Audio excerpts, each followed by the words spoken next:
says he expects closing arguments to last all day and possibly go into tomorrow. Then he'll instruct the jury on the law before sending them off to deliberate.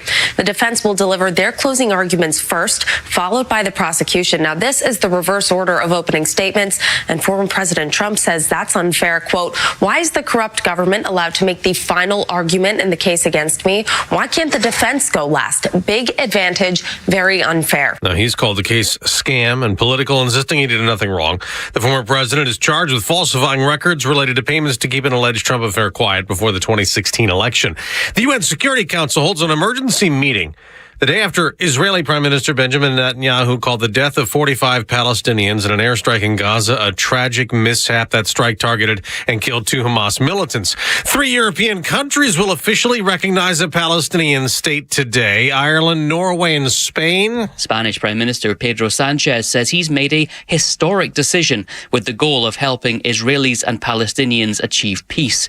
Israel says recognizing Palestinian statehood sends a message that terrorism pays. Fox's Jonathan Savage. The Boston Celtics advanced to the NBA Finals, completing a sweep of the Indiana Pacers with a 105-102 Game 4 win, hours after Hall of Fame basketball player Bill Walton, who won a title with Boston in 1986, died. Walton was a star for John Wooden's UCLA Bruins for 3 seasons and was a 3-time National Player of the Year after being selected first overall in the 1974 NBA Draft and won NBA championships with the Portland Trail Blazers and the Boston Celtics. After his playing days came to an end, Walton became a legendary broadcaster. That's Fox's Joe Morgan. America's listening to Fox News. Texting enrolls you into reoccurring automated text messages. Consent not required to purchase. Message and data rates may apply. Hey, Dan, how you doing? Haven't seen you around the gym for a while. Yeah, I've really fallen off. Since I turned 40, I just don't get the results I used to get. Could be lower testosterone. Lower T? Yeah, I went through it a while back. Once you hit 40, your body has less free testosterone. I got Nugenix Total T, and it's made a huge difference for me. I've seen that ad on TV. Is it for real? Oh, yeah. The key ingredient is something called Tesnor, which helps boost free and total testosterone levels to help you trim up and stay lean. And it's made a difference for you? Man, I feel like I'm in my 20s again. At work, in the gym, and in the bedroom. Are they still giving out complimentary bottles for people to try it for themselves? Yeah, you just need to send them a text. Text LION to 42424 right now for your complimentary bottle of Nugenix Total T, the #1 selling testosterone booster at GNC. Plus, text now and we'll include a bottle of Nugenix Thermo, our most powerful fat incinerator ever, to help you get back into shape fast. Absolutely free. Text LION to 42424. That's LION to 42424.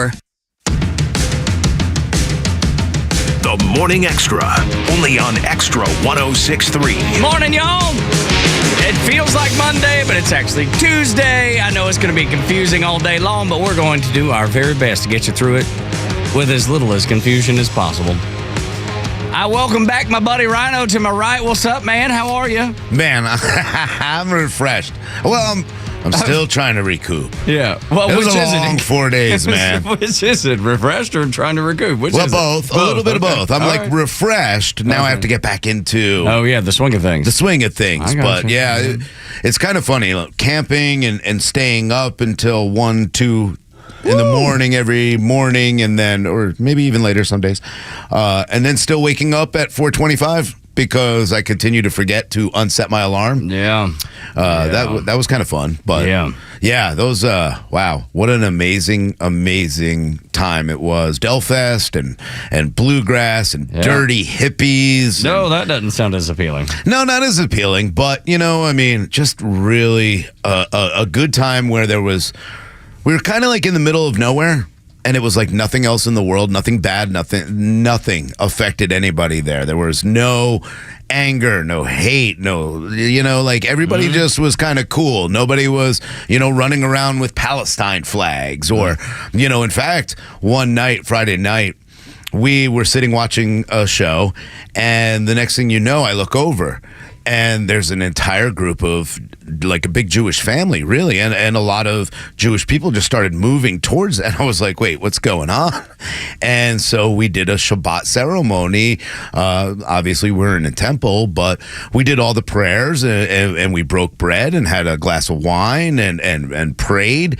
And Aaron was really impressed that I still remembered Hebrew. Okay. And we're able to nail the prayer. So that was pretty cool. That's good, yeah. But just, it was one of those moments where, you know, everybody just kind of came together. It was nice to see. That is good news. Delfest a lot of alcohol. is a big... Oh, my God. big old festival with Del McCurry, a guy that started at the Grand Ole Opry and, he's amazing. Late 50s, early 60s, original banjo player in Bill Monroe's band there on the Grand Ole Opry, a big time for sure. Carlos Medina, what's up, pal? We had 2 different sleepovers with 13-year-old girls. And it was really loud. So you were up until 3 in the morning, too. Good Lord. 2 different times. The first time was not planned. They all just kind of came together. 13-year-olds like to yell a lot. Last night, I think they were baking at 10:45. And while I wanted to go to bed, the last time that these 2 girls were together, they almost burned down the house. Oh. So I kept going downstairs just to make sure they weren't doing that. So summer's here, man. Yeah. It's what it is. Summer is here, and I'm glad all the kids are off. Especially when they're threatening to burn down your house. Yes, that's right. Nobody wants that to happen. That is, I can't think of anything worse than your house burning down. I mean, no. Start adding things up. And so yeah, there was a whole lot of yelling in the house. It was a quiet weekend for us for the most part, but my son's new girlfriend came up from Jacksonville and stayed with us for a couple days, which was cool to get to know her a little bit. Sweet girl. Like, she must really like him. She drove 6 hours. Can we ask the complicated questions? Yeah, sure. Separate bedrooms? Oh, of course. What? Yes. Okay. Yeah. I was just kind of curious. I just wanted to know. Yes. Yeah. Well, I mean, I didn't. Put a padlock on. I just wanted to make sure that we were doing this the Amish way. Yes, as traditional as we could, for sure. But she's a very faithful girl. Jacob's a pretty faithful fella. So not that trumps hormones. No. Because it doesn't. You start thinking with the wrong hormones. And things get all sideways. But yes, they acted appropriately as far as I can tell. Look, I didn't go up to each room and do bed checks, no, but I know they started in different bedrooms, and if anything happened, you didn't grab the glass and put it up against the door. I just wanted to make sure, Coach, that like you basically took your son, you sewed him into basically his own sleeping bag. Yeah, it was like a cocoon. Yeah, exactly. Yeah, very much. My old hockey coach used to, when we'd go on trips and we'd play out of town, they would put tape on the door. Oh, yeah. So that, if it breaks, you know somebody been out. Yeah, that's a good secret. Yeah, that's a good one. Absolutely right. So, but as far as I could tell, they were as appropriate as 2 nearly 20-year-old kids can be. You know what I mean? So, but she was a sweetheart. It was great to spend time with her. Take them to dinner? Yeah, of course. Yeah. Of course. That's always a big plan. Yeah, yeah. And it was nice. And like I said, she's just a sweet, very, very sweet girl. So, not that I think they're going to get married. Not that I'm planning that far ahead. But you have to at least consider that most people meet their spouses in college. In college, yeah. So, they're very new in the relationship, but there's that what if. My wife and I had the what if conversation. And did you start asking the questions that everybody hates? What about grandchildren? You guys think about children? No, we didn't. You didn't get into that yet. No, marriage. You're not in that phase. No. We just more like, hey man, what are you into? Oh, okay. We just met her. Did you have the conversation of, all right, listen here, Jacob, you're 5'11"? Oh no, probably push right at 5'10". Okay, you're 5'10". He wishes he were 5'11". Okay. She's 5'7". Yeah. We ain't having 6'2" kids. Yeah. Actually, we got to go taller. She's just as tall as he is. Oh, yeah. Okay. They are identical height. Okay. Yeah. What about her father and mother? Are I they don't tall? know. See, these are the questions you need to ask. I know. Did he not play in the NBA? What are we doing here? Yeah, right. No, he's pharmaceutical sales, so I don't know. Good. Government kickbacks. Woohoo! Nobody's getting to 6'3" in the next round. The science won't allow it. We messed up too on our end. I was like, this is what happened. That's exactly right. Mom was like a school teacher or something, elementary school teacher, I think. So, but sweetheart. Nice. She's going on a mission trip. She couldn't. So there will be no dowry, no goats. No, I don't reckon. She got to meet Peeps' goats. Oh, really? Yeah. So we went up to a big cookout. So glad when Peeps gets involved in the show. Right. So she got to see Kevin the rooster, and they just had I got 8 more chicks. I mean, they've got a damn farm up there. Let's go. And then those 2 goats the reason they got them is because there was this area they need cleared off. Yeah. And those goats eat anything. And they have, in a very short amount of time, knocked it out. And that was when you rent them out to other people. Or municipalities like they do up in Chattanooga. There's a big place in the Ridge Cut in Chattanooga that there's just a lot of that English ivy that they say kills trees, Sure. right? And so they turn about 10 goats loose in them, man. They'll mow that thing about a week and a half. It'll be down to the nub. I tell the story. I had a roommate in college, didn't raise his hand one time over 4 years, except one time when we were in an American history class. Professor asked, why are goats, as far as grazing animals, why do you not want them in certain situations? Tylo raises his hands and goes, because they eat everything down to the root. Down the road. That was him. That's true. That's 100% correct. You put them as grazing animals, That's they right. eat everything. Down to the root. Throw a tin can back there if you don't want. Oh, they'll eat that too. They eat that. They eat plastic bottles. How do they do that, man? I don't know. And the crazy thing is, because there was a ton of briars, and they have this weird thick tongue. Yeah. And I forget what it is that makes it that way, but they just eat briars like it's Pez candy. They're like, oh, briar's good. Yeah. I'll take two, please. I walk by them and scream and cry. Yeah, exactly. Like most people, it's But anyway, she got to meet the goats, which still don't have names, surprisingly. And goat 1 and 2. Yeah, it's kind of like that. Little white goat, little black goat. There you go. That's kind of what we're called them to this point. But anyway, so a good weekend for us too. For the Atlanta Braves, not so much. Yesterday they sucked. Charlie Morton got beat up early. Ooh. Somebody is downplaying where they were sitting. Yes, it was a good day. Do you know this, Rhino? No. It was a really good observational view of the somebody team. got the prime seats. We did. Oh, really? We did. Right up front. Right up front. One It was time awesome. in 11 years have I had these seats. Really? Tug Howard. I feel whenever like he kind of asked I feel for like him. I'm being fun. shunned, or whenever I ask for him is not the truth. They don't.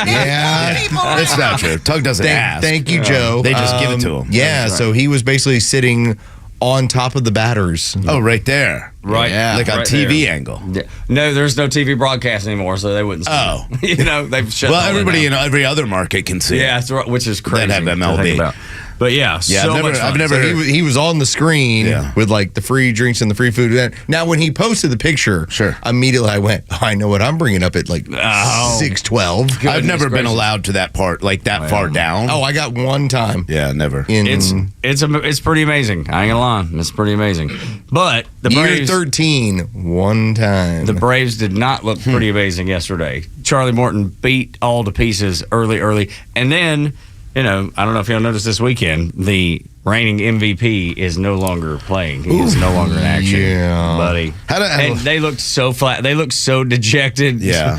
Flat yesterday. I mean, they've looked really, really flat in the last, I don't know, month. Yeah. I mean, they just look like there's no spark. And then Acuna goes down, and the spark even goes more dim if it can. Can it though? Yeah, I don't know if it can, because they look terrible at this point. They looked horrible yesterday, but again, I mean, you lose somebody like that, it affects mentally the entire team. But I remember last time he got hurt, and it turned out okay. So yeah, we won the World Series. Yeah, no, Yeah, look, there's always but that. I mean that was a miracle run Absolutely. that they went on.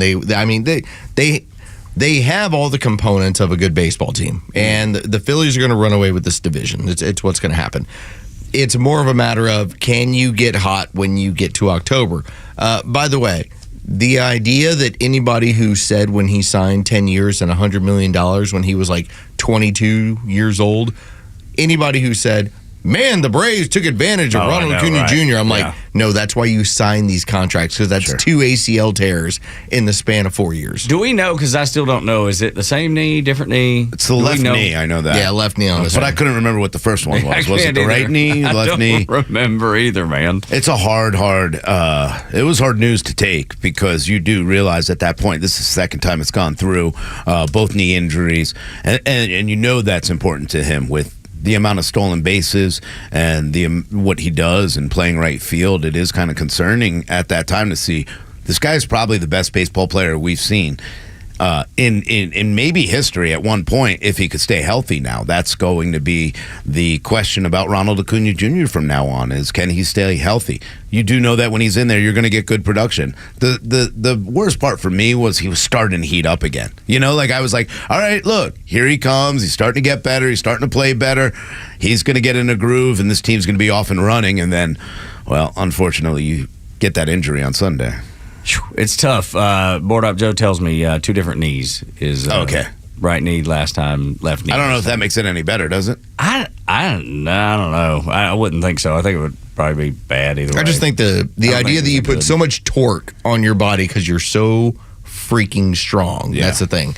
And the fact that there's a part of his body that goes, nope, because it was pretty inauspicious. I mean, the guy was, leading off at second base and, obviously, gets caught in a situation where he's like, all right, I'm going to break back towards the bag, and suddenly he's just down. Mm-hmm. But do you remember, though, the way it happened when he was in the outfield the first time, and it was it was kind of a off-balance jump. It didn't look terrible. At least in Miami, like, you're jumping, you're negotiating with the warning track. There's some certain things where you go, okay, maybe you landed funny. Man, the thing at second base was not anything that you went like, oh my God, that's there was no point where I went, wow, that was awkward or that was something that was different. It was just, all right, hey, you're so strong that when you put that much torque, you tear an ACL, complete tear. Ugh, yeah, it's tough. But they were. So see you next year, Ronald. Yeah, adios, amigo. Back next year. Let's hope he gets all healed up, and you just wonder though if this is like a Mike Soroka kind of thing where you continue to get injury, even though you have this great potential, and it just ends before you expect it might. We were, I was listening to our sister station the other day, and they were going through this discussion point of how you give certain young players these long contracts, and that one of them is going to burn you. And they were centering the talk on Spencer Strider. Now, keep in mind, Strider's making like $1 million. Like it's way underpriced. Even next year, it's going to be like a $2 million pitcher. It's not significant for when he comes back. I never thought we would have had the conversation about Ronald Acuna Jr. over the idea that you're paying him what you're paying him, and now 2 times in 4 years he's having to rehab a knee. Yeah. Like that's how you derail a Hall of Fame career. Sure is, man. It's a sad state of affairs. It's frustrating for Braves fans. But I ain't getting upset about it. I mean, you got to go see Peeps, and your got to see son's future wife was in town. Well, potentially. And now that nobody cares, Carlos and I might get those seats one day. Man, that's right. One day. At some point. Fingers crossed. 25-year anniversary present when we're here. Yeah, the fact is they gave them to you, and let's face it, because you took them, you probably got Ronald's knee torn. Yeah. Oh, I wasn't there. I wasn't there for that. No, I'm just saying, though, but you had the tickets, ahead of time. Yeah. No, it was last minute. Very last minute. So they weren't in my hands until like day of. Somebody planned on it. Yeah. Yeah. I blame you. That's what happened. Yeah. I don't know why you got to blame me. I didn't do it. I didn't do anything. They just said, do you want to go to the game? I said, yes. Tug was sitting like in an area where you're pretty much, when anybody walks out on the on-deck circle, you can high-five them. Yeah. But they don't pay you no mind. And every player went over there like, Tug. They gave Tug the knowing nod. They never even. Oh, the boss is here. They never even. What's up, Tug? Guys never even they acknowledge you. They're just so locked in. That's the game you guys play. They're just so locked in, man. They don't pay. There's just a little quick wink. Yeah. I see you, Tug. How you doing? How you doing? Give them a little peace sign on the side by their hip. Exactly. Keep that front. Keep your hands keep back. that front. Stay off keep your the hands back. Yeah, keep back hands back. How's Darius Rucker doing? That's right. Exactly. That's right.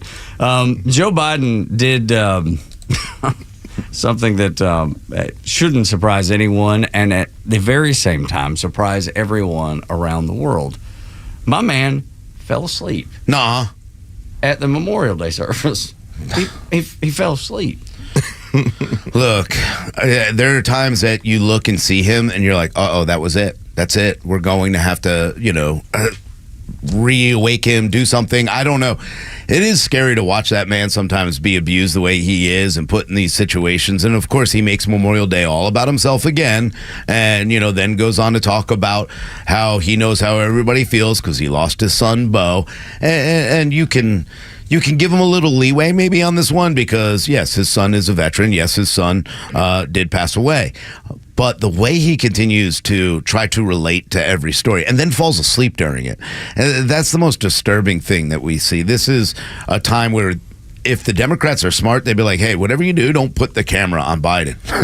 Especially in an event. I asked a very simple question to my wife yesterday because I was kind of telling her about some of the stuff that had gone on at the Memorial Day speech. And I said, I'm not sure that Joe Biden fell asleep.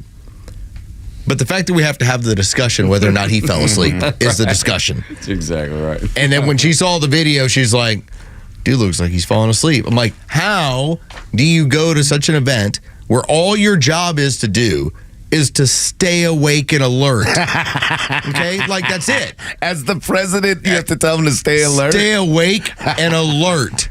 That's it. That's your job. It's like deliver your 2 minutes. Stay awake and alert. Yeah. It's like in church. If you're feeling sleepy, you have a little bottle of water. And you know. Sure. Because I've been there on a Sunday morning. Just but eyes get heavy. Yeah. But have you ever been right behind the pastor? No. And then fallen asleep? They said, Tug, come up here, give a speech, and then you sit down and fall asleep? No, I've never had that happen. No, I haven't. But check your watch. I mean, nobody wants me to give a speech. That's probably part of it. You know? I mean, so that's the big thing. Again, I'm just saying the very minimal is stay awake and alert, and yet that's what happened yesterday. Did drugs wear off like right as like they time them out perfectly? They're like time released, get them through this little speaking engagement and then crash? Because that's the way it seems. Like they dope them up. You know, like you drink Red Bull and you're like all hyped for 5 hours, but the crash after is like terrible. It must be what he's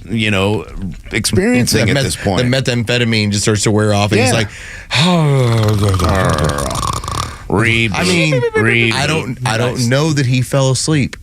But the fact that we were having to talk about the fact that he fell asleep. Now we got to start, maybe we start watching for hand signals, like, because there's got to be a time where he realizes, like, all the energy is zapping out. Like, does he tap his nose twice to, like, one of his aides to say, hey, I need to re-up? I'm feeling rough. I'm feeling rough. It's time. Morning Extra and Extra 106.3 when we come back. Like calling for a sub? Yeah, seriously. Bring in the clone. That's right, exactly.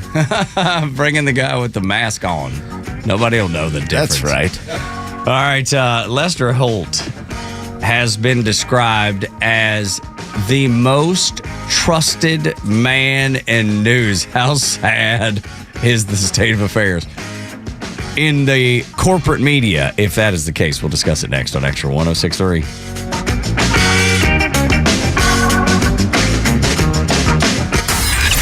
The legend Neil Bortz is only on Extra 106.3. Hey, it's Pete, and here's what you missed from the Talkmaster. Iran University is now offering scholarships to all U.S. students who are expelled over campus protests against Israel. What a wonderful idea. I would love to see the American students protesting against Israel take them up on this offer. A little word of warning, though. If you're gay, you're likely to be thrown off the top of one of the school buildings. Fine with me. Make it a pay-per-view event. Catch Neil's commentary every day on Extra 106.3 or listen anytime on the Extra 106.3 app. Have you thought about securing your hard-earned assets? Do you have concerns about the future? Protecting assets is crucial, and that's where Nelson Elder Care Law excels. As a family-owned and family-focused firm, we provide absolute assurance and peace of mind through our trademarked Absolute Protection Trust, tailored services in estate planning, probate administration, Medicaid crisis solutions, guardianship, and conservatorship. Our goal is to exceed your expectations and empower informed decisions. Visit NelsonElderCareLaw.com for asset protection and peace of mind. You're out with friends and a few drinks becomes a few too many and you decide to drive anyway. What's the worst that can happen? Drive sober or get pulled over. Hey Atlanta, it's Ben, host of the Weekend Ben Burnett Show, proudly brought to you by Peach State Pride. Each and every weekend, we bring you all the issues going on around the globe and what America's ultimate role is in order to drive our agenda forward as conservatives. And if you ever miss an episode, you can download everything I've ever done on Apple, Spotify, or you can go to the podcast park. See you around, Atlanta. I'm Chad Pergram with the Speaker's Lobby. Where's the plaque? That's the question from House Minority Leader Hakeem Jeffries. The plaque in question is a tribute to police officers who responded to the riot at the Capitol on January 6, 2021. The plaque is ready to go and is already on the Capitol grounds, says Jeffries, but he accused Republicans of dragging their feet to display it. Quote, "It is ultimately a decision of the Speaker and the House Republican majority, and there's no indication as to why it has taken so long when the law requires memorial recognition, and it is clearly the right thing to do," said Jeffries. Congress missed a deadline deadline in January to display the memorial. Lawmakers approved the plaque as part of an omnibus spending bill in March of 2022. The plaque was supposed to go on the west front of the Capitol, where most of the rioters breached the building in 2021. The Speaker's office says it's working with the architect of the Capitol to mount the plaque, but when that might happen is unclear. It's also a mystery as to why there's a delay. But those who were injured in the attack, including former D.C. police officer Michael Fanone, says it's politics. With the Speaker's lobby, Chad Pergram, Fox News. Hey gang, it's your old friend Neil Bortz. You can catch me every Tuesday morning here on the Morning Extra. Now back to Tug, Rhino, and Carlos on Atlanta's only conservative news and talk station, Extra 106.3. Well, this is discouraging. Lester Holt from NBC is America's most trusted anchor. Ugh. And then if you flip over to cable news, Anderson Cooper is the number one most trusted. When I think about this, Lowe's, it just tells me how important the mainstream media is to the left and their power and authority. Because there's a reason that they continually prop these people up, continually protect these people, and protect, and for Lester Holt and Anderson Cooper to protect the D.C. establishment. We had the numbers yesterday. We talked about it, how if you just look at what the primetime viewing for CNN, and remember, they are a worldwide network. They're in every airport. It's CNN. It's an institution. They do 10,000 less viewers than we do listeners. And that's insane. Yeah, it's nuts. So you want to tell me it's America's most trusted? Hold on. By how many people, right? I might be America's most trusted by this standard. That's right. You want the news? I'll give you the news. Thank you. I'll enjoy your salutes right now. That's right. I'm going to do 10,000 more listeners and you're going to do viewers, and you are CNN and you're Anderson Cooper. Do you realize how much less that I'm doing that for? Yet this is the number you're getting? That we should be the most trusted. Okay, now with all that being said and joked around about, you do recognize, just as you said, and I hope the audience recognizes, when Twitter went to Elon Musk and went complete free speech, that was so damning to them because they were already recognizing the move away from network television. Mm-hmm. X, Twitter, whatever you want to call it, social media is where people are now getting their news. Young people get it from TikTok, which I don't care for. Older people get it from Facebook. That's why they censor it the way they do. Our age group tends to get it from X. And once that went away, once their embargo of ideas and their way that they were able to spin everything in their fashion, once that disappeared, suddenly people like Anderson Cooper were in trouble. It's Lester alarming. Holt in trouble. It's alarming to me, though, how many people still subscribe to the belief that news... I heard it on the news. Exactly. But people do, whether it's Aunt Peg or my own mama. You know what I mean? She'll even say, I heard it on the news. But Tug, I heard it on the news. And the thing is, like, now, 5 years later, after me continually saying, Mama, you need to pay attention to what you're listening to, make sure you understand what perspective that is being brought to you by and brought to you from, she finally goes, I heard it on the news, but that makes me think they probably meant it because of this. And all of a sudden, Mama's now paying attention. Now, Aunt Peg is hook, line, and sinker. Of course. But the point is that both people on both completely different ends of the political perspective still value what is up there. Now, sometimes you still break it down, but you're listening to it to value it. This is not difficult for me. I can always tell people if they want to have this discussion, this talking point, I will say, why do we have a hard time seeing the amount of people that show up over at Joe Biden events, and why can't I hear him when he gets interviewed by the DOJ as part of a special counsel on what him and his son's involvement was in Ukraine? Mm-hmm. Why can't I hear... I can read the transcript. Why can't I hear those tapes? And it's simply because these are all damning things. Yeah, it's too damning. They're going to let you hear that. The state media has to consistently give you state propaganda all the time in order to support the state. Same way with MSNBC when they were like, we're not going to give Donald Trump our platform. You could just sit there and lie to you. That's right. Or you might be hearing something that... You might care for it, or you might be even more angered if it was... Or you hear it from a different perspective. It's like, wait a minute, that doesn't make sense. Knowing that MSNBC and CNN have viewership problems. Now, MSNBC, not quite as bad. CNN is really, really bad. Worse since 1991. It's in a bad way. But if you recognize that this man implores so much passion into your audience that they will sit there and listen all day, and they'll be mad as hell and active as hell. Why wouldn't you air it if you thought that they would fire him up? Because MSNBC realizes maybe he might change them. That's exactly right. Maybe he might say some things that resonate with our audience, and they're going to question what they've been being fed all day. Or maybe it's not one thing, but maybe it is a lot of little things. Yep. And then all of a sudden, the puzzle pieces start coming together, and you're like, well, wait a minute. So, yeah, we're saying the same thing. I just think they're worried about the pebble that comes out of the dam, and then finally the dam exploding. When we saw what happened in New York yesterday, and this is an example of what state media does. So as of this morning, they've been trying to send out a picture and using their acolytes, using their people that are their buddies over on social media to show you an image from Donald Trump's rally. And they're like, look, it's really not that many people. And if you looked at it, because it looked like about 5,000 people. You'd say like, oh, maybe that's like 2,000 or 3,000 people. Yeah, you're right. It was not that big. The problem is it's got a timestamp on the right side from the news coverage helicopter, and it's at 11:09. And they weren't smart enough to take that off. It was 7 hours before. Seems like you would, if you're trying to mislead people like that, you would be wise enough to do a little Photoshop action and take the timestamp off. Go a little farther. Why would you leave behind something so simplistic? Other than, I mean, if you want to make a joke about it, fine. But their goal, their idea was, if we can just put this out there, maybe that'll keep somebody will believe somebody will buy into the fact that it wasn't that big. And I'm sure. Like, do you have it in front of you? See how many people commented on it or shared it, or because I think the repost or retweet, I think it's called repost now, would then tell you how many people were exposed to it. this. Yeah. Because that's the thing. Is how many people actually bought into what was being sold. You'd have to look at the quote tweets to see exactly what they had said about it. To either they're pointing out how ridiculous it is, or they're saying, "See, I told you so." There wasn't 25,000 people. There was only 5,000 or 2,000 or 3,000, whatever it is. But that's the thing. I just, if you're going that far, it seems like you'd be smart enough to take the timestamp off.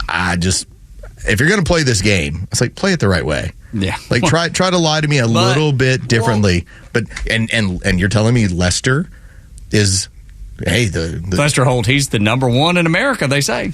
I'll say this. When I watch Lester Holt, I know what I'm getting, but it's not outrageous.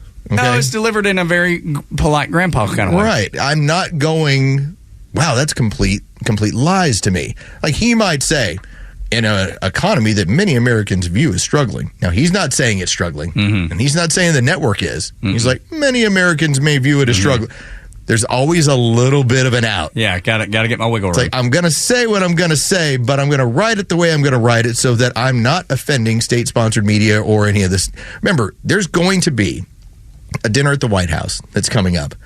You know who's got an invite to that dinner? Lester Holt. Anderson Cooper. They get to go eat at the dinner with Melinda Gates, all the big wigs. Rub the elbow. All the ones that are the power brokers here. They're the ones that get to go to do this dinner at the White House. And you wonder why they say, some people are saying that the economy is struggling. Not everybody, because everybody knows better. Just some people. That's not how they can do it. It's the dummies that don't know that the economy's so good. They're too dumb. So dummies. They're so dumb they don't recognize it. I'm glad you brought up optics, because that is the thing that came up when the debates were announced. How will this thing go down? And just like with the picture, hey, we're going to send out this picture of a really, really small crowd and try to convince you that 25,000 people didn't show up in the South Bronx for Donald Trump. And maybe it's because Trump never gets tired and Biden presents as old, as Bill Maher said. But Biden had a request, Lowe's, to sit down during the debates. Sit down at the table. There has to be in my mind when I read this, because Trump said no immediately, and then he said, okay, we'll do it, because he's still going to wipe the floor with Joe Biden.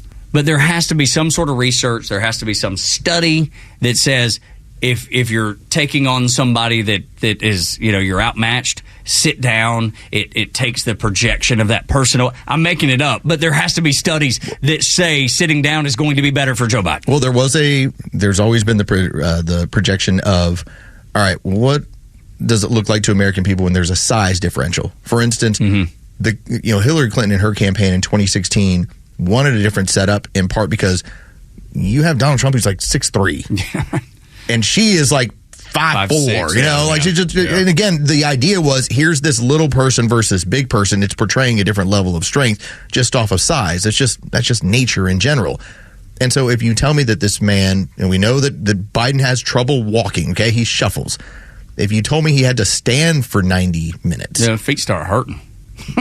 I think you start portraying some of this stuff. Yeah. So, I get it. They're trying to play this game of what are all the things that we can do that create the illusion. That's right. That this guy is where he's at. That's a great word, because that's what, when I read it last night, I was like, what study have they read that says if we sit him down, this gives him the edge? But I'm not trying to be cruel about this. This is just the fact that it's an 81-year-old man that in public we see routinely has problems. They're going to have to create an illusion that he doesn't. No, that's right. That's what I'm saying. There has to be a study. That's what I'm saying. There has to be a study that says, here's how you win in this debate when you're outmatched and you can't keep up. Like the video that made its way around yesterday, the Medal of Honor presentation, where he's clearly confused as to what he's supposed to do in that moment. The person's holding the Medal of Honor. Like waiting for you to take it, Mr. President. Because remember, as the commander-in-chief, that who bestows the Medal of Honor typically to you in those ceremonies. Yeah. It's like, this is the commander-in-chief. It's going to be your job to do this. It's so different when you see what those ceremonies were like under George Bush, under Donald Trump, and under Barack Obama versus what they are right now. Because all those presidents in the past would go through the citation. They would read through what this person, they would tell a story, and none of that happens now. None of it you just show up. And they put it around your neck and see you later. Yeah, put you on your way. I look forward to the debates, and it's not a cruel thing for me either, but it's everybody will finally see. There's no way, just like there's no way to mask the 30,000 or 25,000 people that showed up in the Bronx, even though they tried. Even though they're trying to put this smoke screen out there. They're not here. They're not here, right. They're 7 hours early. There was still, but even if it's 3,000 people, 7 hours early. That's what the crazies do that go to the concerts at the Roxy next door. They line up at 5 in the morning. They talked about, because when they did the interviews with the people on the street, they talked about how it took 90 minutes to access the area they were looking to access into.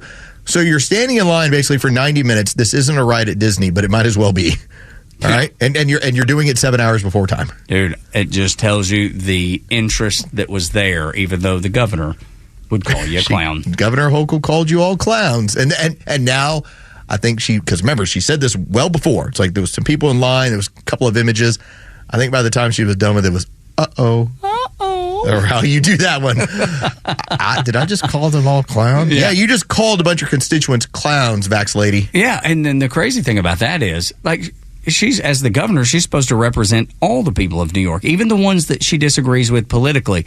But she showed her true colors. You're clowns because you're not smart enough to wear a Vax necklace like I do. What do you think the communist thinks about their opponent? Oh, yeah. They one of the things that we do not take enough time to recognize is that these people dehumanize us so that it's easier for them to inflict pain on us. If you find out, hey, man, that person, he's typically conservative, but him and his family are really struggling. The communist goes, hell yeah. Yeah. I hear about your family struggling on the other end. I'm like, that's too bad. I was like, what do we got to do? Change economically to where you're better off. They dehumanize me, so it's easier to hurt me. That's right. And so when Kathy Hochul's sitting there calling you clowns, that's a war tactic. Yeah, it's because she does not want to tell you what she really thinks about you, which is, hey, if all of y'all leave our state or die tomorrow, she ain't going to have a problem with that. I'm just fine with it. That's how their mentality is. It is. I mean, but that's a wartime mentality, right? Because even with American troops, American men and women in uniform, like they're there for a noble cause. But killing someone in battle isn't an easy task, and it stays with you forever. I don't know that it ever goes away. So even our own military uses tactics like that because they know it's not a good thing for the human psyche or the human brain to actually do what they're having to do. We can go back to even the Civil War, and we can think about what the Union soldiers refer to the Confederate soldiers as. They all had the same name, Johnny Reb. Johnny Reb. It was Johnny Reb. It's like, you know what? I shot a Johnny Reb. I killed a Johnny Reb. They were not individual people any longer. They were not individual soldiers. They were just Johnny Reb. And the Confederate soldiers did the exact same thing. Yankees. Yes, it was I killed a Yankee. Yep. I did this.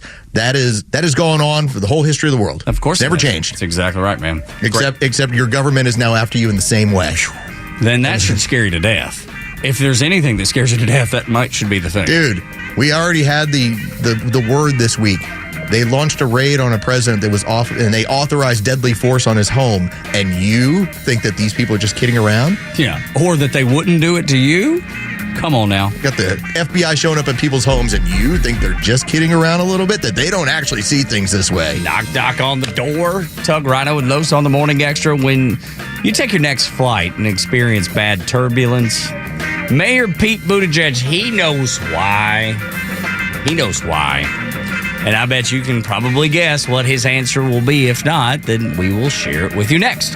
On the Morning Extra, Tug Rhino and Los until 10.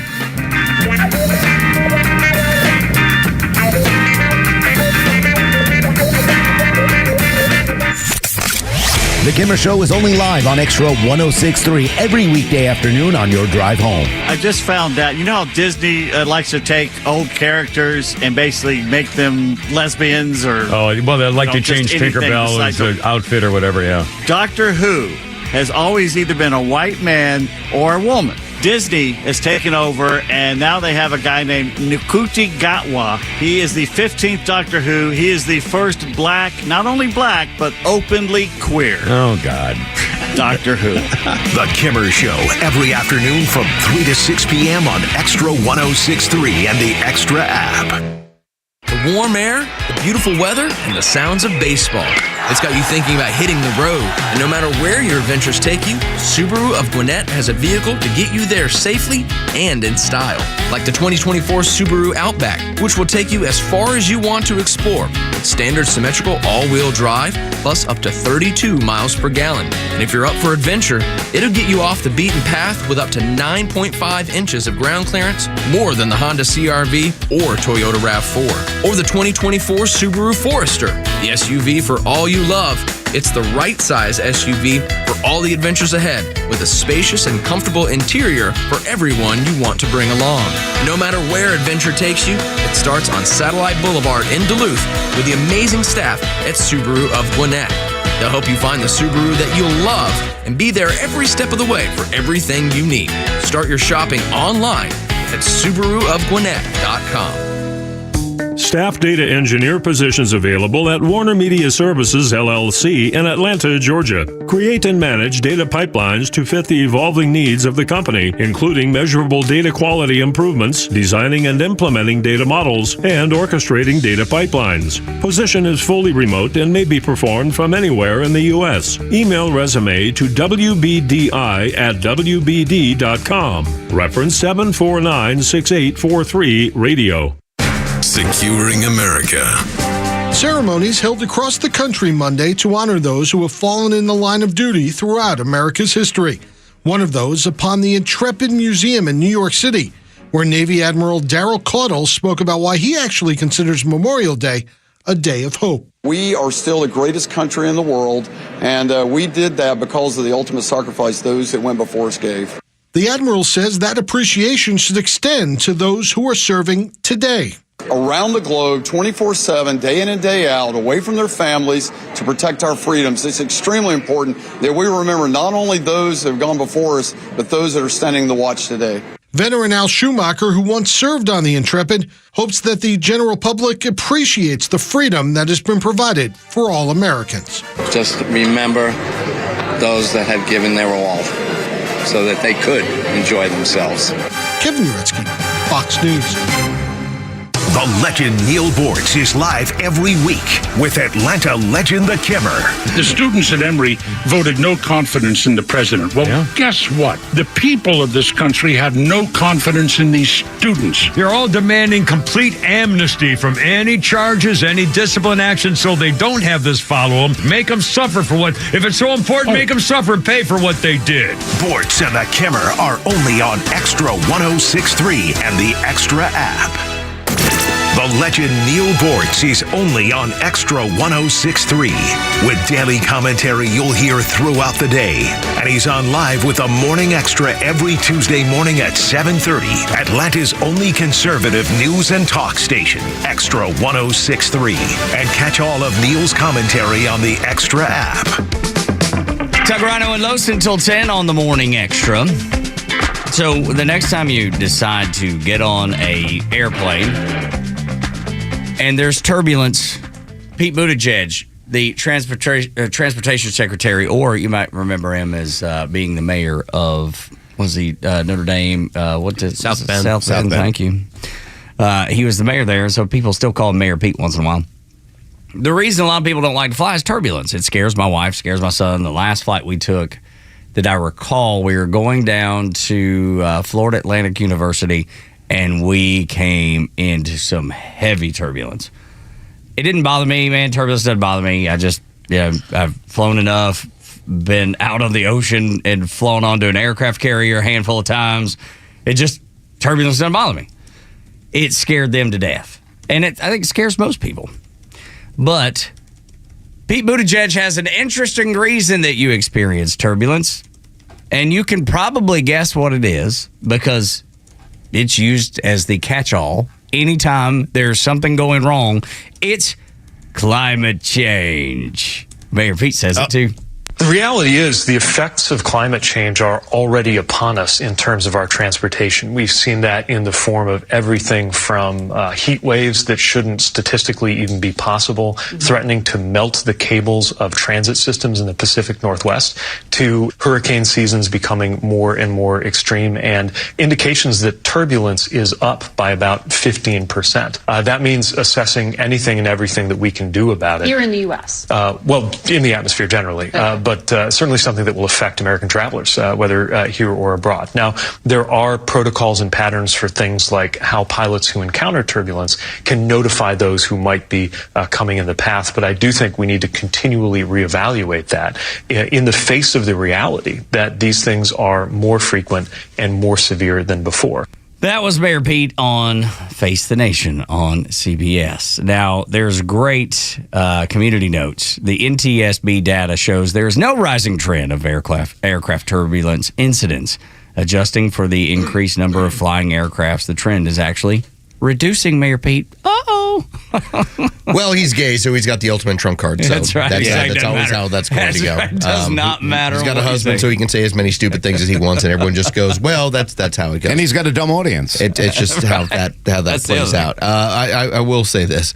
I've lived long enough, fortunately, to be able to say, I remember when it was the greenhouse effect. Yes. And then it was the ozone layer. Yep. And then it was global warming, and then it's global cooling. Actually, I think it was reverse cooling, then warming, and right? then it turned into, well, damn it, we have to just call it climate change. All right, you did this over 40 years. It's still the same game. Nothing has ever changed. And yet, you still continue to now have to blame all of your failures on this arbitrary idea that, well, there's climate change. Well, yeah, climate changes all the time, Buddy Carter. But it's not man-made, okay? Yeah. It's never been man-made. Yeah. If you're telling me that we want to go ahead and track what we're talking about on a planet, if we conservatively want to say 8 billion years, could be much longer than that. All right, we're looking at 100 years worth of data over 8 billion. Quick blink of the eye is what it is. That's the nice blink you just did there. That was the blink of an eye, and tell me about your entire life over one blink of an eye. Yeah, exactly. It's just dumb, and Mayor Pete sounds dumb. Man, I wish I was gay. I'd get away with all sorts of stuff. Sure thing. Good Lord. Well, you can identify it any way you want. Call yourself that. Yes. I can be dumb as I want to be. But that's what when you have an audience that will listen to that, then repeat that over and over and over again and continue to do it, and you realize, well, we're gonna call this bill an Inflation Reduction Act, but it's really a climate change bill. People continue to support and celebrate the fact that you pander to them with these lies. People are too stupid to do their own research. They'll believe people and won't challenge them. And partly that reason is exactly what Carlos said. Well, he's gay, so don't challenge him. You don't want to get into that whole... It's a huge deflector shield. Absolutely. Doesn't your common sense apply at some point? Like when Los lays out like all the things that it's been called before over the years, do you ever just sit back and go, maybe they're just wrong. That's what I do. Well, what I have here, and Mayor Pete has, let's just say that, we're tactically talking about fighting a battle. And whenever you fight anything, except when you're at sea or when you're in the Air Force, is you want the high ground. Okay? That's how it goes. Mayor Pete has the moral high ground of, I'm gay. So he gets to go ahead and no matter what he comes up with. Is that a moral high ground? You have to sit back and you're like, well, I can't really go after him because you know what? He's gay. They'll call me homophobic. Exactly. So he can't say anything. So right? he can say whatever he wants on these television shows. Right. It doesn't matter how dumb it is. Rhino's like, look how dumb this is. Yeah, but he gets to sit back and be like, I get to preach dumb downward all the time. And dare you to challenge my authority. How dare you think that I'm wrong? As long as they keep listening, he'll keep lying. That's and right. so will the Democrats, because they continue to vote for this. They continue to question why we're in the situation we are. And it's because of them. But they have that deflector shield among many others, which is why they divide everybody into small groups so they can pick and choose those groups. So they've got one of the ists. You're either racist, you're, or phobias. They got the obias too. So they just throw that out there because it works on a lot of people. Nobody wants to be called hateful just because they have a different opinion about something, but it works. But that's the thing, Rhino. That's the thing I think you need to keep up with. Do they come at you and call you bad names? Do they deflect from the subject you're talking about with something else? If they do that, they have no argument. Just don't listen to them. It's as simple as that for me. Yeah, but they're going to go out. They're going to continue to vote that way. But I think there are a lot more, and you're seeing it. I think more than ever now, when someone like a Bill Maher, someone like Jon Stewart, certain groups that are are very, very liberal are like, okay, hold on.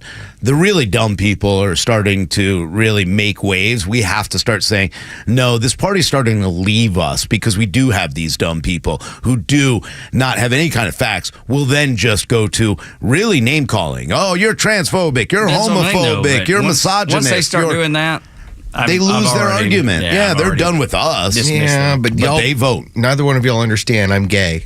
So that applies. Oh, I'm sorry. I immediately, no matter what I bring up, it comes from on high. I'm wrong. All right. It's like, listen, I've got these tablets and it says climate change is the reason. So you need to carry this down the mountain.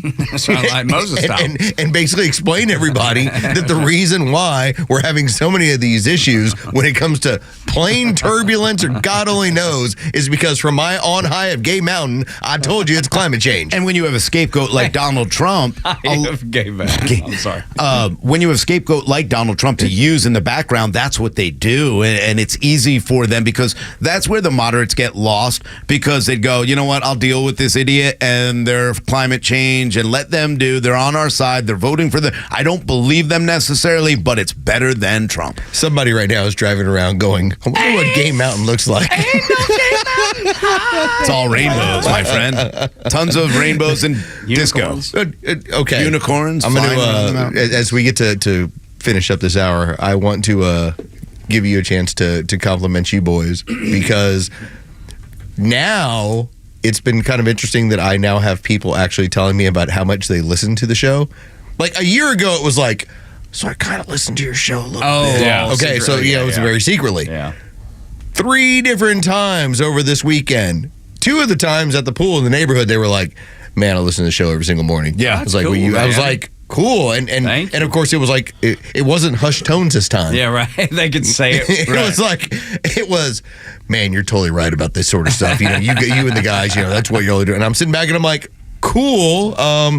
Tell a friend. That's right. Absolutely. Share that. Yeah, it was kind of interesting. I mean, Rhino, you're not getting that because you're out in the woods, and Tug, you were busy, with your son's girlfriend. But yeah, no, I had people that were actually approaching and talking about the stuff that we were getting into, and so my girlfriend. Whoa! Wait a minute. Tell us about her. Yeah. What did she do? Hold on a second. Yeah. Does Laura know about this? I hope not. I sure hope not. This is like an open enrollment thing? Yeah. What's going on? My son's girlfriend, her dad, actually, I guess she told him what we do for a living, or I did do for a living, and she was like, well, make sure he told her, make sure you send her this website. And sure enough, he sent me a website via her to read, and it's all conservative values and That's principles, cool. and just something that he reads every morning. I had a neighbor of mine. He comes over to me and he goes, "Listen, been listening to the show." I was like, "Oh, cool, man. I really appreciate that." I was like, "Not everybody does that." And he just goes, "I took that vaccine twice, but I'm not doing it anymore." There you go. There you go. But that was his moment. He goes, "And I'll never let any of my kids get plugged with any of that crazy stuff." I was like, "Okay, cool." I was surprised at how many hippie conservatives were up at Delfest this year. It was amazing. A good feeling, man. Yeah. People who are just tired of Biden. They may not vote for Trump, but they're definitely not voting for Biden. Well, they don't take baths either. No, they don't. No, they don't. Boy, They don't take baths. They don't some dirty feet. Ooh, Kmart feet is what we used to call it. Yes. Come hang out with me on Gay Mountain. Yeah. Ain't no mind. CNN is saying the one word that scares the left more than any other in the Trump trials. I'll tell you what that one word is next on Extra 106.3.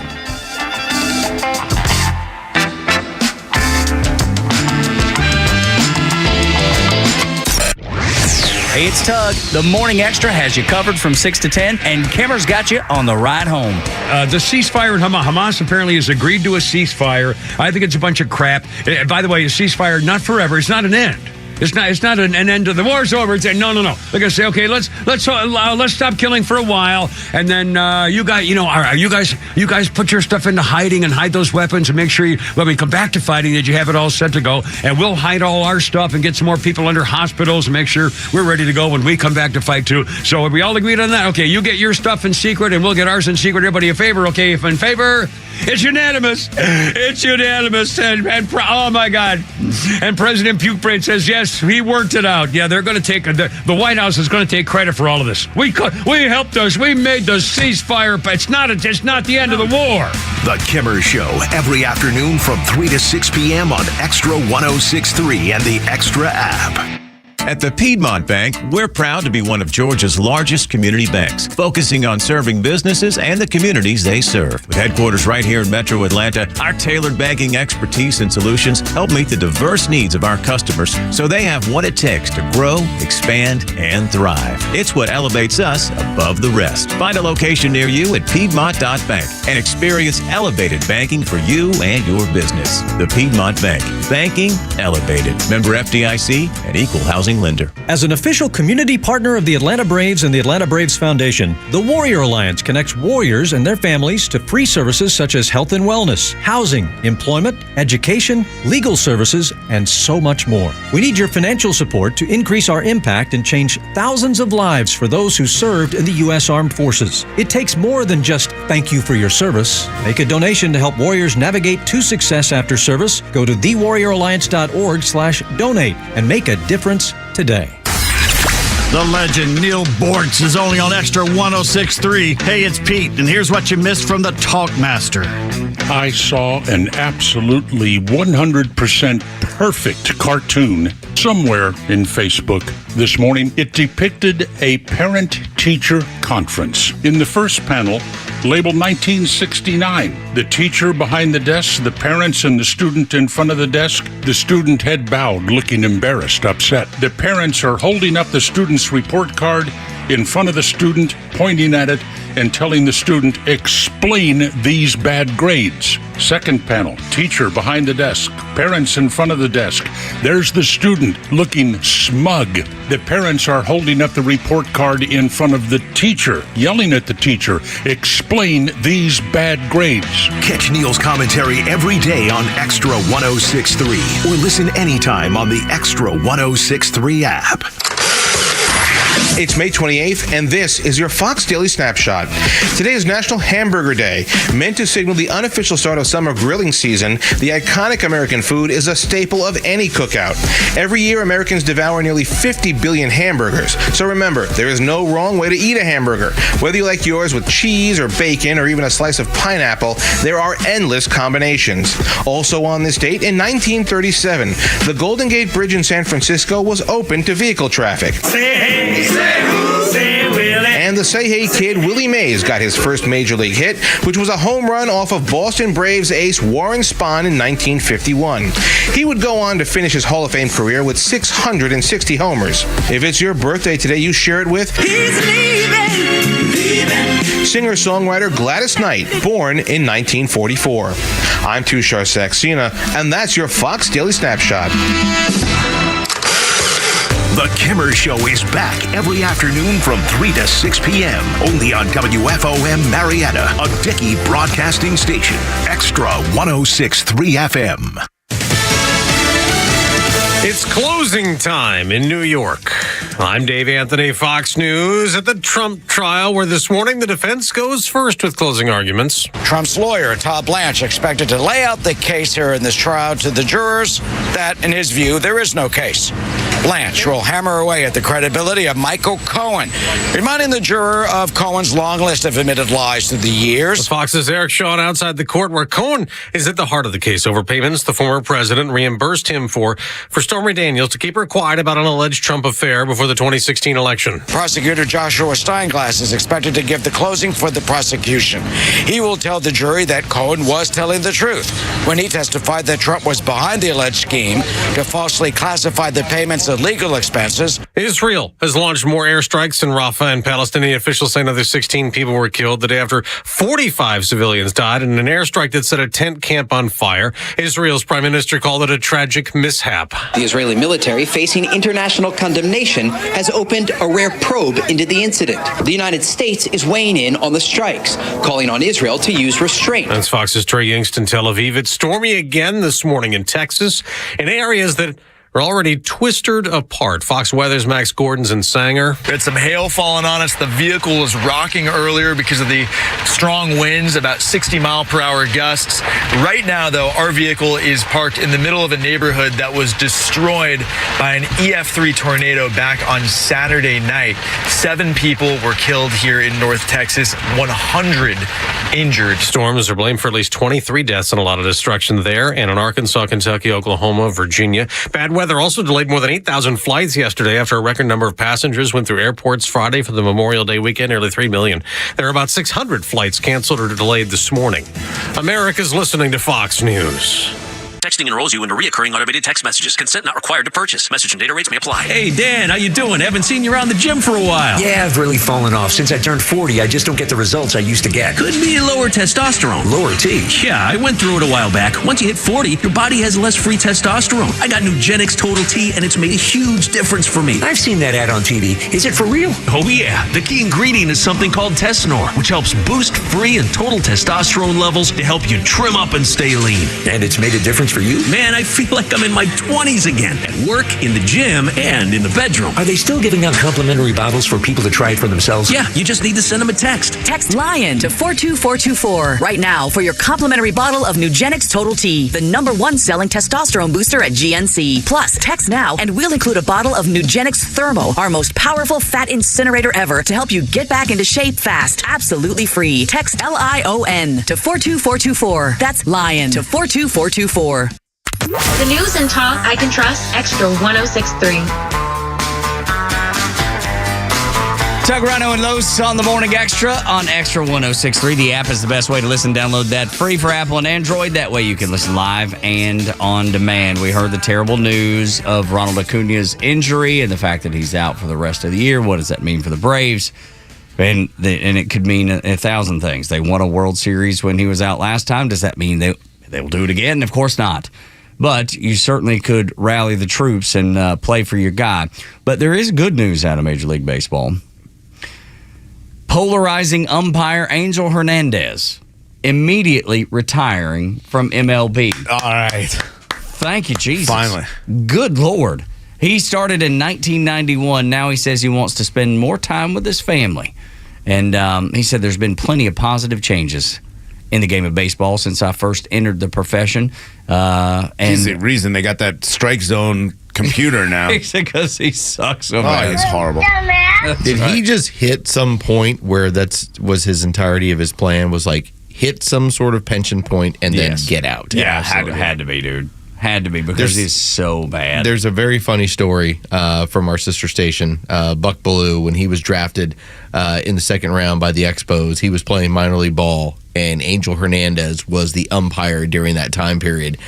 This is during the early 80s.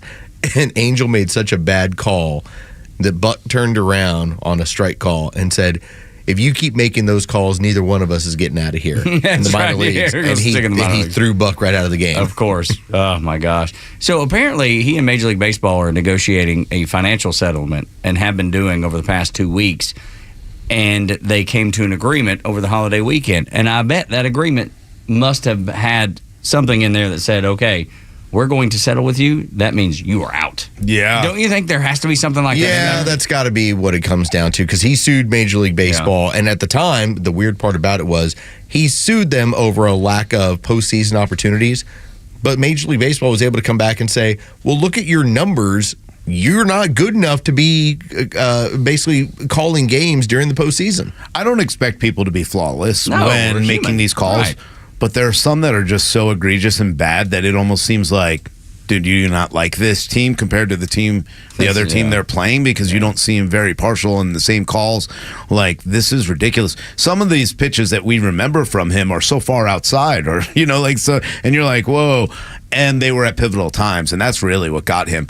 But he kind of was a jerk about it, too, a lot of times. So, I feel bad for the guy, because I know deep down inside, I don't think the guy was out there to cause problems. I just don't think he was good at his job. But some of it, though, he's the Mayorkas of baseball. Right. There's that little bit of you that goes, and I think I heard Nick Cellini from our sister station, the fan, say this. He turned heel. Like, he's sure so did. bad. He was like, I'm just going to be this bad and revel in it. Like, just rub it in people's faces that I'm this bad. Yeah, it might have been. But again, that's why they all of a sudden have a strike zone where you can watch it, and that's when you realize how bad he is. He didn't deserve to be in a lot of the playoffs, or especially a World Series game. I think if you're a team and that World Series is close, you see that he's behind home plate, you're like, I don't want him here during this game. For either team, it's not going to be good, and you probably know that. And it can get out of control in that situation. So, kind of good riddance, but at the same time, hey, wish you well, sir. Yeah. Off to the sunset, man. Off to the sunset. We wish you the best. Love that you're going to your family. We are glad that you are out of here. But I can tell you, Los and I talked about this, and I think it was last Thursday night, Los, that it was 6 pitches on Acuna, and all 6 were out of the strike zone, and he was rung up on a strikeout. Yeah, he was running up on a strikeout, and none of them were in the zone. Yeah, it's like, so it's not just Angel Hernandez. He was kind of the poster child because he was so bad at it. But I don't. The weird part is, I don't want that computer strike calls. I don't want AI calling my strikes and balls. Like, there has to be a human element to the game, which kind of does make it fun. I kind of like getting mad at Angel Hernandez. It makes the game fun, and the crowd gets into it, booing the umps. And even though people think it's horrible to boo the umps, it kind of does bring in the fun of it. I like human elements as well. The thing that's frustrating is that when you have a 3-game series, and the last game of the series is a day game on a Thursday. Get it, get out of town, get away gay. You end up having where suddenly the zone expands. Yeah. So it's not the same game from day to day on a regular basis. So when you talk about the human element, that's the part that, to me, if you're telling me it's the same game all the time, well, then cool, it's the same game all the time, but it's not. It's not, yeah. Yeah, but it'll never be the same game. Even if you take them out, you still have different stadiums, different sizes. It's always going to change, wind, this, that, and the other. But yeah, I think you have to be a little bit more stringent in here's the strike zone. And now that we have, hey, you can go back and review, hey, that was a little bit more outside, that was a little low, that was that. That's a correction that a lot of these umpires can make, and I think the MLB needs to be a little bit more stringent on, hey, guys, we need you to be in the strike zone. Like, you can't make this game different. You can't make it go faster because you want to get home. You can't do these certain things. We got to maintain at least some integrity. Some integrity but that's in the game. idea. So I get that part. Your strike zone shouldn't change because you have to catch a flight. That's right. Exactly. Ever. Yeah, no, I agree. Yeah, that 100%. needs to be reined in. That's the silly part. Yeah, it is. So, anyway, good riddance to Angel Hernandez. Not sad that he's hanging it up at all. It'd be kind of cool to have a flame-throwing dog behind the plate, though, calling balls and strikes and just shooting flames up every time it was a strike. Sure, that'd be dope. Man, sound like a video game or something. Like futuristic Mad Max kind of baseball. That's right. Master Blaster. Just farts flames. Yeah. Strike! I feel like, wow, did that dog just fart a flame? That's unbelievable. Or it's just, somebody from Kiss who plays a power chord. Yeah. Everybody boos whenever a ball's thrown because they want to see how the dumb we can make this game. Well, I mean, you think about those minor league Runner. teams that are doing the glow-in-the-dark games. I mean, that's pretty stupid. Minor leagues it's get weird. away with it. Minor leagues are weird. Yeah, minor league is weird. You got to bring I mean, people in somehow. Yeah, I've been to a Savannah Bananas exactly right. baseball game. Dude, Jacob was wearing a Savannah Bananas t-shirt this weekend, That's a and different he world, got man. more compliments on that t-shirt. And everybody that we were at a cookout, and then I forget where we were, walking in and out of church maybe. They're like, "Oh, I love this event." I mean, it's just crazy how many people They didn't recognize. look at it and be like, Savannah Bananas are the devil. No, they didn't. No, the devil's the devil. I think people realize it's like it's like the Globetrotters. This But is it's the better. new Globetrotter. It is It's way fun. better. It's fun. way more fun, and you go there for that. I can't stop watching the Like I followed them on Instagram. Yeah. Just because I can't stop watching the highlights video are after cool. video after video. The dude of- on stilts. They got goofy bits the entire time. I know, it's but fun. Their walk up routines because it's not just walk up music. Like they're outside the park sleeping in a tent and come out and walk 6 miles all dancing to a song and they help them to get to the plate. There's nothing funnier or more fun than that. Speaking of Angel Hernandez, but the home plate umpire for those games, that dude has moves on top of moves on top of moves. Like he dances the entire time, and it's hilarious the entire time. Yeah, I've never been to a game. I want to get to one though. I really want to get to one. Me too. Huh? And it's I guess there's been a couple new additions. So the guy that owns the Bananas has commissioned a couple new teams. Is what I'm heard this weekend. Okay, if you're they're not the greatest baseball players. They're entertainers more than anything else. But boy, they still get out there and hit the ball and play. And look, it's not so. There are some players that you're not going to make it to the MLB. This might be a good fun thing if you're one of the goofy fun guys. Listen, they're solid college baseball players is what it comes right down to. And so they're still throwing the ball 90-91. Guys are still having to hit. It's still a higher end of baseball than you're used to playing. Mm-hmm. Yeah. Yet at the same time, it's a nice idea. Like, I'm going to go play this for a summer. I'm going to go be on the Savannah Bananas. Yeah, absolutely, man. It's got to get confusing, though, when center field comes running in, jumps over the pitcher, and throws the ball, and you have to hit it. I saw a high school game finish with the center fielder coming. I don't know if you see this on social media. It's down in Florida, and it was a state championship game or something. Yeah. And the center fielder tags a runner at the plate. The center fielder. So it was just a chaotic play. That's awesome. Center fielder sees the ball. He goes and grabs it. And he cuts the runner rounding third off right before he gets to the plate. Like, it's the craziest play I've ever seen in my whole life. Yeah. It was blowing up on social media. But I bet he didn't do a backflip, then throw a pitch. No, he didn't, but he tagged the man at the plate. That's awesome. While being the center fielder. So crazy. I don't even know how you score that. But That's amazing. Anyway, CNN has warned of one word that is going to set social media and the liberal world on fire when it comes to the Donald Trump trial, Rhino. This one word that they are not prepared to hear. Yeah, acquittal. Woo! Ooh, they don't want to hear it. Cold chills. Yeah, CNN. What you're starting to see is the mainstream media that went out and spread this lie of this is a good case. They're going to get him this time. And we're really making people hope and pray that this was it. Nothing tells you more that this is a witch trial than what Democrats and these pundits continue to say. So you got your political correspondent, Sarah Murray, who works for CNN and comes in and, gives you the big political breakdown. And this was her quote the other day, which kind of melted everybody down. I think that it's very likely this is the only trial that we're going to get before Election Day. Obviously, it's very important to them because they're like, hey, we got to get him out because everything else is falling apart. And this case is not a slam dunk, which means Donald Trump may very well not be convicted. Acquitted is the worst case scenario for Democrats. This is their biggest fear, Los. Well, that's why I don't believe it's going to happen. I believe that you are watching what we have de-evolved into, which is a Soviet state where essentially what you do is you pretend to go after your political opponent in a way that looks legal. And then by the time that you're done and you get to hold up their head and say, look what we did, and it was all legitimate because you want to show on a world stage that you did this legitimately, I believe that's exactly what we're going to get. And so while every legal analyst that I have listened to, from Alan Dershowitz all the way on to like people on the far right, all of them agree that this is a total sham.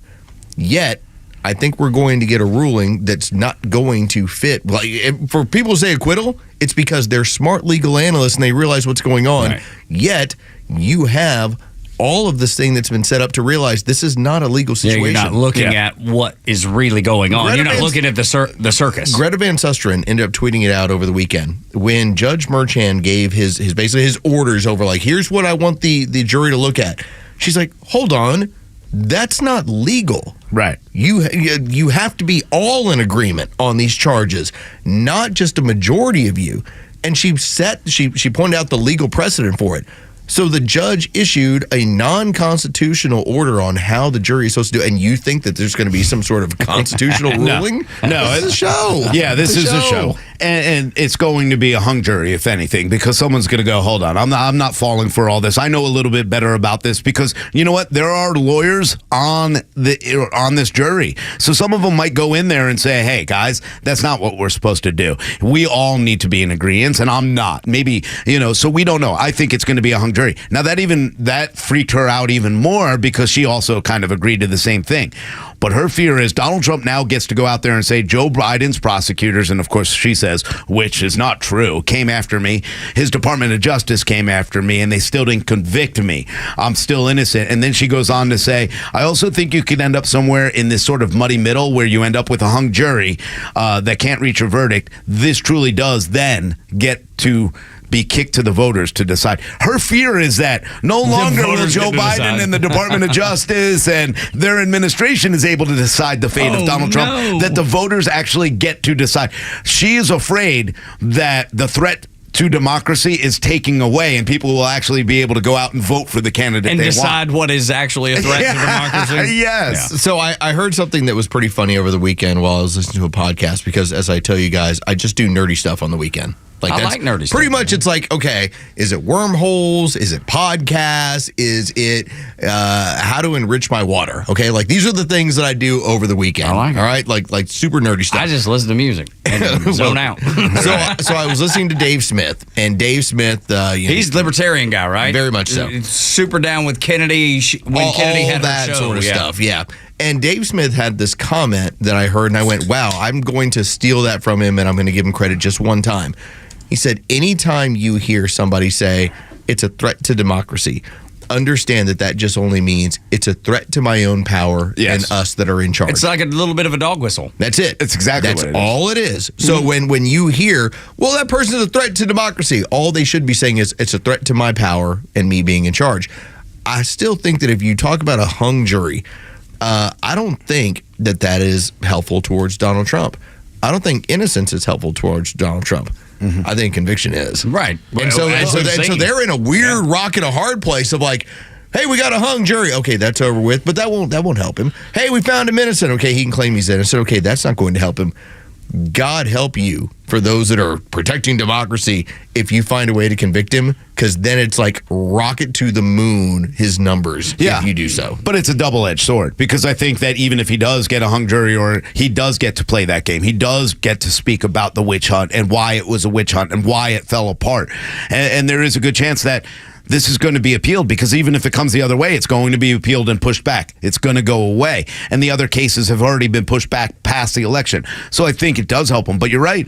Him getting convicted, I think helps him even more than the acquittal because then people realize the threat to democracy is really the other side, that this is weaponized. Because outside of that jury room, I don't care if you're Democrat. I don't care. You may be Democrat, crossing your fingers, hoping that this sticks.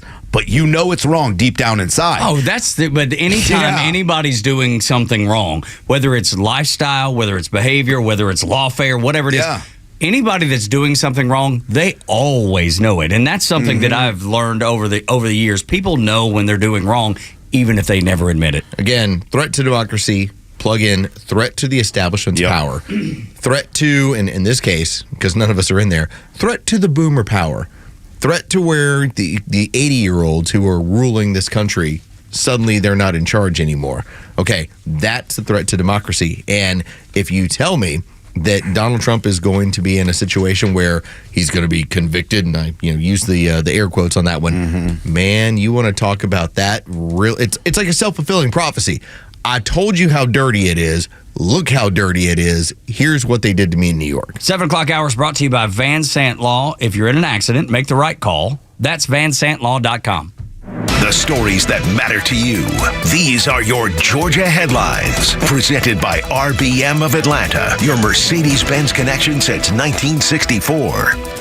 All right, Atlanta police and SWAT are still on the scene of a standoff that happened outside a home in northwest Atlanta early this morning. The drama began around 9:30 last night when police were called to reports of shots fired inside the home where one victim was grazed by a bullet. Officers tried to get the suspect to surrender, and it turned out into an ongoing standoff. Authorities say that it has ended just about 10-15 minutes ago. No other information is available about the motive. A group of 4 rafters are safe after getting lost on the Chattahoochee River last night. According to Cobb County Fire and Rescue, the 4 people were found and returned to their cars after the raft got lost after dark. The rafters were found under an Interstate 75 bridge in Cobb County. No injuries were reported. And in sports, the Atlanta Braves in their first game since losing All-Star Ronald Acuna Jr. for the season fell to the Washington Nationals 8-4 last night. Adam Duvall, who replaced Acuna in right field, did hit a 2-run homer in the 7th inning for the loss. The Braves and Nationals will play again this evening at Truist Park. Max Fried will throw out the first pitch at 7:20. You can catch all the action on our sister station, 680 The Fan. The only place in Atlanta, Georgia, or anywhere for that matter, to hear the Talk Master is Extra 106.3. Neil Bortz joins us next on the Morning Extra. We're on the air until 10. Tug, Rhino, and Lowe's. Atlanta radio legends collide on Extra 106.3. The legend Neil Bortz is live every week with Atlanta legend The Kimmer. Because when you get these two guys together, who knows where we'll end up? I am shocked. Well, not that shocked. The Kimmer is live on your drive home every weekday afternoon from 3 to 6. And now Neil Bortz joins this show every week. And if you miss it, catch up anytime on the Extra 106.3 app. When it comes to protecting your assets and ensuring peace of mind, trust the expertise of Nelson Elder Care Law. Our Absolute Protection Trust is designed to provide unparalleled asset protection. Visit NelsonElderCareLaw.com to discover how our specialized services can safeguard your family's future and assets, offering you the assurance you deserve. NelsonElderCareLaw.com. On a beautiful day, or worse, during a storm, climbing up a ladder to unclog gutters is the last thing anyone wants to do. If you're tired of cleaning out gutters, get Leaf Filter, America's #1 gutter protection system. Leaf Filter's trusted pros will clean out, realign, and seal your gutters. Then install Leaf Filter, a permanent solution to clogged gutters. Right now, get 20% off your entire purchase, and if you're a senior or a veteran, you'll get an extra 10% off. Clogs can cause costly water damage to roofs, siding, foundations, and so much more. Unlike any other DIY project or store-bought solution, Leaf Filter's patented technology is designed to keep out everything but water. And every installation comes with a free inspection and estimate. Keep your gutters clog-free for good and never have to clean them out again. Protect your home. Put the ladder away. Get your free inspection and up to 30% off at leaffilter.com/GlennBeck. That's LEAF filter.com/GlennBeck. I'm Chad Pergram with the Speaker's Lobby. Where's the plaque? That's the question from House Minority Leader Hakeem Jeffries. The plaque in question is a tribute to police officers who responded to the riot at the Capitol on January 6th, 2021. The plaque is ready to go and is already on the Capitol grounds, says Jeffries, but he accused Republicans of dragging their feet to display it. Quote, "It is ultimately a decision of the Speaker and the House Republican majority, and there's no indication as to why it has taken so long when when the law requires memorial recognition, and it is clearly the right thing to do, said Jeffries. Congress missed a deadline in January to display the memorial. Lawmakers approved the plaque as part of an omnibus spending bill in March of 2022. The plaque was supposed to go on the west front of the Capitol, where most of the rioters breached the building in 2021. The Speaker's office says it's working with the architect of the Capitol to mount the plaque, but when that might happen is unclear. It's also a mystery as to why there's a delay. But those who were injured in the attack, including former D.C. police officer Michael Fanone, says it's politics. With the Speaker's lobby, Chad Pergram, Fox News. This is Tucker Carlson. You're listening to Atlanta's only conservative talk station, Xtra 106.3, worldwide on the Xtra app. Tug, Rhino, and Los on the Morning Xtra on Xtra 106.3, and we welcome the one, the only, the unbelievably talented, the handsome man known as Neil Bortz. What's up, buddy? Not a lot. What's up with you guys? Oh, just telling lies and, doing things. No, I'm listening to you. I didn't hear anything you said that wasn't true. Well, good, then. That was just a test to see if you'd been paying attention. Yeah. Call us on our lies. Yeah, right. Well, I still haven't made my way out of Florida yet. And I'll tell you what, I've lived down here, I guess, 15 years plus, and then I went to high school here.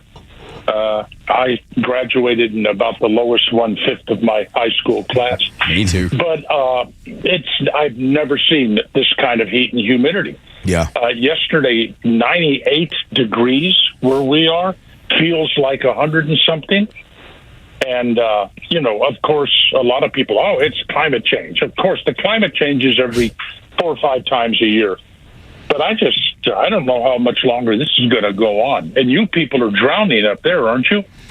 Yeah, we had some. we had some storms roll through over the weekend. My parents are down in Florida as well, and that's the one thing. They're 76, 77 years old, and they're saying the same thing. It's so hot right now. I mean, they're not telling me it's because of climate change. They're like, it's one of those Florida summers. Here we go. We're going to have this, and maybe next year it'll be a little bit lighter and easier. But yeah, it's been really hot, and even I was up in Maryland, and it was 95 degrees and hot. So it's definitely one of those hot summers. And then the tornadoes. How many people have been killed by these tornadoes so far? I think I've read 20-something? Yeah, 20. I was going to say about 25, 26 people so far. Well, and then things are going to get hot in New York with this insane trial. I'm trying to read. I'm really, as a lawyer, looking for a way that Donald Trump could possibly be convicted. And the question keeps coming up. Convicted of what? Yeah. I mean, nobody seems to have a clear idea of just what crime he was supposed to commit. They talked about the hush money. Well, the hush money, at the best, could have been a misdemeanor, and the statute of limitations ran on that years ago. So now Alvin Bragg says, well, the hush money was meant to hide another crime. Can any of you tell me what the other crime is?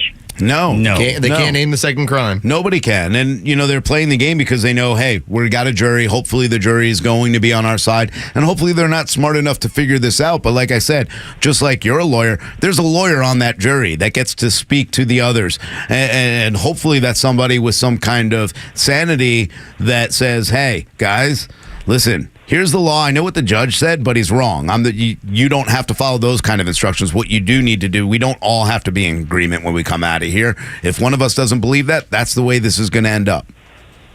Well, they talk about this Marchand, this judge, being a partisan, being unethical. Mm-hmm. I think that this case is so ripe for judgment, notwithstanding the verdict, that this shouldn't even go to the jury. The judge should declare after the closing arguments that I am going to, on the bench, declare that no crime was committed and the defendant is acquitted. And regardless of what the jury says, judges have this prerogative. They have this authority. They could say, this doesn't need to go to the jury.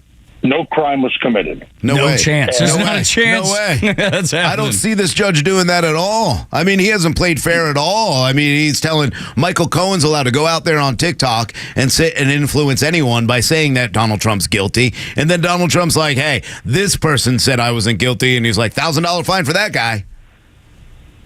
I know it. And, of course, I can't.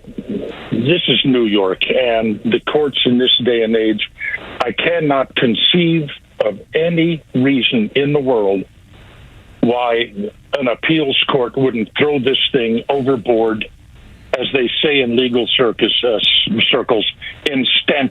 instantly. It is so clear what Alvin Bragg and these Democrats are doing that.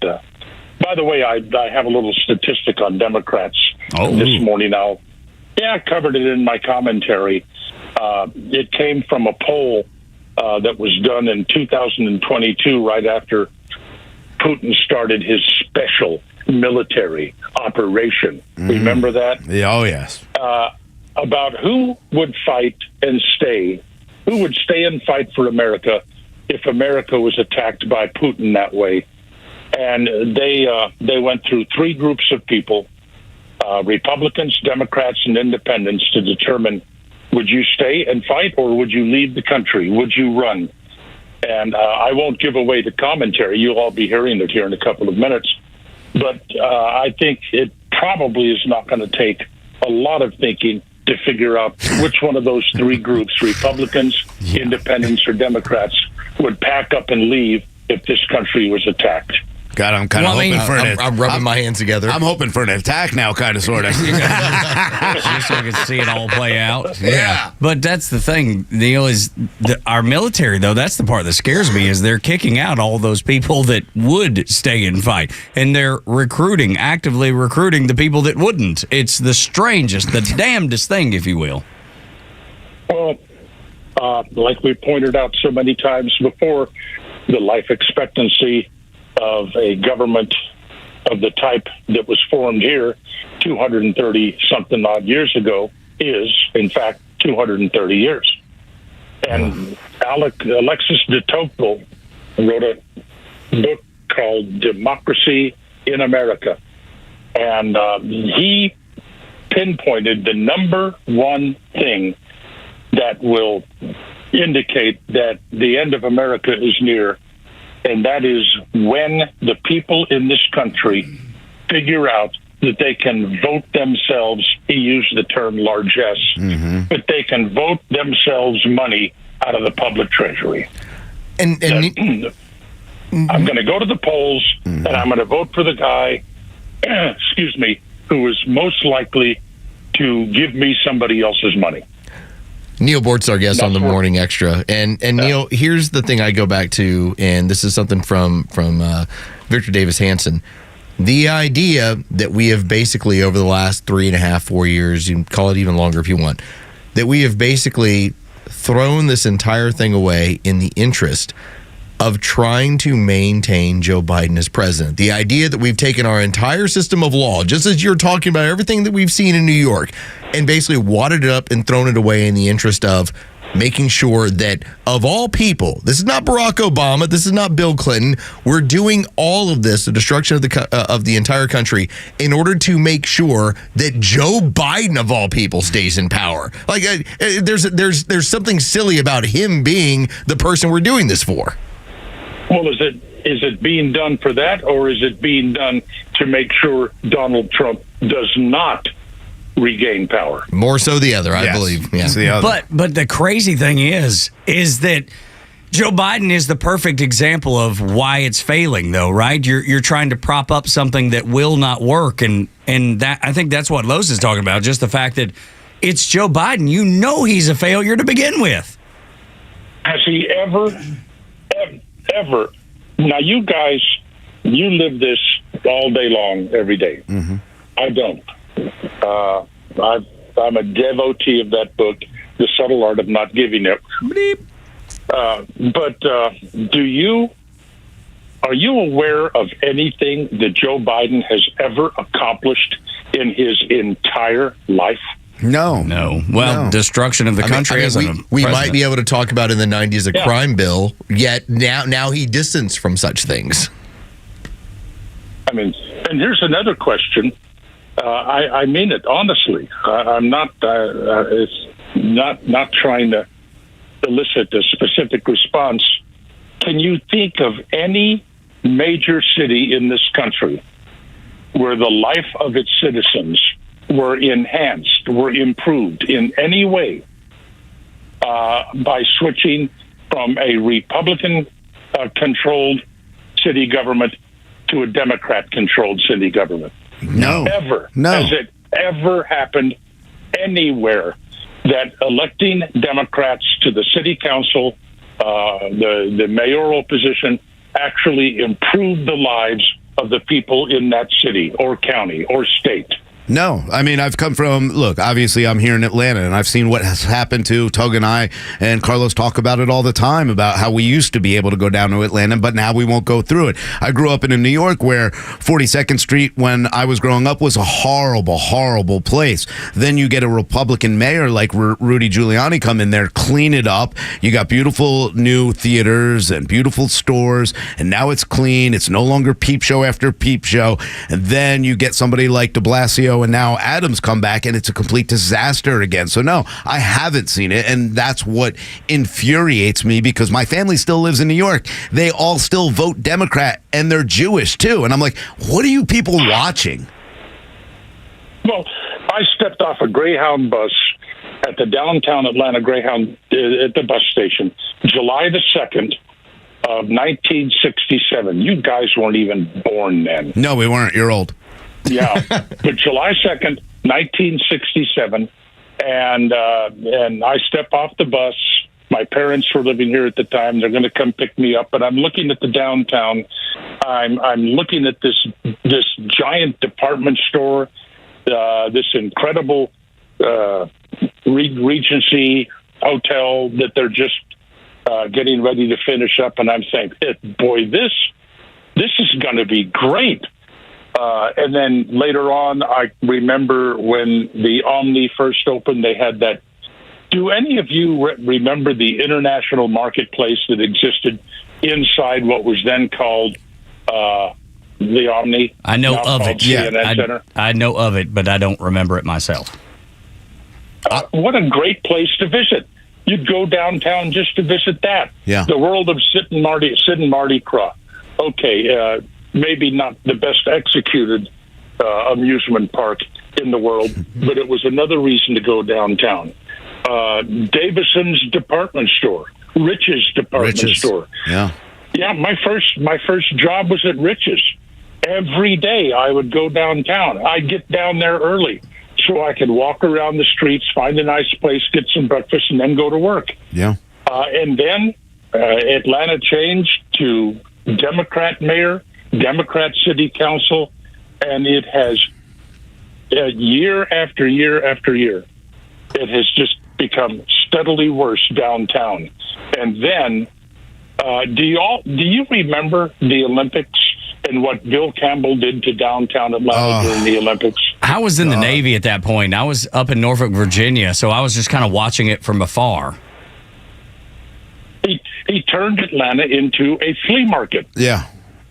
A glorified flea market. Do you know that there were vendors that came from around the world, and they went through Bill Campbell's little fun and games to get a license to erect a tent somewhere downtown to sell memorabilia. The problem was some of these places, they paid huge money to come in and sell Olympic junk, and their tent was on a street that Bill Campbell later closed to traffic. Nobody could even approach their sales point. A lot of these people went back home bankrupt. I remember one guy that rented a warehouse in downtown Atlanta and moved all of his stuff there in hopes that at some point he'd be able to sell it and recoup his money. I mean, this kind of stuff doesn't happen. No. Until Democrats are in control of the government. It was when I first moved here. I'm a history buff, so I went to the Underground Atlanta, knowing the history of Underground Atlanta. I enjoyed it. I was like, "Oh, look, there's a light post with a cannonball hole through it. Oh, this is cool. This is cool." They had great shops. You go to Hooters, maybe grab a lunch, or go to all the shops. And to see what it is today, to know that you don't go down there because you might get shot. To know that we had to cancel the big peach drop and continue to do it, not because of COVID, but because of dangers. There's no COVID thing anymore. It's become such a bad city to go to. We talk about the Pink Pig at Rich's all the time, too. I mean, that was something that people love to go do, but you can't feel that safe anymore. I actually rode it. The original. I rode the Pink Pig at the Store for Homes in downtown Atlanta at Christmas. Wow. Attaboy. And then thousands of people would go down there when they had all of these choirs lined up on the 4-story bridge that went from Rich's to the Rich's Store for Homes, and celebrating, I think it was on Thanksgiving evening that they would do the celebrating the arrival of Christmas. I don't even know if that building is still there. It's been so long since I ever ventured to downtown Atlanta. Yeah, I think they've redone the building. I think the original building's still there. It just doesn't look the same. But, hey, look, we got good news. Only 7 people were shot over the holiday weekend in Atlanta this weekend. Celebrate. So, yeah, Let's celebrate. definitely down from last year. So that's good. Now you have this standoff in Northwest Atlanta. I always thought of Northwest Atlanta as somewhere up there around Vinings or Sandy Springs.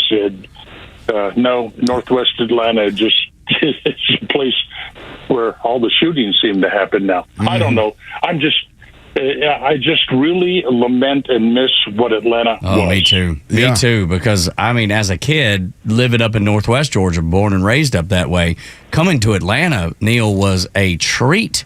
It was something that we looked forward to forever. We were closer to Chattanooga, so we go up there, and Chattanooga, obviously, a really tiny city.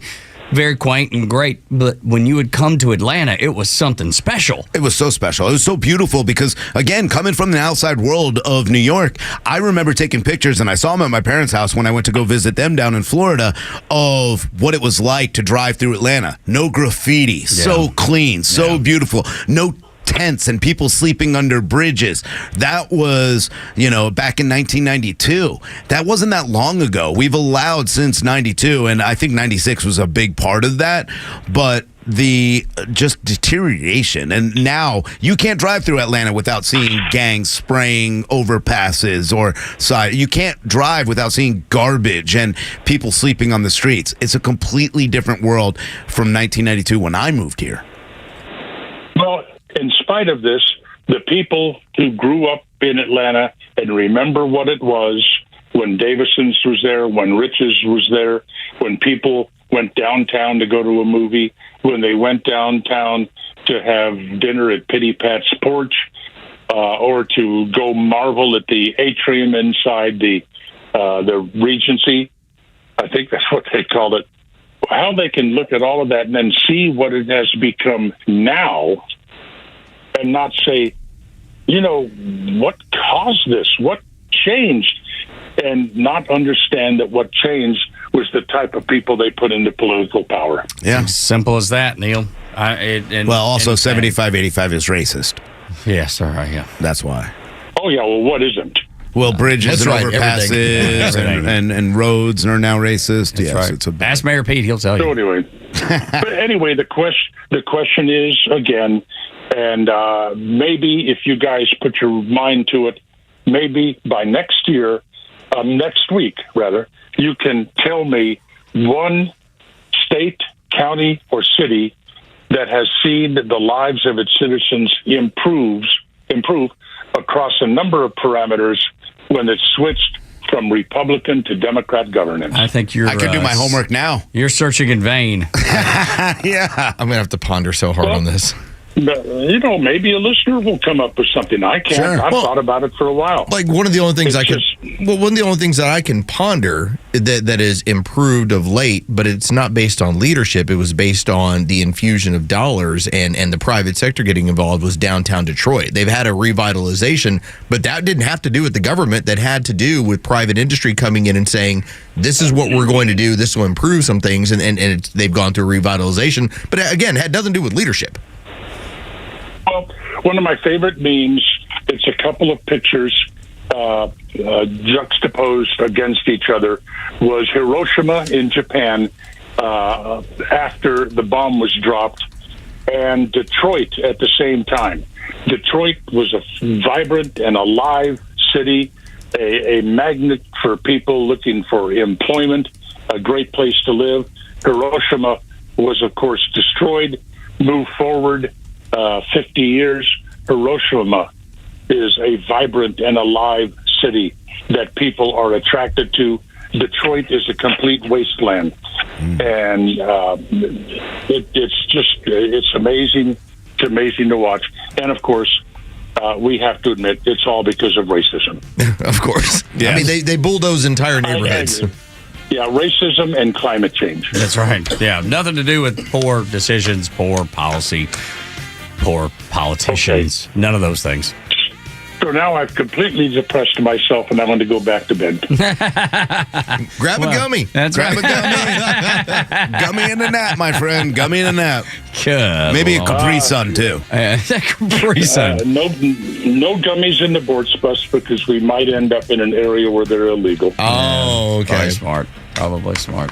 All right, Dave. Wink, wink. My story, and I'm sticking to it. Yeah, exactly. Not a chance I believe that. It's a Willie Nelson of gummies. Seriously. It was legal where I was in Maryland last week. Oh, boy, was it. All right, Neil, thank you so much, man. We appreciate you and love talking to you. And can't wait to do it again. Thanks, sir. I'm always here. Be good. Yes, sir. The Libertarian Party continues to sabotage itself. Something we should have just asked Neil Bortz about, but we'll talk about it next on Extra 106.3. I didn't want to upset him. Yeah, I know. Yeah, it was already down and depressed enough. Yeah, exactly. No sense in rubbing it in for Neil, who is libertarian and has been for a long time. Yeah. Morning Extra on Extra 106.3. We're on the air until 10.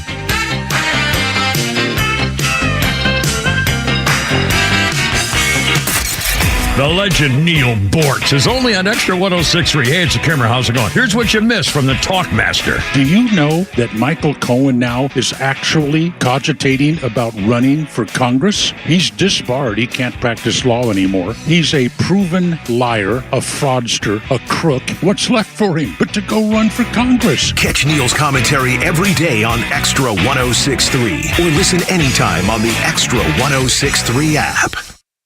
I've been with EMC Security for over 10 years, and their service and support are always fantastic. There's nothing better than a business that understands that great service earns loyalty, unlike companies that rely on contracts. Plus, their prices are unbeatable, and they're always focused on solving any issues quickly. It's time to experience long-term satisfaction and true customer care. EMC Security, exceeding customer expectations since 1998. Visit emcsecurity.com for a free quote. Greetings, naturopathic Dr. Dennis Black here, founder of Rough Greens. You know, about 40 years ago, I was diagnosed with stage 4 cancer. The doctors told me there was nothing they could do. Nothing. I needed to go home and get my affairs in order. Well, I decided to take a different track and ultimately became a naturopathic doctor for now over 20 years. I'm also a world-class dog lover, and I know that lots of dogs suffer with digestive problems, itching and scratching, low energy, achy joints, bad breath, you name it, they suffer from it. And research showed me that dog food is dead food. So I formulated Rough Greens with specific vitamins and minerals, probiotics, antioxidants, omega oils, all the stuff your dog needs. Just sprinkle on a little bit of Rough Greens. It's easy. My dogs and I are so convinced that can help your dog, we're offering a free Jumpstart trial bag. All you have to do is cover the shipping. Don't ever give up on your health or on your dog's health. Order your free Jumpstart trial bag at roughgreens.com. That's RUFFgreens.com. bullet points. I'm Eben Brown. New York City looks to be putting the Second Amendment to the test once again. 53-year-old Francisco Valerio caught two people shoplifting liquor bottles from his liquor store in Queens. After ejecting them, a scuffle ensued, leading to Valerio trying to pistol whip one of the attackers. That's when Valerio's gun went off, striking and wounding one attacker. Those thieves are under arrest. But now Valerio is being charged with both assault and criminal possession of a firearm, even though the prosecutor admits Valerio had a valid concealed carry permit. Valerio's neighbors are rallying to his side, saying New York City continues to be soft on crime. The United Bodegas of America is demanding charges against Valerio be dropped, saying he was defending his business and his employee and that the perpetrators targeted Valerio's store in the past. And those are your bullet points. I'm Eben Brown, Fox News. Your voice, your vote. And this year it matters more than ever. So for the unbiased election coverage that affects your family and your community, trust the voices that matter when it matters the most. Xtra 106.3 and the Xtra app. 7 o'clock hour is brought to you by Van Sant Law. If you're in an accident, make the right call. VanSantLaw.com. Tug, Rhino, and Front Office Los on the Morning Extra on Xtra 106.3. Want you to listen on the Xtra 106.3 app. It is the most convenient way to listen to this show and all the shows on Xtra 106.3. The Glenn Beck program starting at 10. Clay and Buck starting at noon, and then the local afternoon show with the Kimmer starting at 3, running till 6 right before Jesse Kelly takes over. The Libertarian Party. Man, I wish I had something nice to say. I really like libertarians most part. May I? Yes. Yeah, please do. What the hell, people? I thought y'all were serious, okay? No. I really enjoyed all the memes that we got yesterday and on Sunday, as well as Chase Oliver ends up being the person they've nominated to be the head of their party for this election season. And so many of the memes were, okay, here is a scene from Braveheart coming in like, raw, gonna go fight. Yeah. And then it turns into, you nominated the gay dude who really is into grooming kids. All right? Play some audio right here just to go ahead and prove it to you. So here's Chase Oliver on a podcast where they start talking about story time, drag story time, and listen to the person that he's on with start to throw stuff back at him when he tries to compare drag story time to regular kids' television. Why do you think that the drag queens want to read to children? Because I think that they are performance artists and they want to be able to have different levels of performance art. It's the same reason as why do the Wiggles sing to children? Because they want to have a marketplace to kids. Chase, they want to be able to. They want to be the able Wiggles, to. The Wiggles is made for children. It's obviously family friendly material. Drag queens are not what you call family friendly kind of entertainment. Okay, but a man in a dress is what drag is, right? Let's just be real. A man in a dress or a woman in a suit is what drag is. Mm-hmm. That is not inherently sexual. There is inherently sexual drag, and you're not going to convince me. I'm not going to defend otherwise. So this man continues on with this stuff. Yeah. And again, if you're telling me you're serious as a party, all right? So you had Donald Trump. By him being nominated means they're not. Right now, from what I understand, because obviously everything went late night. I was kind of watching things go and see, okay, who's going to be the nominee, what they're going to do. And this went on until about 1 o'clock in the morning, and this ended up being your nominee. Tell me you're not serious. Okay, as a party, if you're saying that, and I believe that libertarians bring up a lot of ideas when it comes to freedom, but when the person you nominate is a big fan of vaccine mandates, is a big fan of what he's talking about, how apparently drag story time is the same as the Wiggles, it's not. When you're talking about these issues and you are basically a kissing cousin of the far left. And that's who he is. That's why Dave Smith, the comedian, says Chase winning is the best outcome for Trump this weekend. Yeah, it's huge. I mean, because it's hard to take that serious. Yeah. Well, I think that what ended up happening were a lot of people were really against Donald Trump during this libertarian convention Then they named him, and they all came back to Trump. Yeah, they did. So that was the funny thing. And I love what you said earlier, because they changed their logo. They changed the way they look, and the entire Libertarian Party look. Like they're going out there. They're going to fight. They're going to disrupt. They're going to help disrupt. And then you put in Chase Oliver, who helped Raphael Warnock win his Senate seat here in Georgia. Oh, you want a piece of audio? Light. Yeah. How about this piece of audio? Take a listen to Chase Oliver as he goes up in front of the city council and decides to talk about Cop City. I'm asking you to listen to your constituents. There are many of them out there. We can hear them right now, but not a single one of you who voted for Cop City is listening to each and every one of them out there. And that is your job. You have been tasked with doing the work that the people who elected you to do. You are not doing that work right now. You are betraying the trust that people have put in you. And not only are you betraying the trust by approving this funding, the police are betraying this trust by asking for this facility. Because the truth is the police have not earned our trust, and you have not earned our trust. If you want our trust, then hold yourselves accountable. Hold the police accountable by ending qualified immunity. Hold police accountable by ending a war on drugs that sends far too many of our people who are suffering from addiction to jail instead of where they need to be healing themselves. If you want to be held, if you want trust from us, hold yourselves to account and hold the police to account. Because my entire life, I have seen the city of Atlanta make false promises that we're going to address these issues, that we're going to find new ways to address crime that doesn't just involve the barrel of a gun. But it seems that every time that there's a new solution, you ignore it and you go right back to the same old, well, we just need to train ourselves better. It's really what Neil Bortz just said, by the way. Yeah. The reason the city is the way it is not because of the cops, not because of them not doing their job. It's because of the leadership that's there. You're part of that problem. Chase Oliver's been a part of that problem. This was a horrible, horrible decision. He was very bold to say hold yourself accountable after just coming off comparing sexual deviance to the Wiggles. The Wiggles. I mean, that's how about hold yourself? How about starting with holding yourself accountable? Again, this was the picture of Mel Gibson in The Patriot. And then you ended with Chase Oliver. That was the meme over the weekend of came in ready to storm the castle. And then you went out with this person. We got to get Spike Cohen back on to explain this to us because it makes no sense. I got to imagine Spike is rolling his eyes just like us. It's like, but seriously? Listen, I talked to Spike, personally, off the air, and he was all, Chase Oliver's a good guy from Georgia, that, and the other. I'm out on Spike then. But look, that was before he won. I don't think he thought he was going to win this thing, and he ended up doing it. But anybody that I don't can get it. step back and say that, that's who we want that makes me question him. Yeah, I wonder if he feels the same way today. There were people, 500, basically 400 something, that voted for this person as their representative. You got no shot now. The conservative renaissance that could be on the horizon. The discussion after the Neil Bortz report and the Fox News update here on Extra 106.3, Atlanta's only conservative news and talk station until 10. That's the Morning Extra.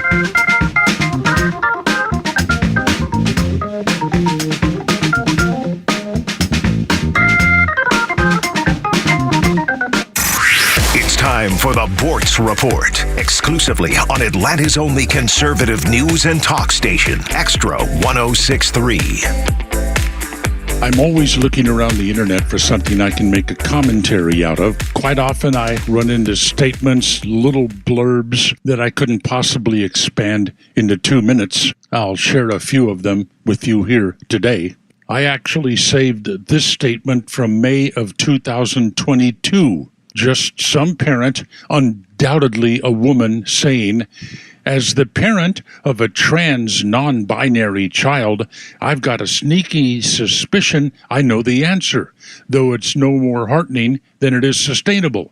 It revolves around the heteronormative model, which exists at the intersection of colonialism, misogyny, and white supremacy. Don't you just know how fun that household is? Then there's this cartoon panel. It's Lucy talking to Linus. And Lucy says, women have the right to control their own bodies. And Linus says, if you controlled them, you wouldn't need abortions. Way to go, Linus.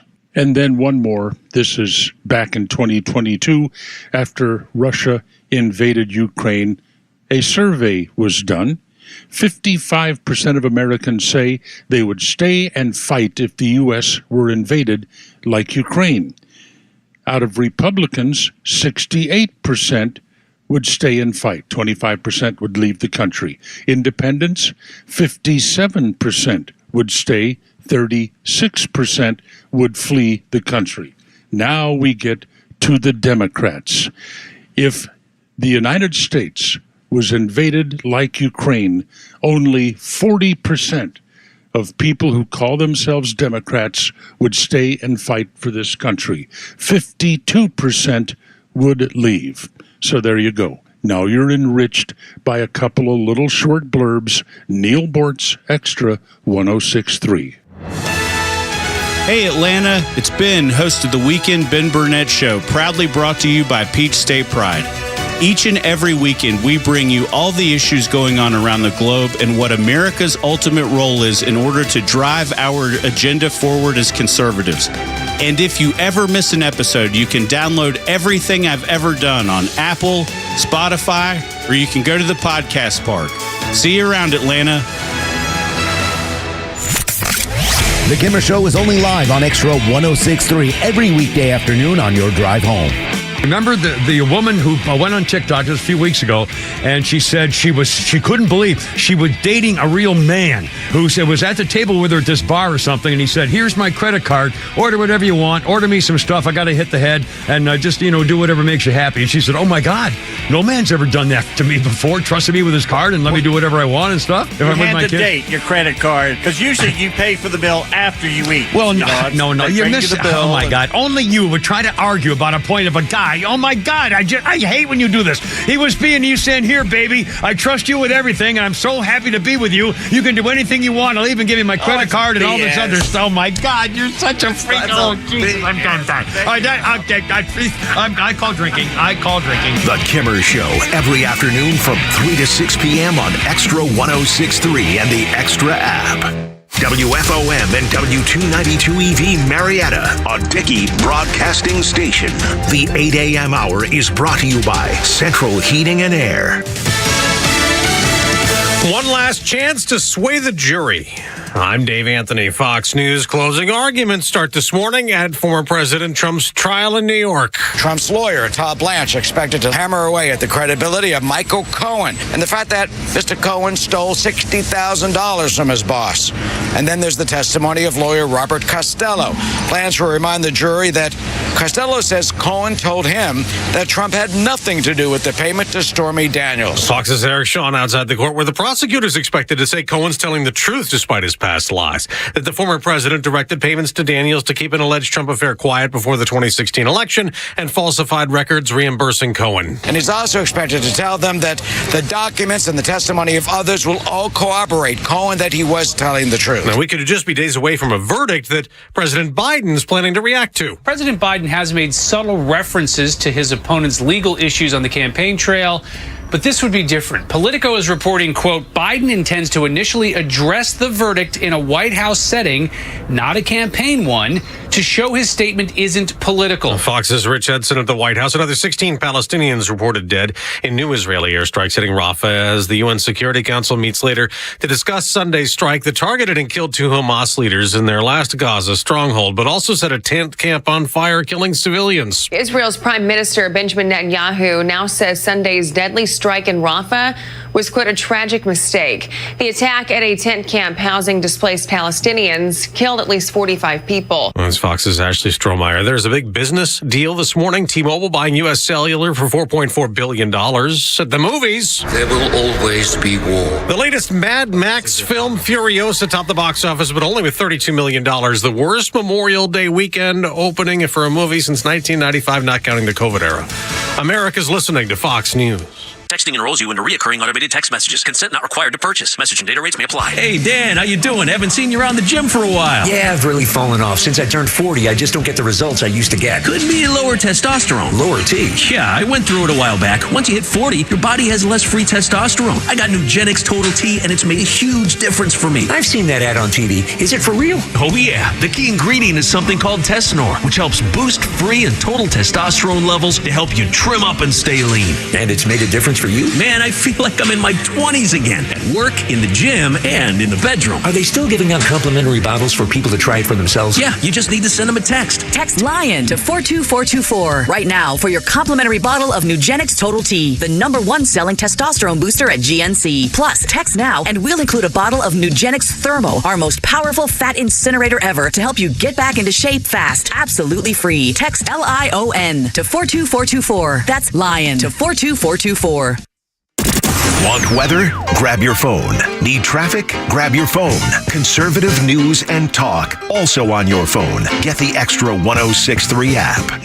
The best country in the world for tourism, the United States of America. No surprise there. People are dying to get here.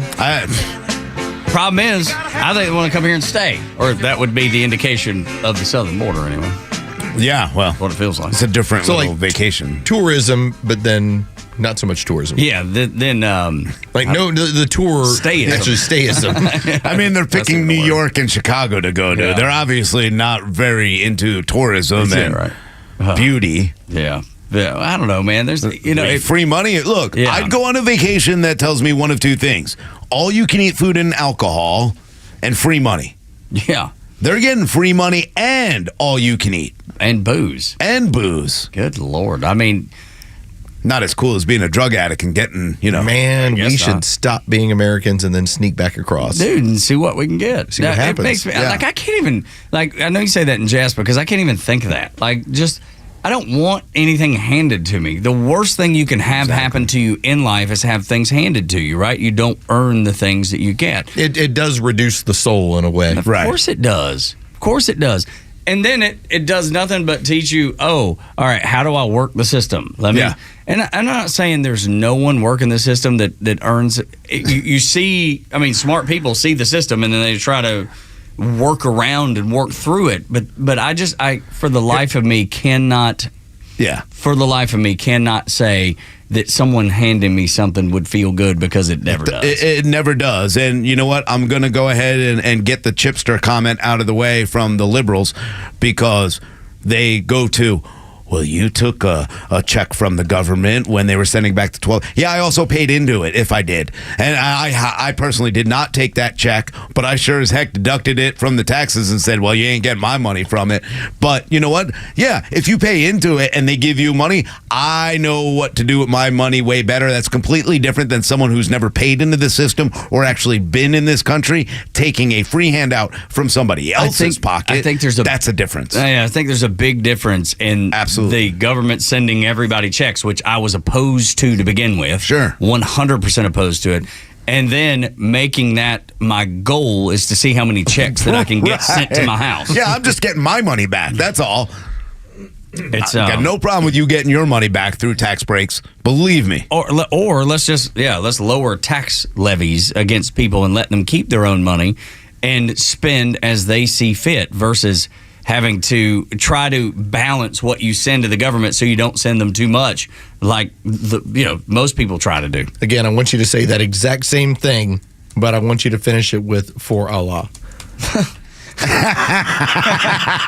I just want to make sure that when the government comes and hunts you down, that they'll be like, he hit we flagged him. Well, see, I can't remember if you were already at Delvez or not, if you'd already left, Rhino, when Los was like, I want to issue a challenge. He was like, every text you send to somebody on the back of it, send also, tag on there "for Allah." So yes, I love you for Allah. I'll be home after work for Allah. I'll go pick up the milk after the show for Allah. For Allah. Yeah. I love this. I don't want a free check. I want to earn everything I get for Allah.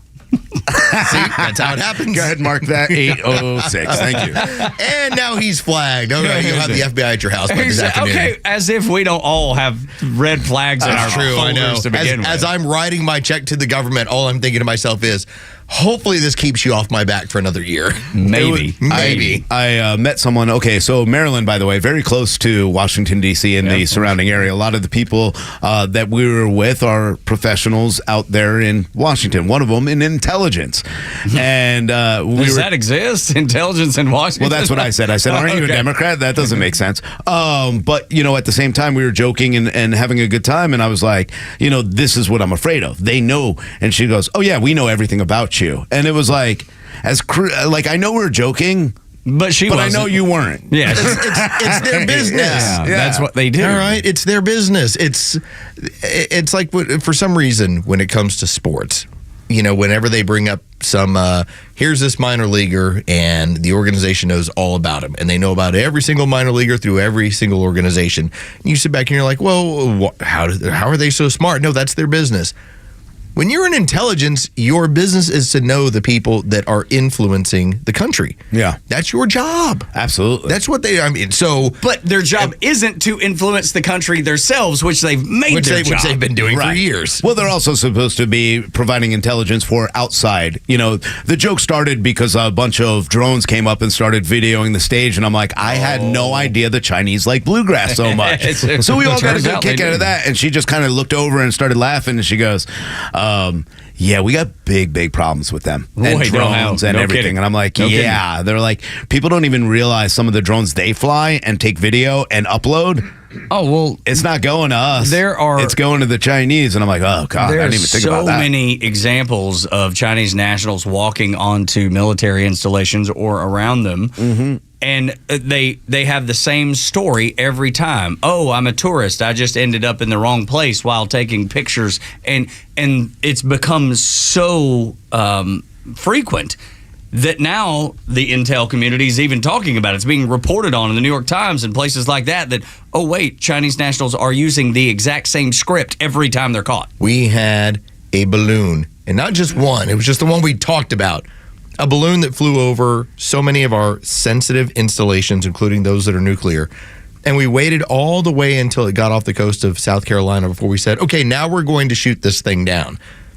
Data is everything. Data is warfare. Mm-hmm. Data is such a huge deal. And while we all joke around about how, what Google's doing to track your information because it's sellable and it's valuable, think about it on a world stage, how valuable it is to, all right, when do they conduct their exercises? Yeah. When do they do their work? What kind of armaments do they have on site? All of that information is so valuable on a world stage. And it's not just to the Chinese. It's to our other adversaries where the Chinese can say, oh, you want to know about that? Here we go. Yeah. Gotcha. And the fun part, too, talking about this is the social media apps and how they said the Chinese found it so easy. Imagine them, they couldn't come up to you and say, hey, will you spy for us? Instead, they said, hey, here's a fun game you could play on a phone. Here's TikTok. Yep. And that's the way they allowed us to kind of hang ourselves with the rope that they gave us. And that's what exactly is happening in this country right now, which is why we have a TikTok ban and why we're thinking about, hey, why do we need to sell it? It is one of the most dangerous things that we are going to see in cyber warfare. Between lawfare, which is the new thing that the Biden administration has introduced to us, but also cyber warfare. They're the two most dangerous threats to democracy and the American way. That is the scary part about the country right now. Could there be a conservative renaissance brewing? I believe the answer is yes. Lefties are falling all over the world, for that matter. In Argentina, look what happened. Biden is failing completely in America. There's all kinds of conservatives being elected across the country and around the world. Think about Justin Trudeau. There's an article in Politico talking about the wave of populism that is coming because a once beloved Trudeau is now losing by double digits in Canada. The libs up there are just trying to say, oh, well, maybe it's time to just let somebody else have a shot. These are the libs that are in Trudeau's camp because he's down by double digits. They're physically going, well, you know what? They're just kind of folding up. They're like, okay, it's time to let somebody else, have the reins. Leftism is a loser, and it's never worked because it's always set up on that false premise and goes against anything that is rational and natural. Those are the things that never work with leftism. The fact that if we give you everything, you're going to be content.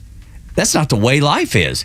If you work hard and earn everything, you're happy and content. That's why leftism continually fails, and I think that's why there's this big conservative renaissance that is and could be brewing. Yeah, I think it's happening with the people a lot, but even some of the Democrat, leaders that have been voted in who have now left or are moving away from the party. You look at a Bill Maher, a Jon Stewart, but look at a Joe Manchin. Like, this is a guy who is smart, who understands that, hey, I got to work for my constituents. He got kind of screwed by the Biden administration. Though. Well, of course he's an idiot. He fell for the trap that everybody else did. He didn't fall for anything more different than Mike Johnson's fault for with the Biden administration and making deals. But you're starting to see a lot of the moderate Democrats. Well, let's take Misha Minor here in Georgia. She's a lifelong Democrat that goes, hold on, enough. This party is leaving us the wrong way. She brought up school choice and immediately was ostracized. Absolutely right. How could you give somebody choice? Why would you ever do that? They're turning on their own, and a lot of them are realizing that and moving away. That's why there are so many seats that are going to be flipped, because a lot of them don't care anymore. And the more progressive they get, the more conservative candidate gets an opportunity to go ahead and take that race. And you're seeing it. Why do you think the swing states are like the way they are? It's definitely a renaissance. I think, or at least the beginnings of one. And we talked about this last week, Rhino, and you may remember this at the town hall we did. I asked Joey Jones, I was like, do you think with the failures of the Biden administration, and this is 2 years ago, when we already knew that it was going to be a disaster, and it has been, I said, do you think this could bring on the next Ronald Reagan? I mean, and then we went into last week, the last couple of days when you're out at the big concert, Dale Fest up in Maryland.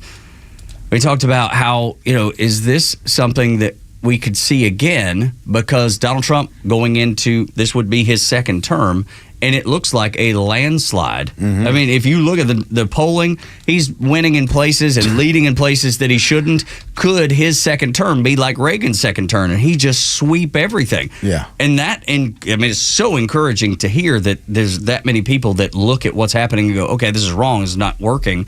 And that also usher in a resetting of sorts, kind of like it did when Reagan came in after Carter. Yeah, your hope there's an 8-year candidate behind that, maybe a Ron DeSantis that steps up at that point, or whoever we see as a vice president is going to get the nod. But, look, hopefully 12 years of conservative ideas will help fix the way we are, and I think a lot of people will see that and feel that way.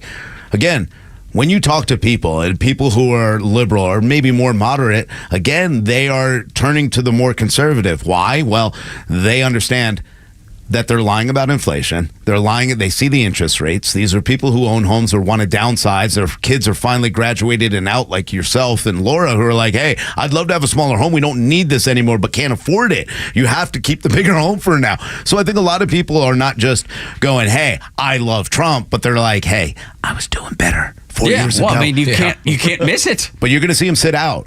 But then again, it's so easy to look at right now. Like, there is nothing in my mind, Carlos, that tells me that Donald Trump isn't going to win this election. But in the back of my mind they will do what they need to do to protect themselves. So it is kind of scary, because this is a no-brainer. I mean, this man should sweep this, and, I mean, this should be a landslide victory for him. You have a scenario in 2020 where the amount of crazy cheating that went on, and I now find it funny that we are now at the point where there's some people that go, oh, yeah, that definitely occurred. When you're talking about ballot drops at 3-4 o'clock in the morning that 100% go for Joe Biden, that's statistically impossible, yet that's what was going on. It's going to take something so monumental to basically have the will of the people, which right now has been completely on Trump's side. In a close election, the cheating was able to get them over the top. What happened when it's a landslide? Too big to rig. Yeah, and that's the only thing he keeps talking about is it has to be so massive that any of the games they play will be infinitesimal. They won't matter to the larger will of the people. That is the renaissance that I'm hoping for. That is the silver lining of all the craziness that we've lived through, is that people are starting to wake up and people are starting to see leftism for what it is. It's happening in Italy. It's happening in the Netherlands. It's happening in Finland and Poland. And like I said, Argentina and Canada, of all places. Because, look, Trudeau was really, really popular at one time. Now people despise his they ass. recognize he's a tyrant. Yes, that's right. But I'm hoping that they see that same thing in Joe Biden. They see what Joe Biden is. They see through this facade of everything is great, knowing that it's not. Keep in mind, people like Trudeau and people like Biden and a lot of their ilk for the last 3.5 years, they got the jump on things in 2021 by telling you it's unsafe out there, but if you just take to my bosom, I will keep you safe. Yeah. I will protect you. And people went, oh, that sounds like a great idea. And then they went, but I need you to do this, this, this, and this. Yeah. And every single step was a further step too far for a going lot of people. down the road of crazy leftism. And so you now have the point where we're far enough removed from it to go, hold on a second. You told me if I did this, you'd keep me safe. And then you went another step, another step, another step. And the second step should have been too far. By the time we got to the fourth or fifth step, you're like, wait a minute, you're a tyrant. We're all, and that's what happened with Justine up there in Canada. Was, you know, he's up there and he's talking about why it's going to be better, and socially it's going to be better, and we have to do this, and you know, we got to take care of this community, and everybody's like, yeah, you know what, I'm in. Yes, let's take care of everybody. This has been weird. It's a pandemic. Yeah, we all feel this way, and then you go, hold on, you're not supposed to destroy my life to take care of others. and that's where it started turning. Again, the economy is going to trump everything. So no matter what they do, the social issues start to fall apart when everybody's like, you know, I'm all for them, but what about my kids? What about my kids that aren't them? I'll protect them too, but I got to feed them. I got to take them to school. I got to make sure they have a good education. And to have this into our schools and into our family and into our lives where we can't afford to move or have a house or have a future, if you can't help us, how are you ever going to help them? So people are going to move away. Average rent's Los, $2,000 a month in the United States. That used to be 4 years ago. That was a house payment for a house that you were buying. I'll tell you, it hit us a little bit because we pondered this neighborhood that we were like, well, you know what? It might be a little bit closer to the high school that we're going to go to. Maybe we should consider that. When we did the numbers and started just looking, and again, not a big loan. Basically the same that what we have right now, and to watch things basically go up 2.5 times. Yeah, no, thank you. What are you talking? Unsustainable. It's like, how do I go from a payment and basically say, all right, times that by 2.5. Yeah, it's just and that's what I'm going to spend. I don't know how people are. I'm sorry. No, I don't know how people afford. Like being in Maryland, to see the price differences there too. I went to a Walmart there and I spent $200, and I was like, I got hot dogs and hamburgers again. Like, I don't understand this. And I even bought Walmart brand, and it was expensive. Not to mention, I can't even tell you about gas prices up there. But that's the thing. People are turning Los to the store brands when they typically wouldn't. Yeah. And that's just where we are. And Rhino's example is dead on. Your example is dead on. I spent all weekend cooking. Yeah. And I realized how much money that I saved. But it wasn't like I spent just a little tiny amount. Like, it was going into a store and spending $50 and basically trying to, in my mind, go, all right, we're going to get 4 meals out of this. 8 o'clock hour is powered by Central Heating and Air Conditioning, one of the few second-generation locally owned and operated HVAC companies in Atlanta. With Central, you're not just a number, you are a member of the family. The stories that matter to you. These are your Georgia headlines. Presented by RBM of Atlanta, your Mercedes-Benz connection since 1964. All right, here are your top stories in the state of Georgia for today, Tuesday, May 28th. Atlanta police and SWAT are still on scene in a northwest Atlanta home after a man was shot in the stomach. He was treated at the scene. A man then ran into the home and went into a shootout with other people inside. And then the standoff began around 9:30 last night. One victim was also grazed by a bullet. Officers tried to get the suspect to surrender. It turned into an ongoing standoff. The person has been captured, and the investigation is still ongoing. A group of 4 rafters are safe after getting lost on the Chattahoochee River last night. According to Cobb County Fire and Rescue, the 4 people were found and returned to their cars after the raft got lost after dark. The rafters were found under an Interstate 75 bridge in Cobb County. No injuries were reported. And in sports, the Atlanta Braves, in their first game since losing All-Star Ronald Acuna Jr. for the season, fell to the Washington Nationals 8-4 last night. Adam Duvall, who replaced Acuna in right field, hit a 2-run homer in the 7th inning. And fortunately, it wasn't enough in the loss. The Braves and Nationals will play again this evening at Truist Park. Max Fried will throw out the first pitch at 7:20. You can catch all the action on our sister station, 680 The Fan. Napoleon had some sage advice for Americans in 2024. How could that be so?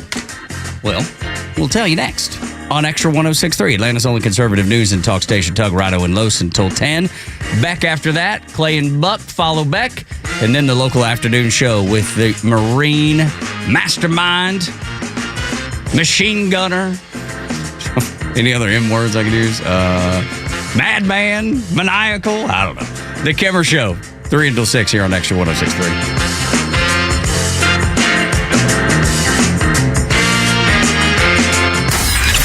The legend Neil Bortz is only on Extra 106.3. Hey, it's Pete, and here's what you missed from the Talkmaster.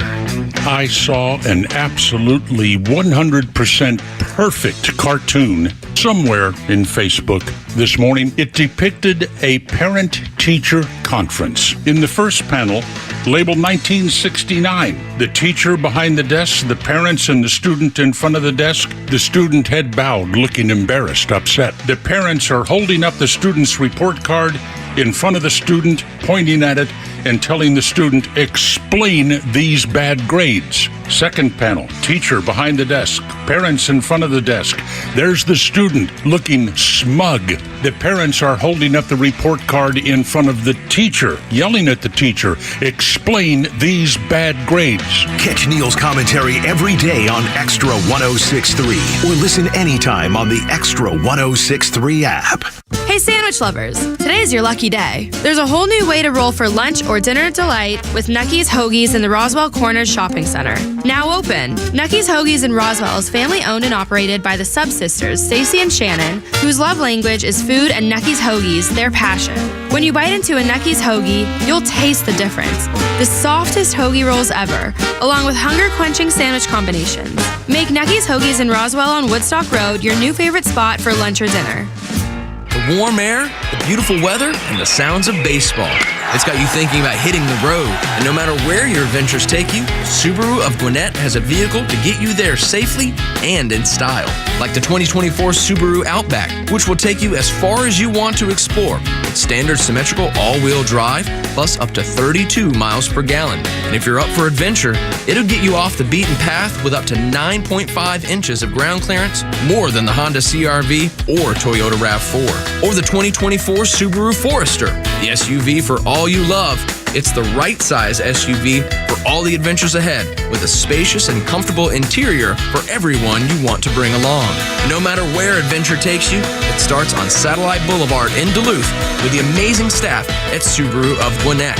They'll help you find the Subaru that you'll love and be there every step of the way for everything you need.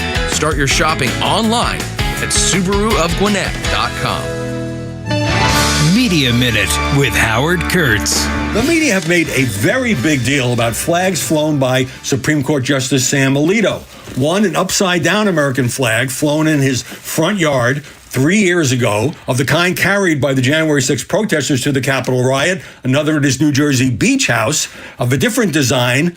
Both those stories broken by the New York Times. Turns out the Washington Post knew about this at the time and decided not to report on it. The reporter went out and talked to the justice's wife, Martha Ann Alito, who said that this was a dispute with neighbors that had been crude toward her. There was no connection in politics that they could tell, so they decided not to publish anything. She got out of the car. She yelled, "It's an international signal of distress." And then she got out again, and she said, "Ask them what they did," referring to the neighbors. And then she went and got a regular flag, hoisted it up the pole, and said, "There, is that better?" I bet the Post wishes it could do that one over again. With your Media Minute, Howie Kurtz, Fox News. I wake up every morning with the Morning Xtra. And we're glad that you do. So appreciative that you're here. You can find us on social media at Extra 106.3, at Tug Coward, at Rhino Extra 106.3, at Front Office Los. And if you're trying to get Bored Op Joe, it's at Joe Tom Virgin. Y'all, we lost a Hall of Famer NBA Hall of Famer Bill Walton died yesterday. 71. He had been battling cancer. He was a big fan of the Grateful Dead. He was a ball player that had a lot of injuries as a player, and then became a broadcaster, and people fell in love with him. And I'll take you back to 2019 when he used the term honey hole during a game. If he can handle it there at the honey hole, then you're going to have a chance to come up with a whole different variety of offensive attack. Why don't you explain that term? What is the honey hole? A honey hole is a long-term basketball phrase where it's right at the free throw line area. That's where the honey is, right? We were talking about Winnie the Pooh. It all rolls into one, right? You're looking for the honey. So you get to the honey hole, and then good things happen. And when you're playing against the zone defense, when you're playing any kind of basketball, you want to get that ball to the free throw line, the honey hole. So that's what's going to set up your offensive attack. Get to the honey hole. He was one of the all-time greats of college basketball. When it came to the NBA, he had a couple of years, but then just injuries to his feet just kind of ruined everything. 31 surgeries. Yeah, on his feet. I can't imagine. Could you imagine imagine 3 surgeries on your feet? 31 with the foot injuries that he had, and to this day, when he was on a game broadcast, you just start rubbing your hands together because you're not exactly sure what he's going to get into. I mean, honey hole, that's pretty chill when it came to Bill Walton. It really is. Yeah, look, he was a polarizing figure for a long time, and very political with a lot of his statements. Yeah, not always. Well, he's a hippie. Let me say, He's a hippie. He loves the Grateful Dead. Yeah, never really agreed with him on much, except for, look, I like the Grateful Dead. They're fun to listen to every once in a while if you have the time. But yeah, it's still a sad story. But anybody passing. Like John Wooden always made it a point. He was like, I understand what you're into. I need you to dial it back to be on the court. And that's what he would do. He would dial it back on the court, and then when he was off the court, Bill Walton's full-on hippie. Yeah. Full-on hippie. Yeah, I was never a huge fan. But anybody passing, I know, losing my own dad, losing grandparents over the years, it's just anytime someone passes, it's tough. It's a tough time, and there were people that loved him, and I have nothing but respect for that part. There's people, and I don't care about their politics, really. What I care is, do they add some sort of color and flavor to what you're dealing with? And we're at the point now where the greatest show when it comes to sports television inside the NBA is going away. Yeah. Because of TV contracts. Yeah. And so I look at this era where I got all this entertainment out of these certain people, and I don't care what their politics are. Right. I'm like, man, thank you for making stuff fun on Tuesday and Thursday nights. And Bill Walton, when he was doing ESPN, was part of making stuff fun. Well, you think about that, though. We're having the same issue with the Braves, really, TV contracts. Yeah. I mean, it's what it is. Half of Braves country can't watch the Braves on TV because of TV contracts. I got to steal yours. Yeah, right. And then I got nothing, man. We got it. Well, I haven't seen the Braves in so long. I don't even know what they look like. We forgot what their uniforms look like. Well, Ben Ingram does such a great description in the beginning of games. He'll be like, they're wearing the home whites with the Braves emboldened with the tomahawk underneath, trimmed in red, white, and blue. Yeah. He gives such he knows how to do that part, but I always tune in after I see, it started, because now I don't remember. I don't make an appointment to go to the TV anymore. Yeah, right. But I do make an appointment to listen to Ben Ingram on 680 The Fan. That's where you should listen anyway. Never miss a pitch because it'll always be there. But it's funny how TV contracts have now become the downfall of all kinds of things in sports that we love, including inside the NBA and shows like that with EJ and Barkley and Shaq and all those dudes. Yeah, and Kenny Smith. I mean, that's the creme de la creme. That is the best sports show on television. In part because they don't pull any punches taking shots at one another. No, dude, they give each other so good. And Barkley, you can't ever tell what Barkley's going to say, and it's maybe the dumbest thing in the world, but it'll be the funniest thing in the world. You can always count on that. They've done such a good job. Every other show is trying to catch them. Like where they used to be like football shows where you're like, you're getting in all this. Now it's like, make fun of Terry Bradshaw. Make fun of James Brown. Like they're trying to pick up on what no one else can do it like those guys. There's too much ego involved. I don't even like basketball, and I'll watch that show to catch up on what's happening around the league just because that show is better than the actual product to me. I never watch it, but I always watch the highlights. It's so because great. Those when something good happens, it always ends up on social media. It is so great, and I think it all starts with Ernie Johnson just being, again, the egoless person who's driving the bus. A good Christian man who's adopted children, like he's the salt of the earth. He's Tug Coward. And so the idea that, and then you and me. Well, yeah, what just attacking Tug Coward all the time. but the idea and what's so fun about it is that all those guys know everyone's going to take shots at one another, and nobody's going to go home mad. Right. And you're not going to go to break mad. That's right. And you're not. And you know what? It's reset, and let's keep it moving. Well, because and that's so cool. Well, Tug does harmless. Sometimes though. Tug will send me a text message being like, "Carlos was a little harsh on me," and I'm really upset with him. I'll let you skim I'm so mad. Yeah. I'll let you skim the entirety of my texts throughout my phone, and you will know. Here's the thing. And Rhino's trying to throw me on the bus. And I have talked about this in radio for years, and I've tried to conduct every radio show and everything I've ever been a part of. I'm like, if you're upset about it, and typically this was a Chuck and Chernoff thing, I'm like 701. All right, when we're done, then get into it. I'm like, but we're not getting into it at 5:30 because it's going to derail the entirety of the show. Exactly, and so the idea is, if it's that offensive to you, 701. That's when we're going to get into it. For that show, they don't get to a 701. They're like, no, it's just gone. Yeah, done. Flush it. Water off a duck's back. Yeah, flush it. You know, there's just so many things that are kind of going that way. I mean, think about ESPN's College Game Day. Yeah. I mean, you got David. They had to cut David Pollock loose. There's all kinds of those situations that have popped up. And that's another show that I've gotten to the point where I don't even watch it anymore. I have zero interest. Zero. It is so boring. Like, it's on repeat. You got Lee Corso out there walking around like Joe Biden, just spitting on himself, falling asleep with, oh, God. And I like Coach, man. Coach I do too, but let him go. It is time for him to go. It is time You're going to enter a problem. It's very hard. And ESPN does have, when it comes to their people that are under contract, I can just tell you from being in the business, they do have a loyalty to, you're going to kind of go out when it's time, and we're going to show you a certain amount of respect. Yeah, sure, I get that. And when you hit that point, then they're going to basically say, they're going to come to you and basically say, hey, it's time. Yeah. I just don't know how they haven't gotten to that point with Coach Corso. Yeah, it was the same with Lou Holtz. Herb Street. Herb Street is the reason that it's not happened. I would be willing to bet. I think it was there's a lot of cover there. Absolutely. And it was the same with like Coach Holtz for a while. I'm like, guys, he is such a genius. And look at him battling up there. He doesn't, like, people won't remember him for what he was. They're going to remember him for this. Same thing with Corso.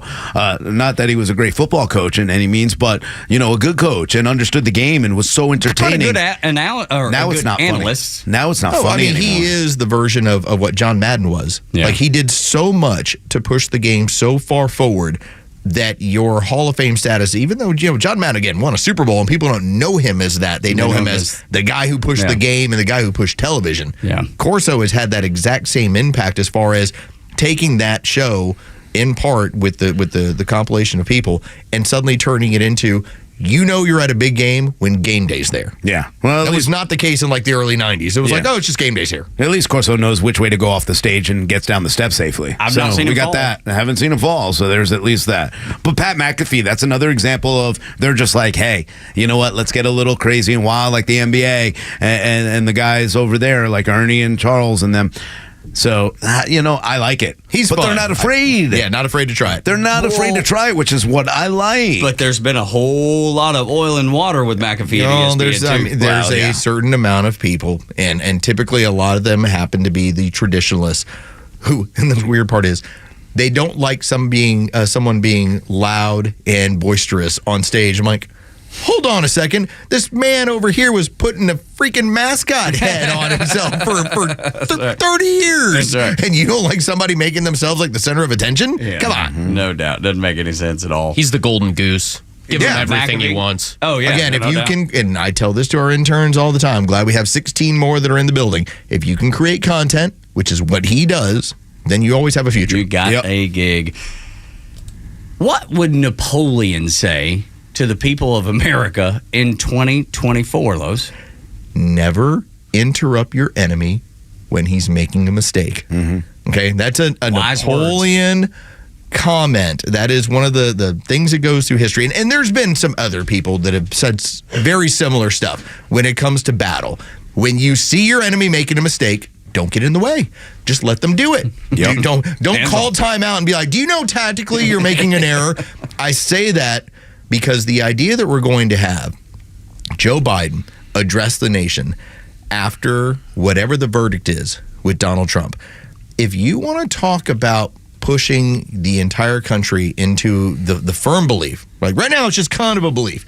If you want the firm belief that it's a show trial and your democracy's over with, by all means, do it. Yep. Because that's going to be the moment where people go, yeah, no, this is silly. You're actually taking the person that you're running against for president, and deciding I'm going to try and grandstand off of whatever this is on national television in front of the country. You will come across looking like the crazy dictator.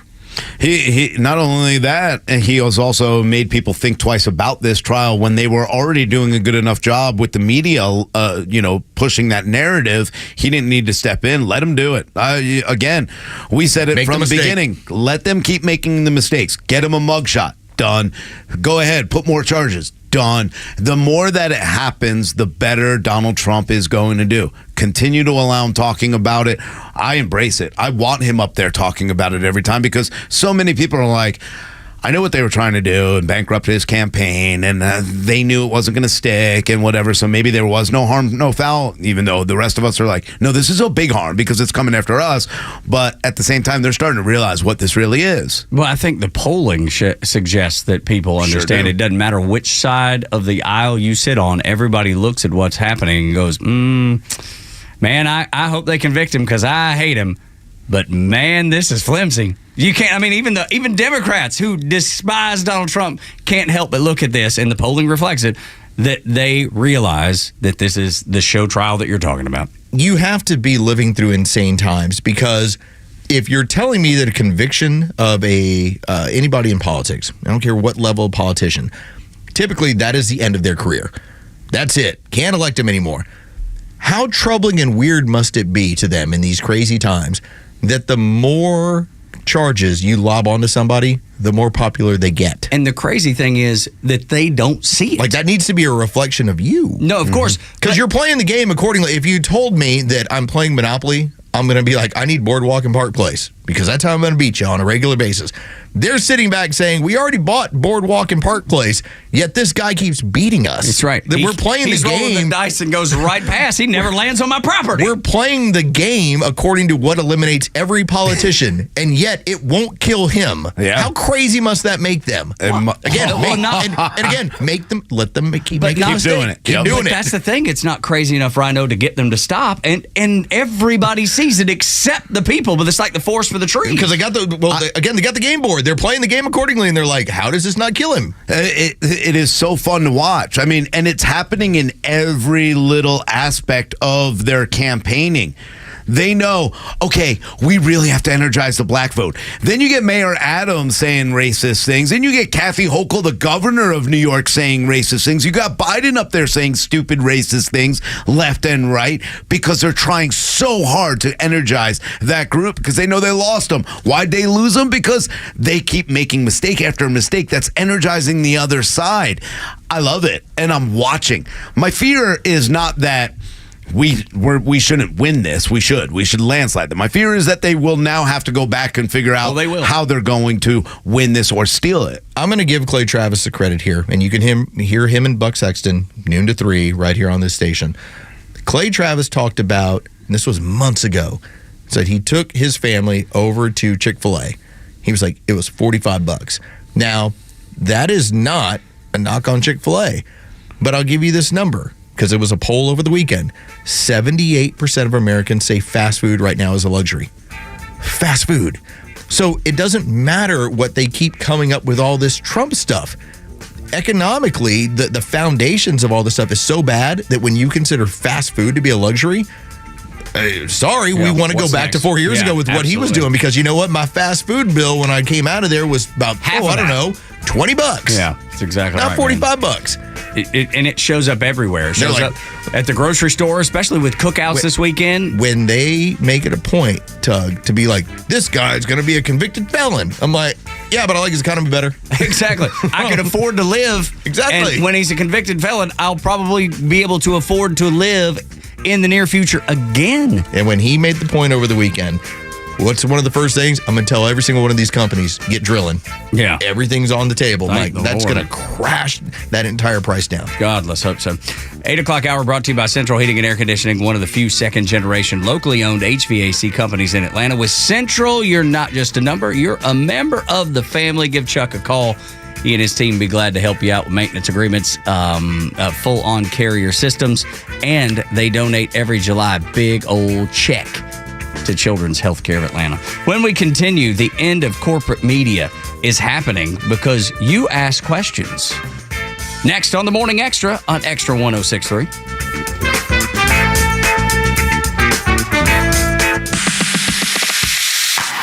If you love news and talk, you have to connect with the biggest personalities in the South at thepodcastpark.com.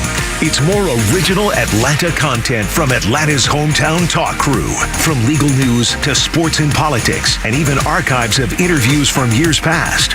Find the podcast that you love and subscribe everywhere you get podcasts. The EQE SUV electrifies the spirit, soul, and body of the Mercedes-Benz SUV. User-friendly technology meets thoughtful utility, thorough refinement, and earth-friendlier power. Satisfying for both drivers and passengers with innovations that only Mercedes-Benz can deliver. Experience the all-electric 2024 Mercedes-Benz EQE 350 SUV today. Lease one for just $759 per month for 36 months with $72.53 due at signing. Exclusively from RBM of Atlanta in Sandy Springs. Contact RBM of Atlanta for details on this vehicle and many other models. And visit today to see how to qualify. Special lease rate available only to qualified customers exclusively from Mercedes-Benz Financial Service through RBM of Atlanta, Sandy Springs through May 31st, 2024. Excludes tax, tag, title, and Georgia Lemon Law fees. Contact RBM of Atlanta for details on this and other exciting offers. Visit rbmofatlanta.com or call us at 770-390-0700 for details. Shooting drills. A coach who knows the game can teach their team how to improve, but one who genuinely cares about each player You have what it takes. We got this. can inspire them to win. At Truist, we believe the same is true for banking. Because when you work with someone who knows a lot and cares even more, you're unstoppable. Truist, leaders in banking, unwavering in care. Start feeling unstoppable. Visit truist.com/care. Truist Bank, member FDIC, leading based on top 10 U.S. commercial bank. At Nelson Elder Care Law, we understand that family's everything. That's why we prioritize your family's future with personalized asset protection solutions. Call us today to schedule your legacy planning meeting and discover how our team can tailor our services to meet your family's unique needs, ensuring a secure and worry-free future. NelsonElderCareLaw.com. The Dean's List with Janice Dean. 2 high school students from Michigan who saved their teacher's life makes the Dean's List. Israel DeBose and Corey Coleman are both juniors at Oak Park High School. During a student-teacher basketball game, their physical education teacher, Alfred Catula, suddenly felt unwell and collapsed in the gym. Israel and Corey quickly ran over, and knowing CPR and first aid skills they had learned in health class, they began the life-saving exercises on their teacher. Corey says you never know when you might need to help somebody, and she's just glad she remembered the steps. Israel says there was no hesitation. They performed 2.5 rounds of compressions and placed AED pads on Mr. Catula. There is no question their decision-making and quick thinking played a role in keeping him alive. And after witnessing what his students did for him, he could hardly contain his emotion, saying there wasn't much else he could say except that he loved them both and was grateful to them for saving his life. Janice Dean, Fox News. The Morning Extra. Glenn Beck, Clay and Buck, The Kimmer Show, Jesse Kelly, Jimmy Fala, and Guy Benson. The biggest lineup of conservative voices in the South are on Extra 106.3 FM and the Extra 106.3 app. Hang around at 10 o'clock for the Glenn Beck program. When we connect with him, Carol Roth, former investment bank, will be on his show. And she's talking about housing regulators from the Biden administration getting involved with Fannie and Freddie. And of course, they're concerned, what could go wrong? I mean, what has gone right would be the bigger question, or the better question, maybe. She's brilliant. Yeah, she's someone that you should, and she's got a Substack also, and he brings it up all the time. But she's brilliant, and if you really want truth and insight into what's going on, she's the one to listen to and follow in all regards. So I'm really looking forward to that today. No question about it. Then Chris Ayala, Gillespie County, Texas candidate for sheriff. Are you paying attention to who's running for sheriff in your county? A question that Front Office Lowe's has been bringing up for, 2 years or so. Just making sure that you're dialed into the local community. All right, going to get to story time. It's brought to you by Atlanta Ramjack, your local foundation repair experts, AtlantaRamjack.com. Settle in and get comfortable, folks. It's story time with Uncle Los. Thank you, Ramjack, and thank you, Rhino, and no thanks to you, Joe. Yeah, Joe. Whatever, Joe. You're welcome, by the way. All right, thank you, Joe. And thank you, Tug. No, you're always welcome. Hey, you're welcome. Thank you. I wanted to bring this up. Found this to be a fun story. And again, I was talking a little bit earlier in the show about listening to comedian Dave Smith and the podcast and them talking about the end of the corporate media. And that we really saw this as things went in 2020, and we've now seen it curtail. When you had a guy like Elon Musk who purchased Twitter, it's because he looked at it and said, this is where the future of news is going. That how can you be somebody like Tucker Carlson who ends up being fired from Fox News, yet you get bigger? It's because of what you're putting out there with your own private network and what's going on X. It's people are going there and saying, I want to get unfiltered news, and I want to be exposed to things that if you want to question a narrative, you question it there. Because I'm sorry, when you have the local news stations start doing their story, you can't question it in real time. Mm-hmm. What am I going to do? Go on Twitter and say, hey, I just saw this on 11 Alive. Well, I mean, it doesn't work that way. But it works in the way that when you see a piece of news on X, you then immediately can jump right into it, have comments, start putting stuff out there to say this is either something I agree with or something I disagree with. And so I saw this Twitter post, and I want to kind of run some of these by you guys. Okay. So these are stories. Love interactive story time. These are stories that we've had over the last 8 years. Oh, my. All right. Do we have time for all these? 8 years worth? I'm just going to give you a handful of them, and you can immediately just tell me about your initial reaction to certain things. For instance, and this was you can follow this over at Michelle RM68. She's the one who compiled this list.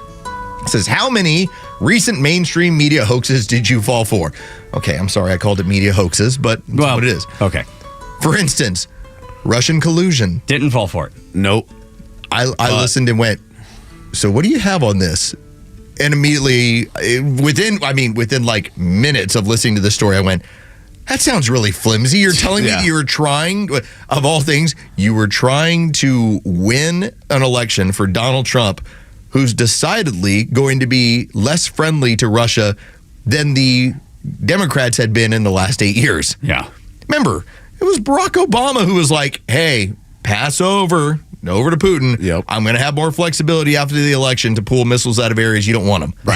Okay, so you're telling me you wanted somebody who was worse against as far as Russian interests? Yeah. All right, how about this one? Trump calling neo-Nazis fine people. Charlottesville. No, I didn't fall for that. Didn't fall for that one. That was a weird one. You know, the good thing was it did push you to research that, because I'm like, oh, you know what? If he said this, then I'm going to be pretty upset. And then I'm like, he didn't say it. That's not what he said. That's not what happened. All right, how about this one?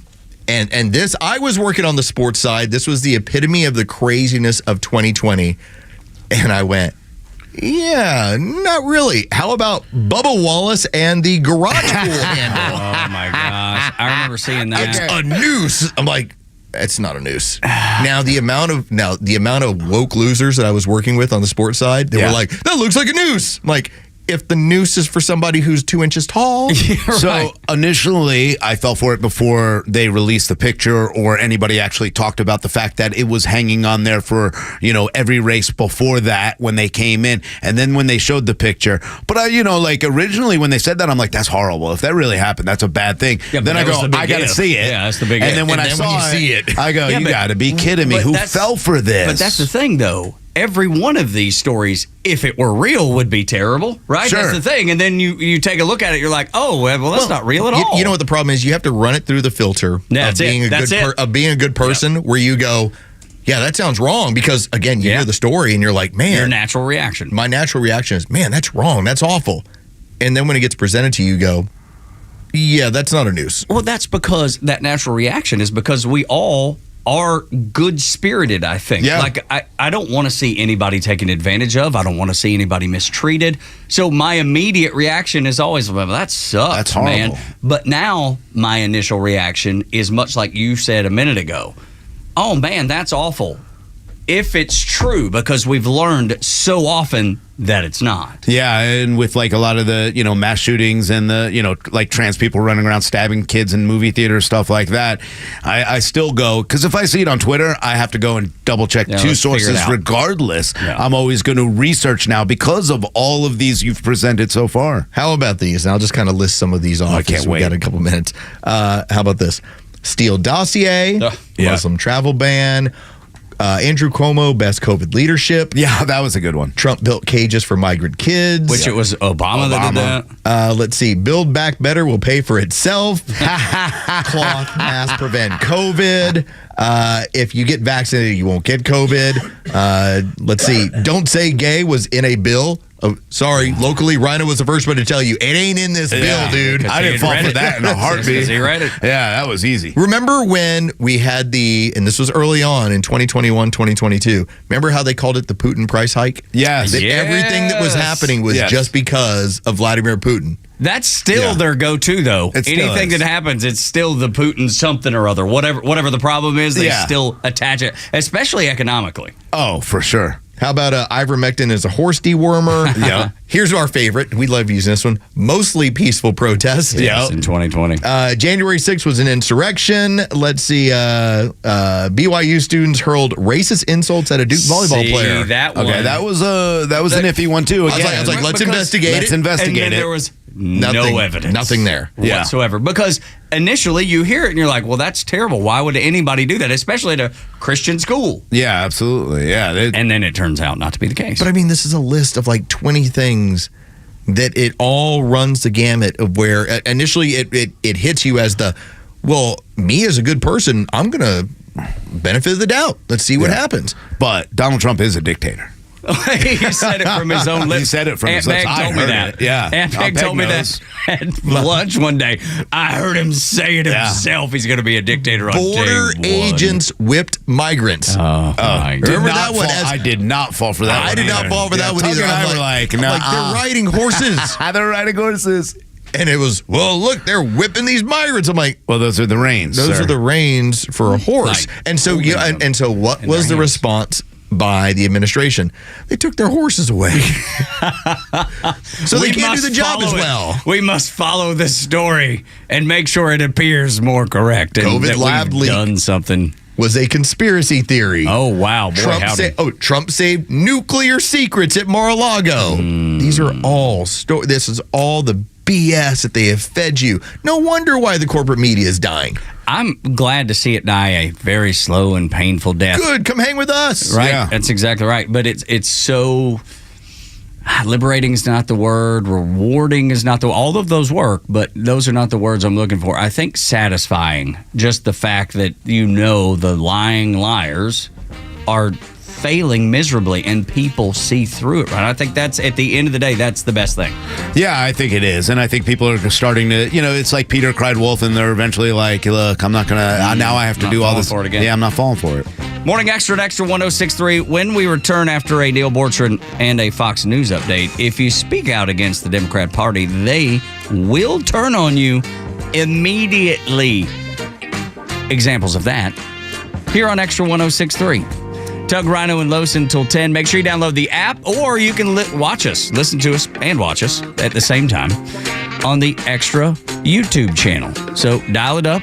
Just look for our page, and hopefully you'll follow, like, and subscribe. Do all that stuff for the Extra 106.3 YouTube channel. That way you can keep up with the show and watch it in real time there on your phone. You can watch it at home, on your computer, wherever you'd like to watch it. So convenient. Says the Morning Extra and Extra 106.3 on the air until 10.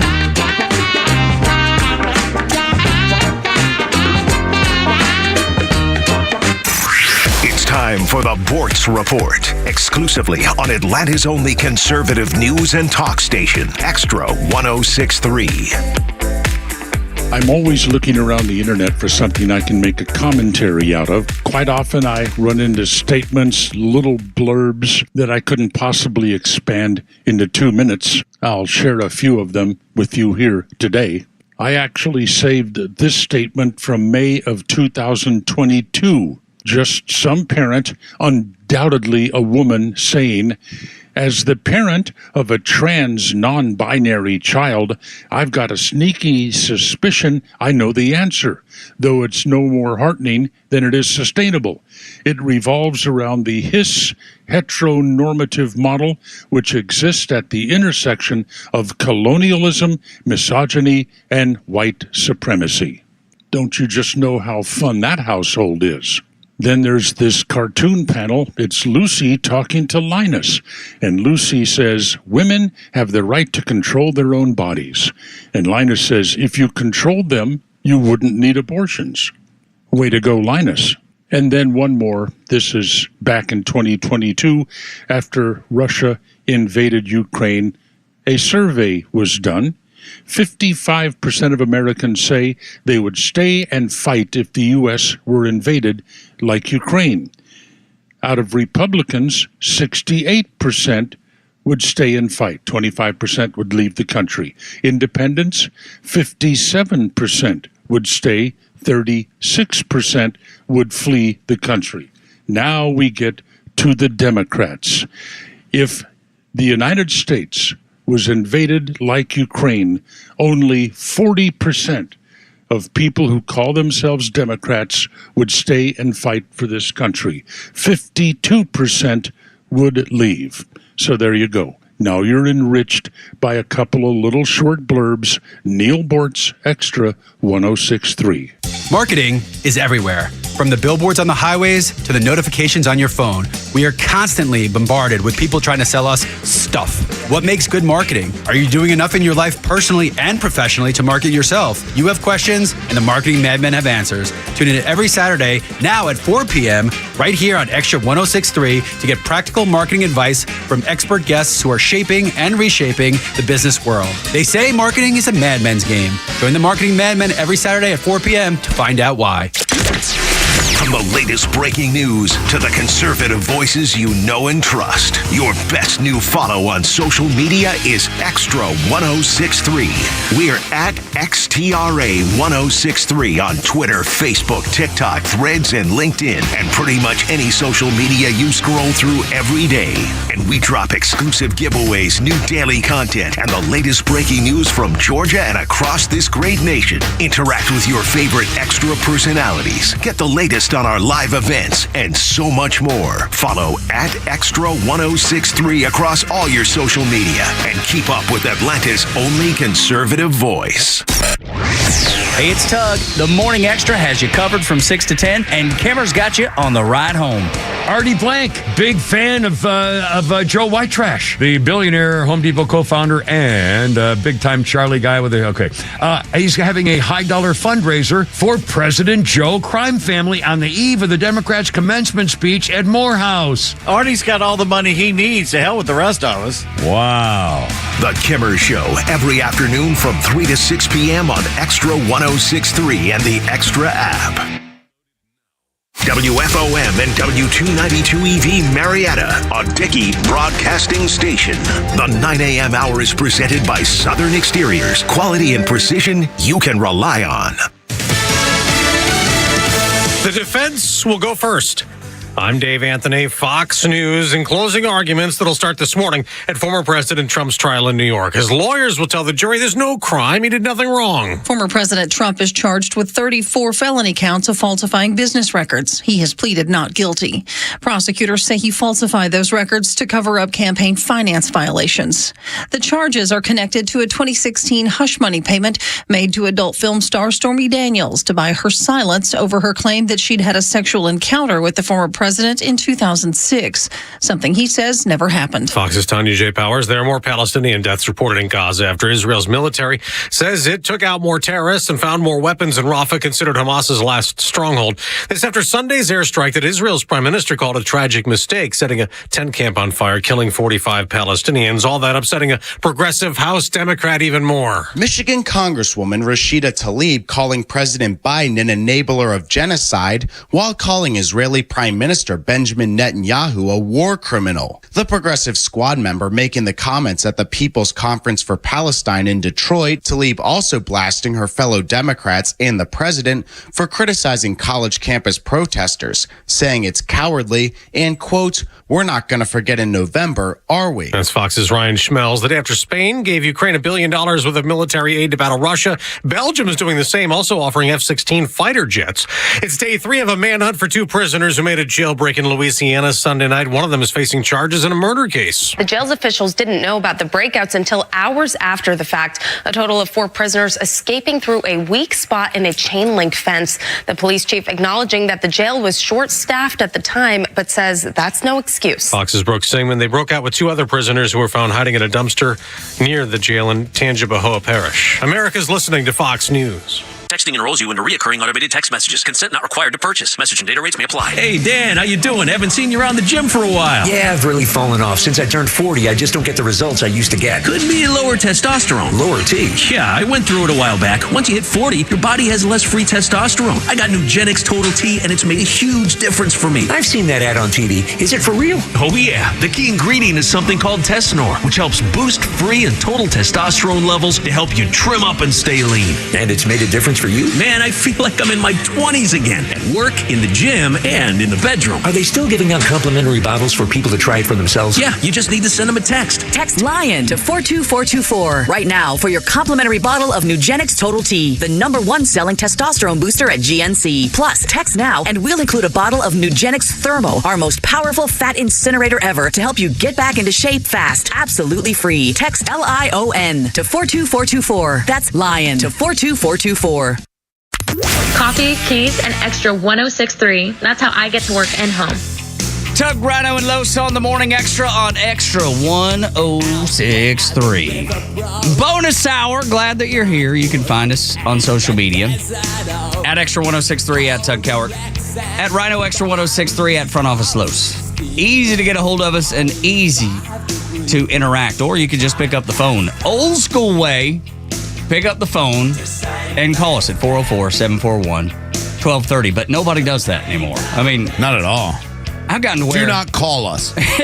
Do not call us. Whatever you do. We don't want to hear from any of you. Right. Or anyone. Extremists. Yeah. Well, it's less about that, just having to pick up the phone. Yeah, that's true. I don't even think Joe knows how to pick up a phone because it's like an old one with like numbers and stuff on it. It's just completely clueless. Yeah, no idea. It's weird. He hits everything with his knuckles. He just like button, number. Yeah, it's weird. How work when you hear him talk on the mic, just know that he has worked on that for hours to come across as sane and coherent. We actually had to write him notes. He follows him like Biden, unfortunately, so none of you know what he's saying. But yeah, well, that's okay. Yeah, it says press here.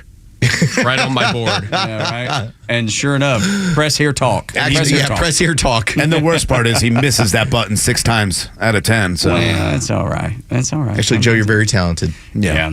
But it's fun to pretend that you're some sort of like caveman. Caveman. Oh, good. Press button. It's mostly just because of your facial hair. You can grow so much. You're a good liar too, He's Carlos. Still positive though. He's talented. Yeah, right. Well, he's just trying to be nice. In what? Well, probably not dressing, not doing his hair. I don't know. His hair looks good. Hair looks good today. He's got a little cloth going. 70s, baby. I'm just gonna lay it all out. I'm gonna grow my sideburns. Listen, don't hate on the man because he's got a full head of hair. Yeah. Like eventually it'll go away, right? But you know, I can't wait till he goes bald. I started taking some vitamins to What about help curtail That's that? not for your hair. Oh, wow. Propecia, you're taking that? Or I wanted to go vitamin root. Minoxidil Shut or up, whatever hippie. that spray is that you put on there? What is that what you do? It's like a I don't know. Mine fell out. I didn't do it.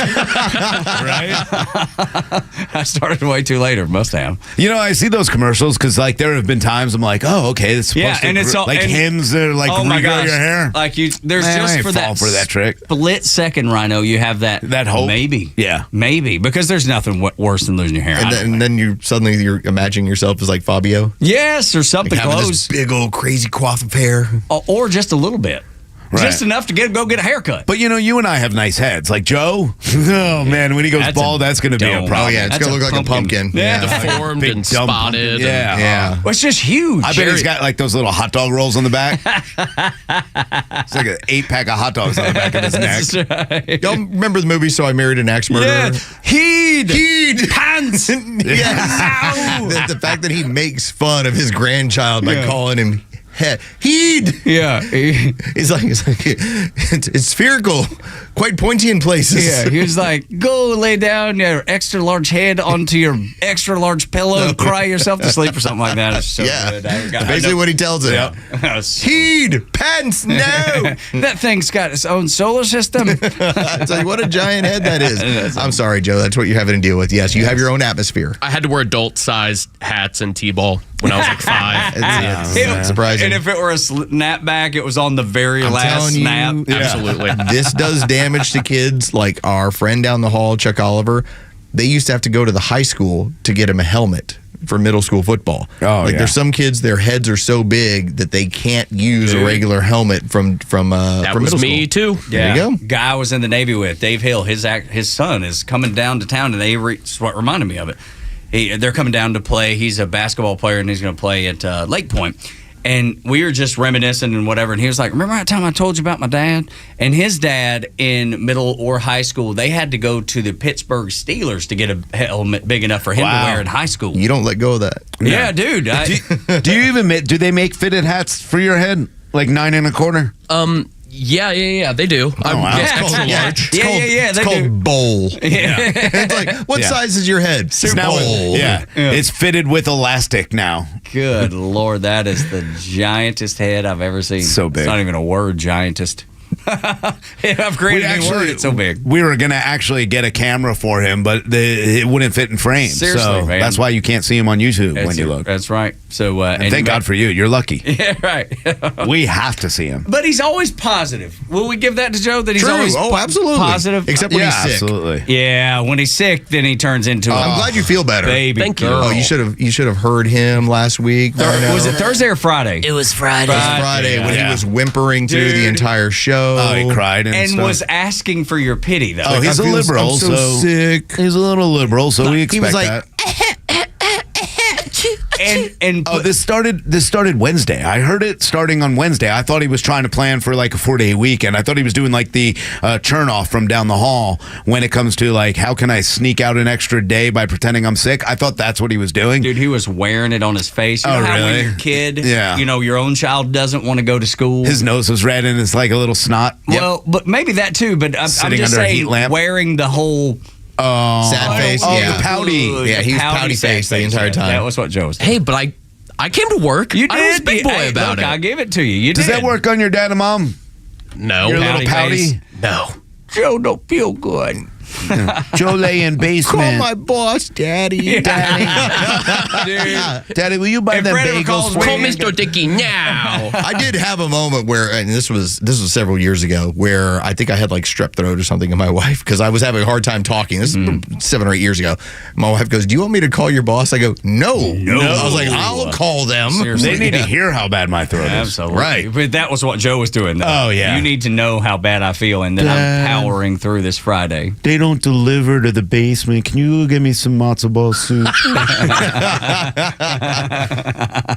So good. Well, I'm glad you're feeling better, Joe. Apparently, at 42 is when you start losing your optimism, and I don't know that's the truth. Maybe I guess whatever these people that did the survey says, but I don't know that I believe that because I think all of us are relatively optimistic by nature, and I don't think turning because I just turned 47 this year. I don't feel any more negative than I used to.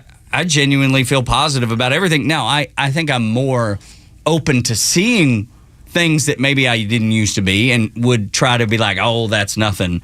And now I see it more, but it doesn't change the way that I view life or my relationships with friends, with coworkers, or family or anything. Well, you've always been the prepare for the worst, hope for the best kind of guy. Yeah, that's why you're never ever disappointed. since I've known you, you've been like, I'm not going to get disappointed. I don't think it's an age. I mean, 2020, I kind of got a little more pessimistic only because I saw the weaponization of the government and them stealing an election. But otherwise, I think that I've always been optimistic that we're able to fix it or that we'll be able to right the ship, and I still feel that way. So I don't know. I don't feel very pessimistic anymore, although I don't trust the government. I don't know. I think negativity is a poison. I do too. Like if you surround yourself with negativity, I think it not only does it age you, I just think it just wears you down. It does. And so I've never been a believer in that. Now, I'll also be the person where I like to joke around about, hey, I live in Reelsville. You know, I live right in a place where I'm going to tell you exactly how it is and exactly what's going on. And if that hurts your feelings or you don't care for it, well, I'm sorry, so be it. Eventually, you'll come around to what I was telling you and go, wow, he wasn't being some sort of cynical a-hole. He was just trying to tell me how it is. But I can't carry that stuff on a regular basis either. But I think, Rhino, and you can tell me what you think, I think people take telling the truth as cynicism oftentimes. And it shouldn't be taken that way. Oh, you're being cynical. No, I'm just trying to tell you what is actually going on because I feel like I see it and I understand it and I want to fight back. And I want you to know, too, so you can push back on that a little bit. Yeah, it is a very weird thing. Everybody gets defensive when you start telling the truth, and they take it in a negative way. And I'm like, no, this is an opportunity for us to learn from what's going on and fix it. I'd rather know the truth than sit here and look. Sometimes I'm like, man, I look at Democrats and I go, that ignorant bliss must be really nice. Right. Like, it must be so nice.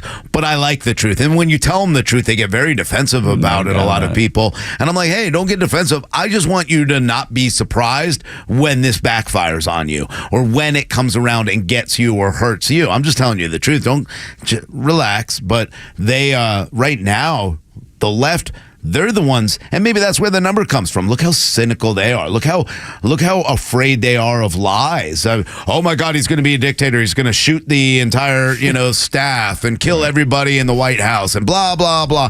And you're like, wow, you really have just lost your way, dude. Good Lord. Well, I'll give you an example, and this is out in the last 40 minutes. So you have the subcommittee that is doing the investigation into COVID, and we had the story last week about David Morenz, and that dude's got problems on his hands because of his testimony and what had gone on.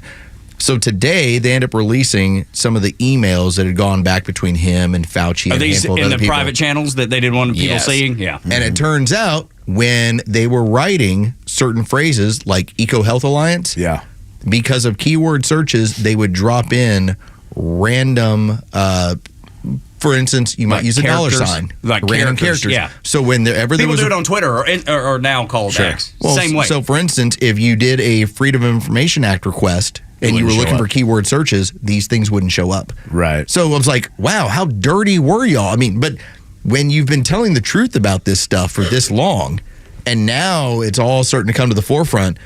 Just because you didn't want to hear about it 3 years ago, now you ready to hear about it? How corrupt these people really were and doing the stuff they did to you? Damn, how they low still down don't believe is it, though. No, there's plenty of them that don't. There's plenty of people that just will not I have a neighbor, and we were talking at the pool yesterday, and he talked about how the things he did during that time period, and he's like, my eyes are open now. What is the old saying? You can lead a horse to water. Yeah. You can't make He's it. like, he flat out said, he goes, people don't want to act like they got duped. He's like, I got duped. That's what it is. He flat out was like, I got duped. I was like, that's pretty strong to say stuff like that. That's the problem of, like a lot of the cult of the Democrats and these progressives is that they don't want to feel like, hey, I'm a really smart person. Like, I'm a doctor, or I went to school and my education failed me that I fell for this or that I did this. I studied history and I can't believe I put on a mask and walked around and did everything they said they wanted me to do. I can't believe I fell for that kind of authoritarian rule, but I did. And you don't want to talk about it. You don't want to be embarrassed about it. Now, some of them are just blind. And like, I saw people who were dancing and playing and having a great time out there all day and then like went went back and wore masks to their tent. And I'm like, you're still falling for it. Like, there are certain ones that will still continue to go, and they'll never be optimistic about our future. They need to feel down because that brings in that whole group. It is a way to kind of bring them all together by being down together. And on top of that, though, if you're on the Democrat side and you speak out, Rhino, they are going to turn on you like a pit viper. Yeah, oh, God, will they. And that's the other problem is they've believed all this, and they've been so stubborn they don't want to go. So when they hear one of the people that they've listened to, like a Bill Maher, who when he did that movie Religious and continued down and just destroying and hurting religion and lying about religion, that was their hero. Oh, yeah. And now he's kind of come back and going, hold on, this party left me. Like, this is not the same Democrat party. Jon Stewart, the same thing. But as soon as you speak out against them, that's exactly what's going to happen because they've been duped and they now are going, hold on, I believed in everything that they've been telling me on TV, this, that, and the other, and now, no, you're wrong. And they start to attack, and that's exactly what they're doing to anybody, especially Bill Maher right now. I know Aunt Peg believes everything that MSNBC and NBC and Lester Holt, which we talked about earlier and last week, being the most trustworthy broadcaster, trustworthy journalist, if you will. Well, that makes her a dummy. Exactly. Sorry, Aunt Peg. No, but it's the truth, and it breaks my heart, dude. It really does, because I want to be like, I want to grab her by the shoulders and shake her, like, why are you not paying attention? Wake up. Turn that crap off. It took... My mama didn't know she was not a Democrat until, 6-7 years ago. My own mama, the most conservative woman on earth. But that's the fun part in what Rhino brings up to you. It's that when you decide to leave that mental cult, they turn on you just as other cult members do. Look at the history of anybody who leaves a cult. Yeah. Mm-hmm. They are then disparaged. They're told that Leah Remini. Oh, gosh. They go Scientology. They go on the attack. Like, when you leave, if you ever decide, hey, I don't want to be conservative, I'm going to go a different direction, I just go, all right, well, good luck to you, because, sorry, see how it goes. But the Democrats, more than anything, the socialists, the communists, need each other to reinforce their ideas. They need that echo chamber. So when they lose a person out of it, man, they get bitter. They immediately go after that person. And maybe they've seen the light, maybe they were red-pilled, maybe whatever the reason is. But they go after that person as if they're not human anymore. Yeah, and that's where he's facing it. He talks about it. He goes, look, you've left me. I didn't leave you, yeah. And he's like, it's not that I've gotten old. It's that your ideas are stupid. And they continue to be stupid. And the fact that you continue to defend them is stupid. He understands the pro-Palestinian protests are pro-Hamas and pro-terrorist. Right. So he is going to call them out. And when he does it with, intelligence, with facts. That's why. And humor. And The View, when they brought him on, wow, you're so surprised that he's giving you the honest truth. And what do you do? Because that's that pretzel moment for all of these Democrats, because they know deep down inside they're wrong. But again, Carlos is 100% right. They're so stubborn in the fact that they go, well, I really thought I was on the right side of this defending Hamas. Yeah, the visit on The View was interesting. And last week as well, you're at Delfest, we played a cut of Bill Maher talking to Joy Behar, and he was like, you are losing credibility with your audience. He was like, the thing that I've always promised, and look, I disagree with Bill Maher on 50 to 60 to 75% of everything. He told The View's own audience, Joy, you're losing credibility because you're pretending that Joe Biden is capable. Yeah. You defend him every day. And then she went into spin mode going, well, but I'm afraid if I don't defend him, people will change their minds. And I'm like, well, why don't you let the natural thing happen? And then how did she finish? She finished when he flat out said, I will, you may not want to hear it, but I'm going to say what I'm going to say, and that's where my audience depends on me. And she talked about, well, what if I happen to turn people away from Joe Biden? And she finished off by saying, well, his brain is good. Yeah. Yeah. And then there was a laugh. It's like, hold on a second. It's like Bill Maher's entire point to start was this man is just above a cadaver. He's incapable at this point. His brain's good for research and future and hopefully a cure for Alzheimer's or dementia, or maybe they'll learn from it. But otherwise, no, it's not good for anything right now. And again, he brings up, because everybody got on him about the Vietnam War, right? Oh, well, you supported that. That's a completely different war. And when he explains that, he goes, these people are supporting a terrorist group. I was supporting the fact that we don't need to get involved in Vietnam. And I think a lot of people realize that now and saying, hey, that was a mistake. Why are we getting involved in other America first? Let's take care of it here. Let's stop going and playing democracy everywhere else. It's a completely different thing. There was a reason people stood up and said, we shouldn't get involved in Vietnam. This is different. You don't support the pro-terrorist group. Nobody went out there and was like, yeah, let's go Viet Cong. Except Jane Fonda. Well, yeah, that dummy. Yeah, she's a dummy. But, and then the kind of the pretty final dummy, thought, though. Yeah, the final thought is that, when Bill Maher was on, he went into that same thing and he basically said, hey, if you don't attack Israel, if you stop doing that, all this comes to an end. It's common sense. But he sounds like us. Even though he's not, he's starting to sound like us, at least in that particular line of discussion and conversation. Morning Extra at Extra 106.3. Burning it down for Biden. Next on Extra 106.3, the Morning Extra. Tug, Rhino, front office Lowson until 10.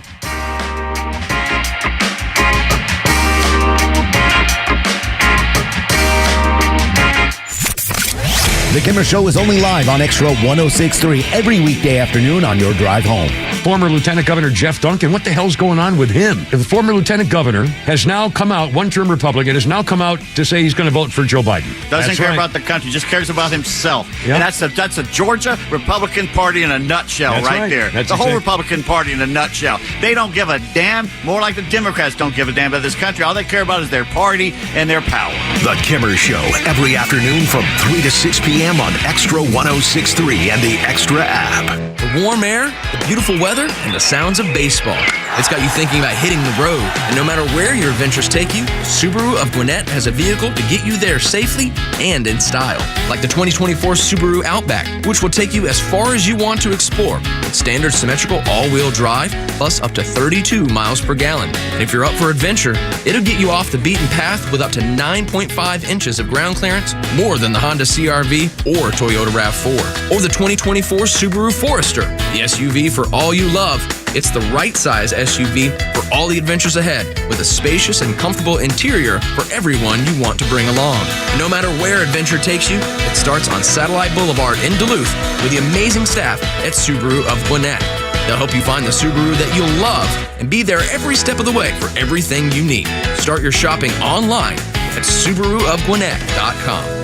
As an official community partner of the Atlanta Braves and the Atlanta Braves Foundation, the Warrior Alliance connects warriors and their families to free services such as health and wellness, housing, employment, education, legal services, and so much more. We need your financial support to increase our impact and change thousands of lives for those who served in the U.S. Armed Forces. It takes more than just thank you for your service. Make a donation to help warriors navigate to success after service. Go to thewarrioralliance.org/donate and make a difference today. Greetings, naturopathic Dr. Dennis Black here, founder of Rough Greens. You know, about 40 years ago, I was diagnosed with stage 4 cancer. The doctors told me there was nothing they could do. Nothing. I needed to go home and get my affairs in order. Well, I decided to take a different track and ultimately became a naturopathic doctor for now over 20 years. I'm also a world-class dog lover, and I know that lots of dogs suffer with digestive problems, itching and scratching, low energy, achy joints, bad breath, you name it, they suffer from it. And research showed me that dog food is dead food. So I formulated Rough Greens with specific vitamins and minerals, probiotics, antioxidants, omega oils, all the stuff your dog needs. Just sprinkle on a little bit of Rough Greens. It's easy. My dogs and I are so convinced that it can help your dog, we're offering a free Jumpstart trial bag. All you have to do is cover the shipping. Don't ever give up on your health or on your dog's health. Order your free Jumpstart trial bag at roughgreens.com. That's RUFFgreens.com. Fox on Tech. In the digital world, it can seem like everybody's face is glued to a screen. While technology provides benefits, communication experts caution how we use and behave on our devices in public and around our loved ones can be rude and dismissive. We have found that when you're engaging in interaction with other people, if the other person is on their device and not paying attention and not present in that interaction, that it can be distressing for the other individual. And particularly for older adults, when their children and grandchildren come over to visit, if the kids are on their devices constantly and not interacting with the grandparents. That's Sheila Cotton, Clemson University Provost Distinguished Professor. She adds you should also watch what you're talking about on the phone in public. With Fox on Tech, I'm Anna Eliopoulos. Fox News. Tired of all the negative media manipulation? Wake up feeling right with the Morning Extra on Extra 106.3, Atlanta's only conservative news and talk station. Donald Trump standing in front of the courthouse in New York City, and he is reading the Riot Act that Judge Merjan is corrupt and on and on and on, but he's doing it in a tact that is outsmarting most of those in the leftist media. So much smarter than the media. So much smarter than the judge and you know what, Biden and the administration. I mean, the fact that it's so brilliant that he's like, well, I can't say these things, but I can read who did. Let me tell you about Molly Hemingway, who said this is a joke. The New York Post cover today, blah, blah, blah. And then goes on to just skate that line. Like he's on that edge where he's like, I can hit the judge on this and say this about the judge. And then goes, but I don't have to tell you, I can't tell you some of the other things this disgusting man is doing to me because, well, for the first time ever, they put a president under a gag order to talk about his case and then goes, but this was said. I mean, it's just such a brilliant tactic that he has found a way to work around. This is a crazy, rigged court case. Well, that it is one of the it's as flimsy as it could possibly be. But it's interesting to see him be able to outsmart.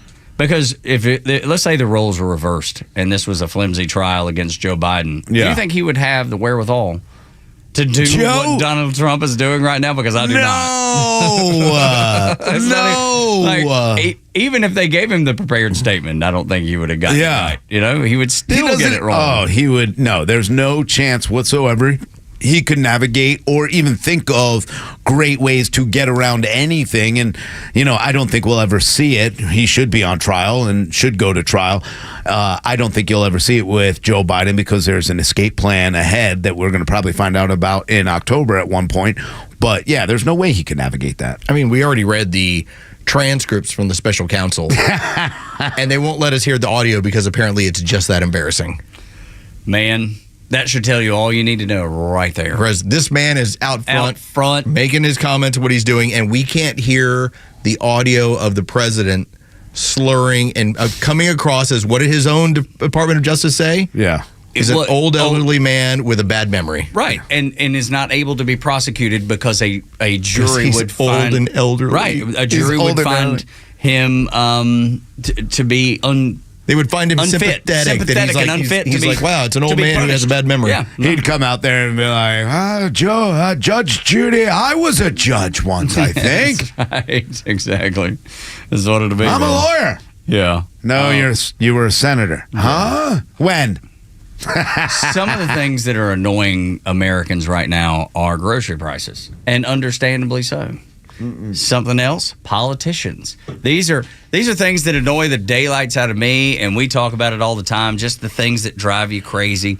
And I said in the last segment, I guess 42 is the place where you start getting annoyed with things. So let's go through some of the things that annoy the daylights out of you. For me, I was telling you what happened at Publix the other day, and man, I gave this dude the stare down. I'm talking the evil eye. Uh-oh. So much so that he reacted to me. So we're parked nose to nose, my truck and his truck, right? And this dude's driving, a little Ford Ranger or something like that. Did you rev your truck and be like, too small? No, listen to this manly truck. I grew up driving a Ford Ranger. I love Ford Rangers. Rhino, you got the I got the Maverick. So cool. But the thing was, he spoke the way he behaved is what irritated me. Oh no. You know the people, and Bortz talks about them a lot, that won't put their buggy back in the buggy corral. Oh, yeah. He decided to leave his just sitting there. Oh, that's wrong. And then he saw me looking over, and so he put it between, what are the little barriers, the stop blocks? Oh, where the idiot puts like two wheels up so it doesn't roll out? Yep. And so I went over, and I just stared at him, because I had my buggy. Yeah. Like, dude, are you this freaking lazy? And so as I'm staring at him, I take his, pull it over the stop block, put them together with mine, and I never took my eyes off of him.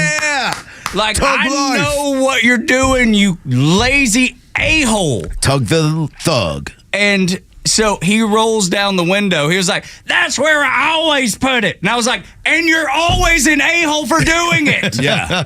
And then just took it over and put it up. And my wife was like, "Good Lord, what just happened?" Well, when it comes right down to it, there's a reason why he's in that little Ranger. Yeah, I guess, man. So annoying. Am I not wrong for validating these sorts of things by looking at somebody and judging them in this way? No. Because I look at it as I try and do all the little things, because if you take care of the little things, the big things take care of themselves. That's all right. And so I'm one of those, like, over the weekend, as I'm heading into the store, I see a woman who's trying to return her cart, and I just go, I'll take it. Get that for you. Yeah. And I grab, because I was like, I've got to take it inside anyway, and I've got to go shop with it anyway. There's little things like that. If you take care of the little things, the big things take care of themselves, so that you don't end up in the little beaten up Ford Ranger. Yeah, Dude, fair enough. Dirt bag. I know everything I need to know about him based on the fact that he was too lazy. Such a jerk. To put his buggy back in the buggy corral. That would bother me. I want to play and say that, I wouldn't do it because people have jobs to do that, and I don't want to take jobs away. But that would be a joke, because it really is. If I don't see a corral, like now, I'll always bring it back to the corral, or some of them just have painted, spots for them, whatever. But if I don't see that, I even go one step further, and I'll bring it all the way back to the I don't recall ever inside. not doing I don't that. get it. No, I don't either. And I think, obviously we were raised correctly to say, hey, do the right take care thing. of it. Absolutely. I don't know. I had a dad, and he always made the point, and he was always, this was very ingrained in me from the time I was a kid. He's like, leave things the way you find them, if not better. Or better. Yeah. Yeah. He was like, if you use somebody's stuff, bring it back to them better than when you borrowed it. Okay, but I do have to go out there and tell you that I did ride a ShopRite one down Okay, but that's hill. fun. But that's nothing to do with destroying people, because if you leave that buggy sitting in there, somebody's either going to open their door on it, or it's going to roll across the parking lot and just hit somebody's car. I don't know. I randomly see them, and I'll grab them and go put them in. Right, because it's the right thing to do. I will say this. I do give the benefit of the doubt that, like, there's some elderly people where I know they don't want to do it. And so I'm like, hey, you know what? I'll grab that for you. I got this. Yeah. That makes sense to me.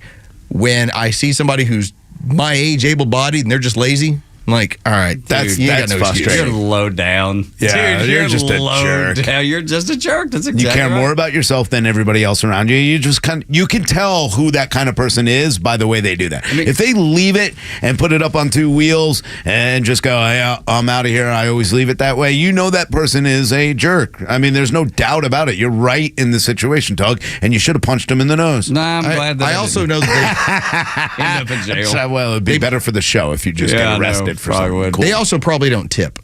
No, yeah, probably See, not. now I got to associate every single one of these, like, social faux pas in you. It's like, you won't put your cart back. I know you don't tip well. Yeah, right. It's like, nobody wants to. Somebody sees your order on Uber Eats and like, man, not him. Not picking this one. Yeah, right. But isn't it becoming, unfortunately, more prevalent now than ever? Seems because like it. We went to Cracker Barrel, and I held the door for like an older gentleman and his wife, and he was kind of surprised that I did, and was like, "You're a very nice gentleman. Thank you so much." Like, because it so happens. It doesn't happen anymore. Happens so few times, if I can speak. Like, we've lost that just kind of, hey, I'm going to be a part of this. I'm going to look out for someone so they don't have to come out here and get this cart later that I'm leaving here, that I picked up at the front door, and then they're going to leave out here. One more, as we were coming home from the Braves game yesterday, we were out going after you sat the primo seats. Well, they were good. Yeah, right behind. I don't play this down. We talked about it at the 6 o'clock hour. No, good are the ones I get up in 114. Those are good. Those are really good. I mean, all you know is Sweet Life, right? That's not backstage passes, and basically sitting right on the fence. I mean, you were on TV yesterday. No, well, nobody would have known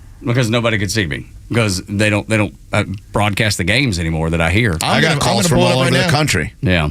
But yeah, will you screenshot it? Let's put that out on social media today. We were coming back from the game, and out here on, I guess that would be, what's that, Powers Ferry maybe? There's a gas station, and this dude was coming out of the gas station, and he's sitting across, because he's trying to go across two lanes. He's on the other side. We're headed down to Acres Mill. And this dude is sitting across, he's pulling out of the gas station, sitting across two lanes of traffic, holding up traffic while he tries to merge instead of just waiting till there's no cars. Yeah. He's like, I'm so important that I'm going to hold up traffic coming the other way to be able to get across. I was just blown away. I couldn't believe it, man. There's so many people like that, though, that just don't pay attention when they're out there. Like the people that, look, I drove yesterday, so I got plenty of them. But I'm like, dude, take all the stuffed animals out of your windows. Yeah, because you can't see ducks. that all of us in the left lane are trying to go the speed limit or at least 5 miles per hour over. And you're going 5, it's a 65 and you're going 62. Yeah. Come on, dude, pay attention. It's annoying. Some people are too nice, though. Like the people who are in the right lane and the people coming onto the highway, and then they slow down to like 50 to let them on, and you're like, dude, you're going to kill people by being too nice. That's exactly right. And you got to know when the right time is. I guess it comes with experience. Or the idiot who lets everybody in front of them in a traffic jam. And I'm like, dude, stop being nice. You got to, because you're backing everything else. Yeah, this butthole knows the road was closed and they had to merge. And he scooped up hoping there was an idiot like you. Yeah, and they found him. They found him. In his Prius. Morning Extra at Extra 106.3. Lois, we got to burn it down. Completely burn it down just for Joe Biden. Victor Davis Hanson brought this up, and you can read all of his stuff over at Hoover Institute, and he's regular on cable news, and just a very sharp guy, very introspective as far as what's going on in the country. And he asked a very simple question. If you're now looking to take down a pillar of society, which is the legal system, we look at it in the civil society, in the representative republic, the legal system has to be there for every single American.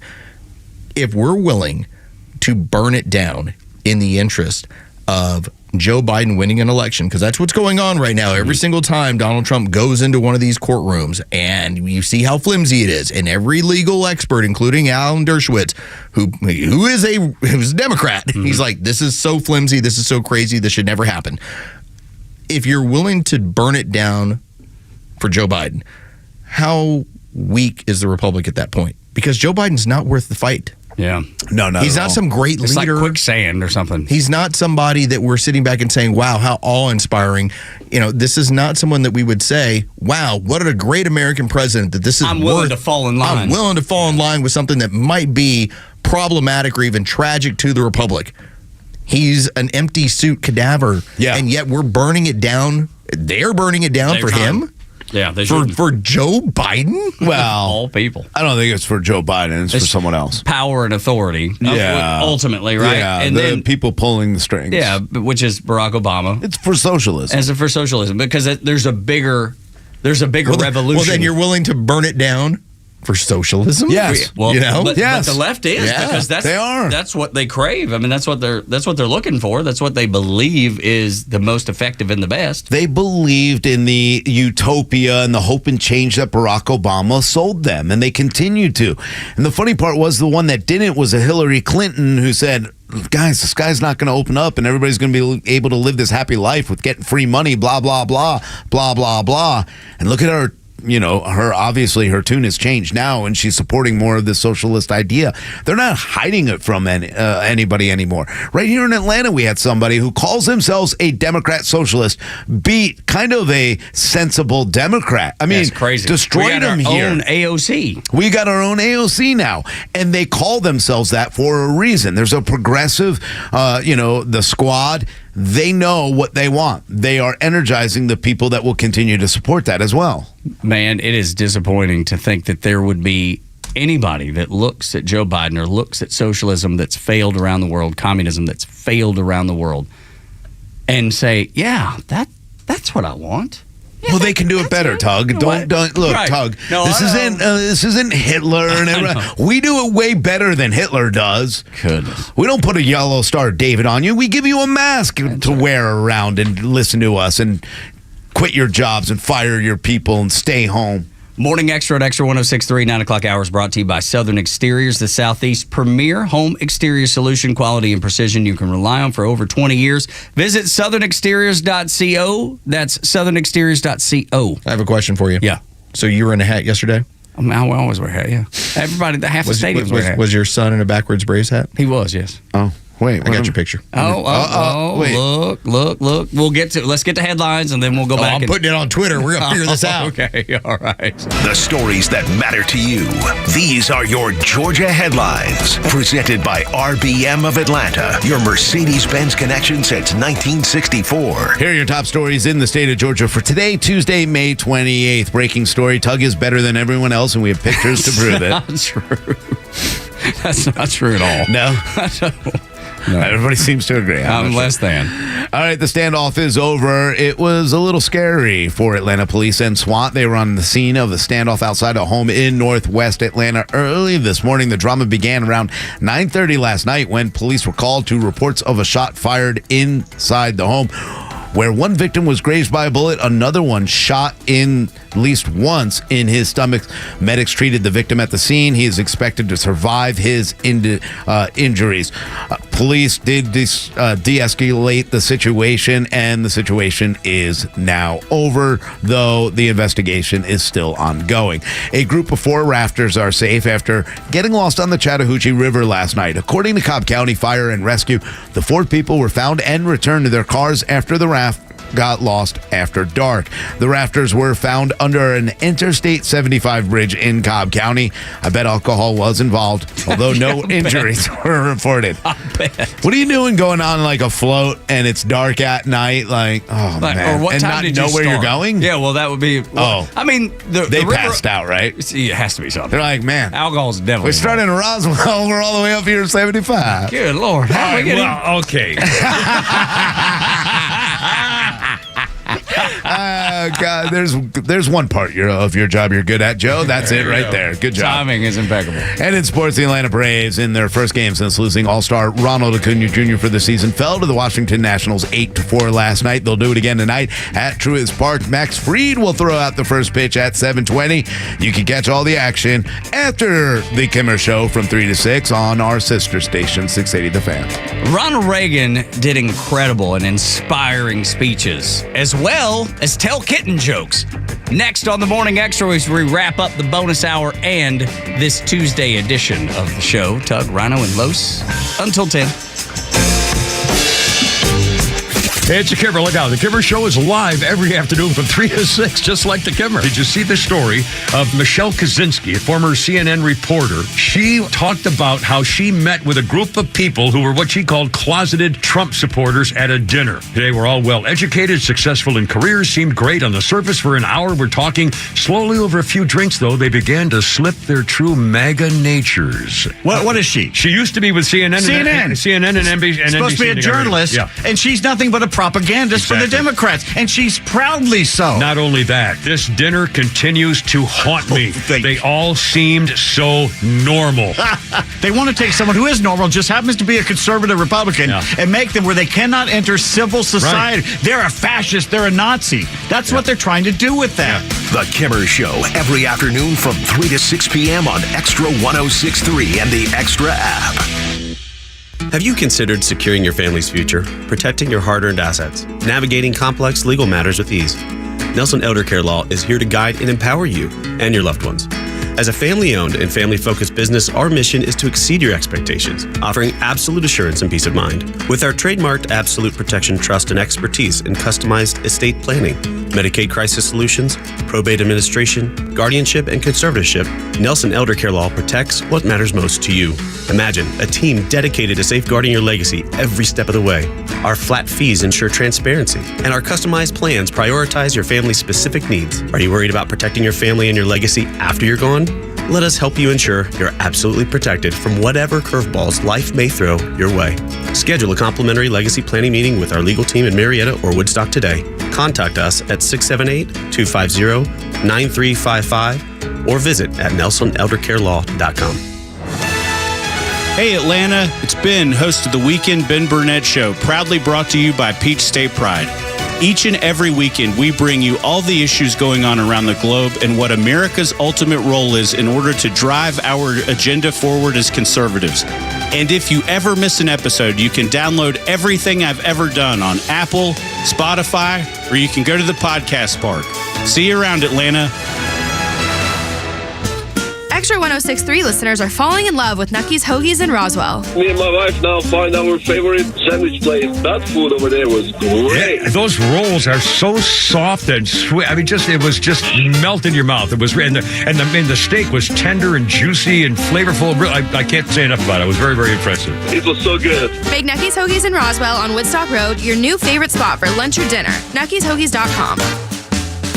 Must qualify for enrollment. Results may vary. We all hear the radio ads about the IRS. They tell you to be afraid, to be scared, and they try to frighten you into calling. I'm not here to do that. Tax Relief Advocates is different. TRA is here to tell you that if you owe money to the IRS, whether it's $5,000, $50,000, or $500,000, we have a solution. It doesn't matter if you're sitting in your car, at work, or with your kids. No matter where you are, call now. 800-575-9313. Don't lose hope. TRA can eliminate or reduce what you owe to the IRS. Generous programs are now available that can give you a fresh start. Our passion is taxes and helping individuals fix their IRS problems. We have over 1,000 5-star reviews on Google and an A+ with the Better Business Bureau. You don't need to be afraid of the IRS any longer. End your tax nightmare today by visiting us online at TRA.com or call 800-575-9313. That's 800-575-9313. Tax Relief Advocates. Real solutions for real people. Extra 106.3 is proud to be your conservative voice in Atlanta, and we offer a huge slate of original podcasts. Head over to thepodcastpark.com and grab the podcast that you love, all presented by Associated Credit Union. Doug, Rhino, and Los on the Morning Extra on Extra 106.3. Nothing really to talk about except Ronald Reagan and the fact that he did incredible and inspiring speeches as well as kitten jokes, Los. You want a cat joke? Yes, I love cat jokes. Cat videos are my favorite, though. Just kidding. Let's go. So, this is a fun 50 seconds of audio. This is Ronald Reagan. And by the way, on the other side, I'm going to tell you about how your son is leading our conservative resolution and revolution. Yes, sir. They're all coming back into clarity here. But it's the truth. It's the truth. Take a listen to Ronald Reagan. This is back, I think this is like 86 or 87. So he's already, gotten reelected, and now, of course, he can kind of joke around, goof around, do what he wants to. This is what he had to say about the difference in Democrats and Republicans. Did you hear the story about the kid who was outside the Democratic fundraiser selling kittens?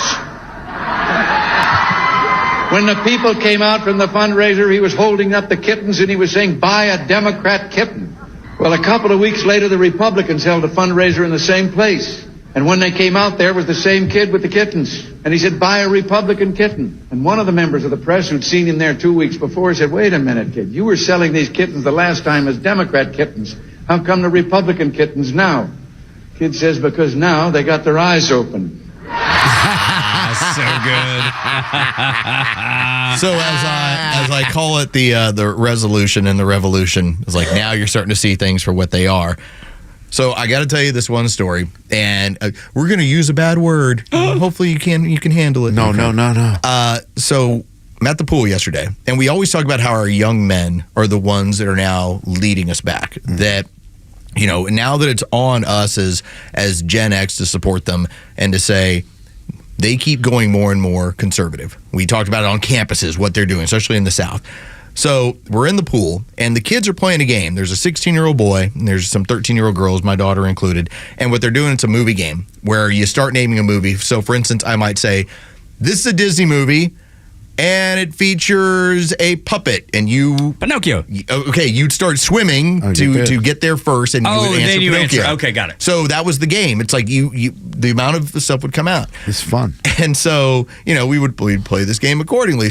And the young man gets in the pool, and he goes, "Yeah, it's a Disney movie, and it features 7 midgets." And I glance over at him, and first off, I'm like, well, you're not allowed to use that word. And then the other part of me goes, but I'm glad you did. Right, absolutely. Because, again, and all the girls, they're just sitting there because they're like, don't know what to say. They don't. Well, first off, they're like, "Is that? Do you mean dwarf? Yeah. You mean whatever?" They didn't even know the word. They didn't recognize it. They just were all kind of looking at each other in a funny way. Or were they way. afraid to acknowledge that they knew? And so that's kind of the deal. It's that our young people are the ones that are leading us back. When Ronald Reagan tells you the kitten's eyes are open, yeah. So now they're seeing. this is what's going on with our young people now. It really is. Support it. You're starting to see it, but you need that because I think a lot of them have seen the idiots on the other side. Then they're watching it and they're going, "Hold on, like guys, we're not falling for it anymore. It's enough. Your games are stupid. We're not going to play them. It's okay to be a man. It's okay to get a job. It's okay for a woman if she wants to stay home and work. It's also okay for a girl to play a sport and not be, taken over by a man that thinks they're a woman." That's the question I would ask. Really confuse the kids and not allow them to swim and just been like, all right, what is a woman? And no one would swim across because nobody knows anymore. Nobody could answer the question Right. or wouldn't be brave enough to answer the question. And these young men, But there's a 30-year run, and this includes us, where we had to live in PC culture. And there were things you couldn't say. There were words you couldn't write. And that was reinforced online. And then being part of popular society, you had to buy into this stuff if you wanted to be in polite and popular society. And our young people are rejecting it. They're basically going, no, not for me. But I think they're rejecting things that aren't true. Yes. I think that's things the that are biggest silly. thing. But we got to a certain point. Like, for instance, when you have the people who tried to tell you on a regular basis, well, meat is murder. I'm like, meat's pretty good. But you know what? I'm going to let you have your chance and say meat's murder and all that stuff. I'm going to eat what I want to. Instead, our young people are going, no, it's not, and you're stupid. Yeah. Like, they're not afraid to push back. This is something that we talked about how the new right is actually fighting back in ways that they aren't. It's not just like live and let live, turn the other cheek. It's, I'm going to tell you you're wrong, and not only that, I'm going to tell you where you're silly about it. Well, because we're not afraid anymore. You could call us whatever. It's back to at sticks the and end, stones. Yeah, misogynist, this is, that racist, blah, blah, Sounds blah. good. I know. Put them all on me. Because I know I'm not any of those. Because, yes, we've realized, that's all you have? Just shut up. You're dumb. And I think it's good because these people have gotten away with it for so long. And to be honest, some of, the older people, they don't want to deal with these kids. So they just sit there and they go, yeah, you're right. Okay, I'll make sure that I'm nicer and I'll use people's pronouns. But the youth are going to be the ones that stand back and go, I don't care about your pronouns, dude. Like, I care about gas prices. I care about the cents. I care about what's going on, and I'm tired of you. And I'm tired of you influencing. Shut up and get out of the way. And they're doing a great job. And they're not afraid of being called those names anymore, and I'm glad they've lost their sting. Yeah, they've lost their sting back. They're acting like Tug when somebody decides to take a cart and not bring it back. Yeah, they're staring them down, but we all need to do that now. Why must you be a freaking a-hole? Stare them down and don't be afraid. Yeah, it's uncalled for. And look, I love the fact that I see these young men. We went to a grad party this past Friday night. And that group of boys were there, and you could see them influencing the other group of boys. You know what I mean? You can see the passing of the baton, if you will, right? Because these kids already have a year of college, and now the next wave is coming through, and they're talking to them about all this stuff, like the things you'll see in college. They're like Jacob was telling me, he's like, yeah, there's a couple, Looney Tunes that dye their hair and girls that don't shave their legs. He was like, I just don't pay any attention, man. I don't give them the time of day. When they're carrying a sign, he was like, it's so rare in Charleston, but when they do, most everybody just looks, rolls their eyes, and keeps walking. Keeps it moving. Yep. Yeah. Got no time for it. I think about how when every now and then I'd fill in over on 680, our sister station, and there was always this one Looney Tune that would be like, he'd always email or send a thing over to the fan and be like, why are you putting that bigot on? I'm like, okay. You know what I'm going to start doing? I'm going to start tweeting out that your favorite bigot is going to be on the air, because I was like, here we go, let's have at it, because he couldn't explain bigotry. He just knew it was a buzzword that makes people go, so I'm like, hey, your favorite bigot's going to be on the air. Let's do this. And of course, everyone would be like, all right, that sounds kind of fun. Yeah. It's like young people just throw out these labels. 5 years ago, it would have been a bigger deal. Oh my God. I can't believe you said that. Or Right? I can't believe they're actually letting him on because somebody has said that about him. But we've always had that, right? Like, Los has always been that way. I've always been that way. Like, I embrace the fact that apparently I'm an anti-Semite every once in a while, I guess. Listen to the anti-Semite every morning. Jewish anti-Semite. Yeah. How weird. It is weird. But you know what? strange. I mean, when you embrace it, it shuts them up. It stops them because they don't have power over you anymore. And that's the power that they control over the older people that are like, I don't want to deal with these problem kids. So, free Palestine. Yeah, go. Have a good day. Bye. I mean, we get in their face, they're done. The kitten's eyes are open. The kitten's eyes are open. Ronald Reagan was a wise man. And we see it more and more. Almost the further you get away from it, the more it zooms in, the clearer it is. And man, I hope that conservative revolution, that renaissance that we talked about is happening. And I think Lowe's points out that it starts with young men and it continues until they're old men and then they pass the ways down. And you're seeing it happen around the world too, which is encouraging. Hopefully in November, it happens in the United States and we get back on track and we fix the ills because the country's worth saving. It's worth fighting for because where else you going? Where are you going? Cuba? Good luck. Venezuela? Good luck.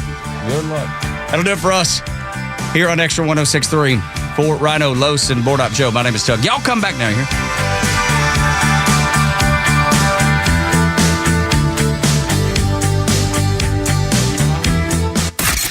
The legend Neil Bortz is only on Extra 106.3. Hey, it's a camera. How's it going? Here's what you missed from the Talkmaster. Sometimes you sit back and wonder, can this country, after 230 plus years, be saved? There are always ways, and the Constitution gives us a way. It's called the Convention of States. Catch Neil's commentary every day on Extra 106.3 or listen anytime on the Extra 106.3 app.